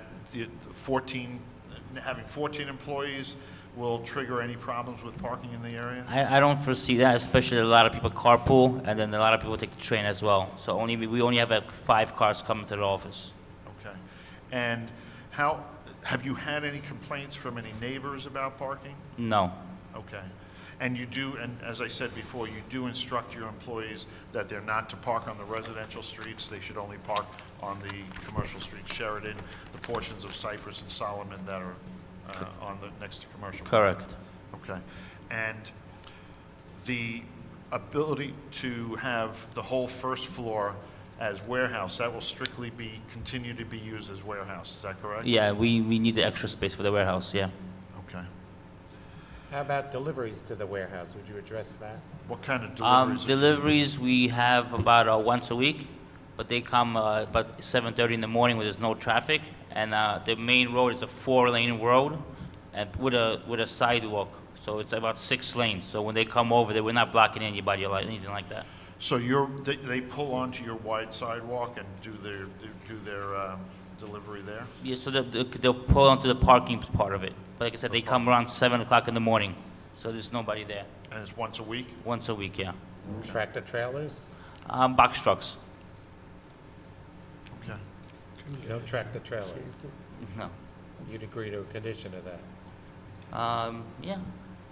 Okay. I have a question. I mean, I know we do have a loading dock.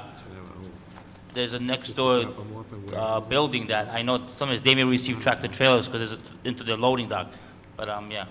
I have a couple of questions.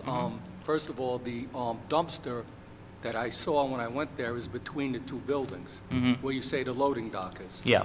So it's already there. Is that your dumpster? That's my dumpster, correct. Okay, so why can't the dumpster just stay there? Because currently the next door building, they're not renting it out, so I'm taking advantage of the empty space.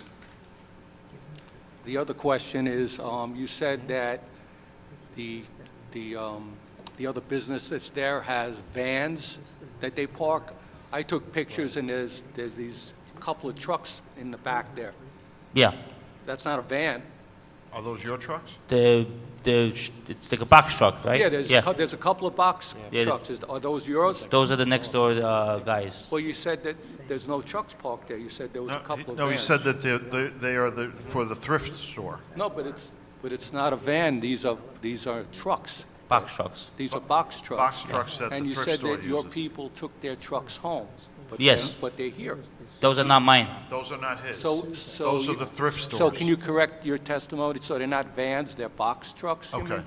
Is Sorry. Correct. The next door thrift store, they have box trucks, Okay, yes. that's what I didn't I apologize. notice. I misspoke and said that they were okay, vans. it's okay. I thought I'm that just trying to get the No, whole that's thing fine. correct. I thought that they were vans. Apparently, they're box trucks. And my other question is this, is the building looks like it's in very good shape from the outside, it's well manicured. When you make a turn on Cypress is that your loading dock for your warehouse? Where are you gonna unload your stuff? My loading dock is on Sheridan Boulevard, so when But you... there's a box, but there's a there's a big garbage disposal thing there, you couldn't unload anything there. Yeah, so like I mentioned, my area, where there's a new bricks, that's my part that I use. So when they come with the trucks, they park like on the parking spot, and we take it out of the back of the truck. No, because my concern, to be honest with you, is that you make a turn onto Cypress, where you have another loading dock, which I have pictures of, and there's nowhere to turn the trucks around. It's a residential area as you're going in the back there, and it seems problematic to me, so that's my question. Right now, how are you unloading these trucks that are coming if the dumpster is at your loading dock? So on Sheridan? on Cypress Boulevard, that's the next door thrift store. I do not use that over there. Okay, so then how are you unloading your warehouse? Show me where you're unloading. I have pictures of everything, and it Yes. doesn't, the front of. So the front, yeah. So here's the dumpster where your loading dock is. Back here. But So- if you turn to the other picture, we park on the next one. We park on the street right there in front of the over door. So you pull up on Sheridan Boulevard with a big truck and unload it out of the back, is that what you're Correct. saying? Okay. So you're not making a right turn? No. Because that's what concerns me, to be Right. honest with you, you have the car dealership across the street, your building looks like it conforms to the neighborhood, it's just the back. If you're gonna be having trucks going there, to me, it's a problem. Yeah, as far as trucks going in, it's only in the front, and like I said, I try to maintain my building. I just put a brand new sidewalk, as you see. No, Yeah. your building, when I looked around, it looked very nice. Yeah. I had two concerns, how the truck could turn around on Cypress, and the trucks that are being stored in the back there, since it's a residential area, right, your neighbor is a regular homeowner. We would accept a condition that his warehouse operation only unload from the front of the building on Yeah, Sheridan. That would make, that would be my concern. Yeah, Thank you. not a problem. So, Yes. I'm looking at Google Earth. Sometimes it's not exactly correct. Okay. But in the area where it seems as if the thrift shop, it looks horrible. It's cleaned up. It's cleaned It's up. cleaned Yes, up? because I said Okay. the same thing. The first time I looked at the site, I looked on Google Maps, and it was a mess back there. Right. And I said, Christoph, this has got to go. He says, it's all gone. He says, that was gone long ago. Even when I bought the building, I put a brand new vinyl fence, privacy fence, so nobody would see what's going on inside. Okay, thank you. Yeah. So all that being said, I think as much, again, as it's a large parking variance by the numbers, when you look at it practically speaking, and when you look at what's already legal on the site, the addition of the 10-space requirement addition is justifiable for the variance in light of the way his employees work. He does maintain his property in good fashion. He did put in new sidewalks and new vinyl fencing. He tries to be a good neighbor. I know there's one complaint that was, or opposition email that came in that simply said, literally non sequiturs. It said parking. It said aesthetically unappealing, lack of parking, diminishes sunlight to opposing houses. That's literally what it says. With regard to the diminishing sunlight to opposing houses, the second-story addition is going to be at something like 27 or 29 feet. It's lower than a regular single-family house. There will be solar panels on top. If you take a look at the plans, the roof plan shows solar panels. Yeah. I think some people only have air rights now. That people can't build above it nowadays. Yeah, yeah. Uh-huh. So, and in terms of the lack of parking, as you heard, the parking demand for this property is very light. And I disagree when he says it's aesthetically unappealing. I think Yeah. he's done a good job with the building. With the addition, he's going to do a whole new stucco and brick facade on it, so I think it'll actually be improvement. So unless the board has any additional questions, that's our direct presentation. Any other questions from the board? No, sir. If not, do I have a motion? Did you want to ask a question? Yeah.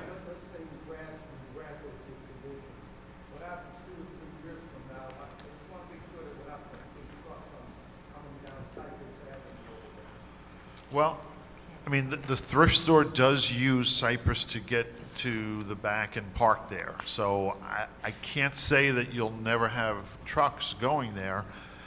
It's,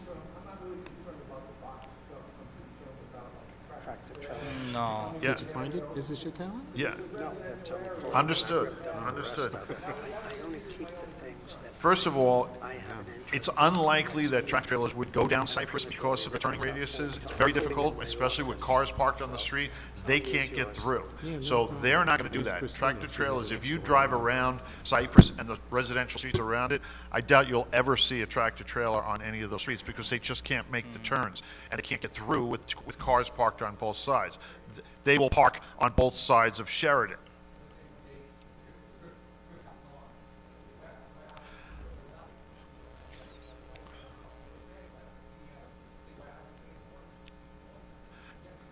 Yeah.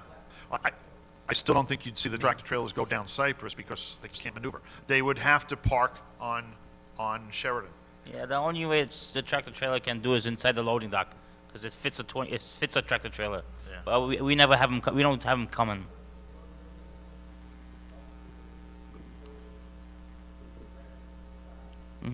Correct. Thank you.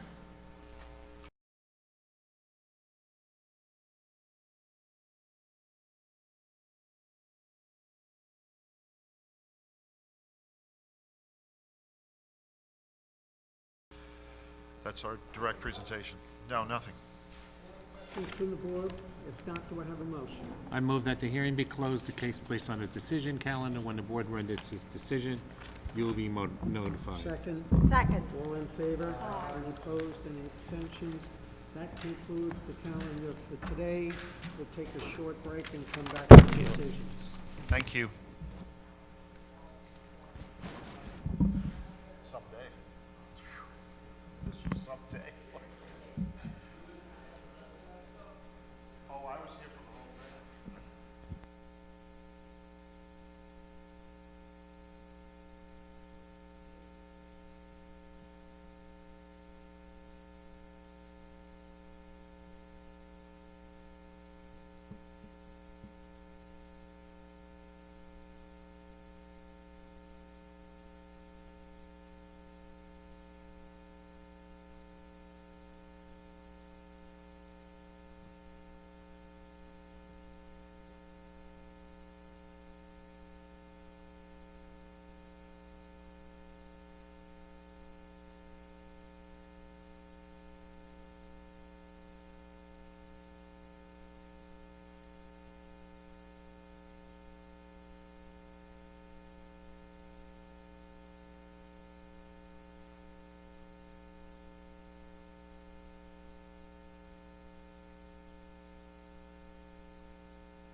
four-point look now.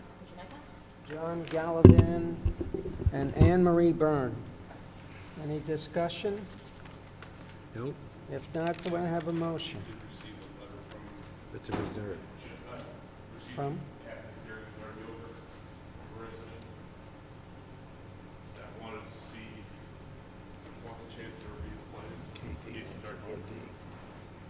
Yeah, but it's after the fact.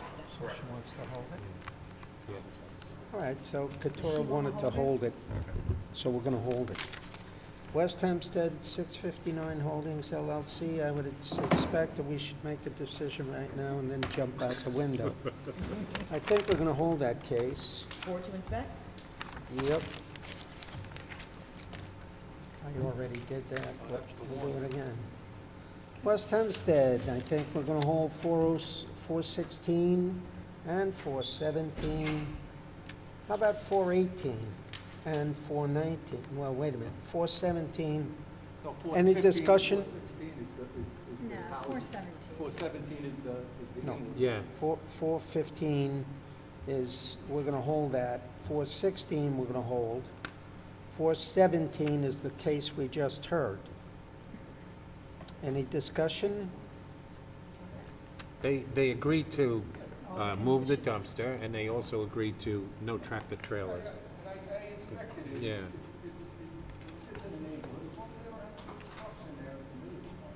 Okay. 418, I got to make that, somebody should make a motion. 417, 2024. 417 of 24 Inwood, Kaminsky Realty, use variance, install dumpster not permitted.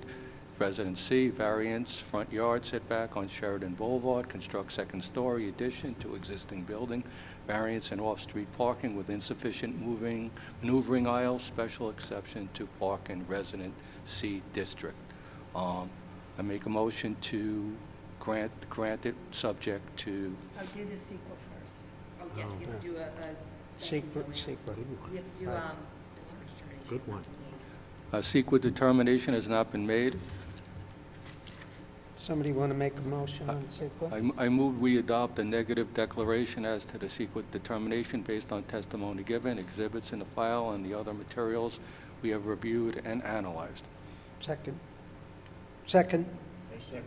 All in favor? Aye. And opposed? Now a motion to move the case forward. I make a motion for index number 417, Inwood, Kaminsky Realty, use variance, install dumpster, not permitted in Residence C, variance, front yard setback, Sheridan Boulevard, and exception to park in Residence C. I make a motion to grant the variance with conditions. Second? All in favor? Aye. And opposed? Okay, 418 and 19, I think we'll hold until Katura familiarizes herself. I have strong feelings about that. But Christina, make a note of that they're willing to Make add, 250s? Make yeah, 250s. add 424 to that.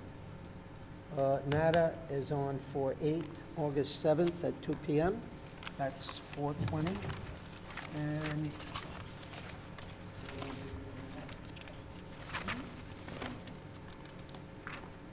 And NADA is, how do we have one on 8/7 and one on 8/21? This is 824. Oh, that's Belmore. So that's 421, yeah, I'm reading from two different. 765 of 2023 was adjourned to August 21st, 2024. And I believe, Do you have a couple of housekeeping matters? shoot, Okay. let's go. So, you'll remember quite a while ago, there was a case in front of the board. It was Franklin Square LLC. It was the Taco Bell and Starbucks. That was in Franklin Square. It's on Franklin Avenue in Franklin Square. And conditions that were a little more stringent were just sent to this board. The applicants are willing to adhere to these conditions. Specifically, it is With respect to the drive-through, it's going to be not as loud, so it's better for the community. Deliveries shall be no later than 5 p.m. Dumpster shall be picked up no earlier than 8 a.m. Mechanical sweeping of the lots will be no later than 9 p.m. So again, good for the community, less disruptions, earlier and later. Earlier than sweeping also. It's going to be, well, it's completed no later than 9 p.m., so it's earlier than initially was. Sometimes they sweep at 6 o'clock in the morning. Fair. And the drive-through hours were limited to end at 1 a.m. So if the board is willing to adopt these conditions, we could reopen the case. They're actually a little bit more stringent than the ones that were Mhm. Correct. So if the board's willing Somebody to wants to reopen- make a motion to reopen this case? I move to reopen the case. Do we have a second? I second. All in favor? Aye. Can we reopen it? They didn't hear it. Yeah, They it's weren't just- here, That's, and we yeah. don't have a quorum. yeah. We only have 3 bods who heard Okay. the case. We're not really acting on it, we're just reopening it. Yes. And the decision, it's like a new case at this point. If we reopen it sua sponte, then we Yeah. could re-adhere to the condition. I- It's probably safer to hold it, but I do think that the board would be able to. So what are you gonna do? Hold it? The board's, I'd the put board's it- able. The board is able, it's a sua sponte reopening. I Fine. think it's permissible. You have to take a note, No take, action. take a vote, Vote. the Aye. 3 of us. No, I think Everybody can vote. Everybody can? It's unanimous. You familiarize yourselves.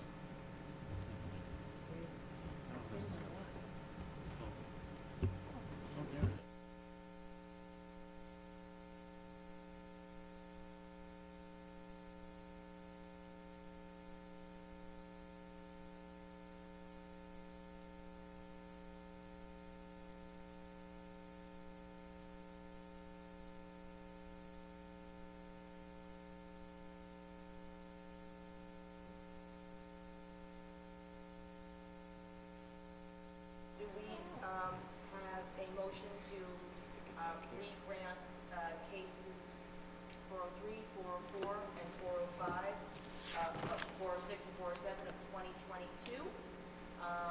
Adopting the new proposed conditions, which are more stringent than the ones Is that the one we original. just spoke about? Just Yes. voted on.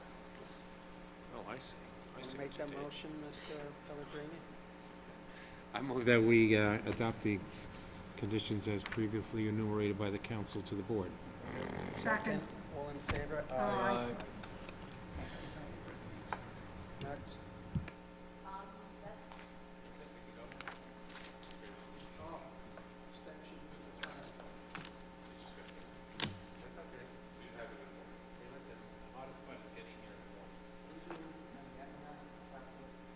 they were recently in front of us. Yeah, for the landscaping, they were for landscaping.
I move that the board stand closed and recess until the next meeting.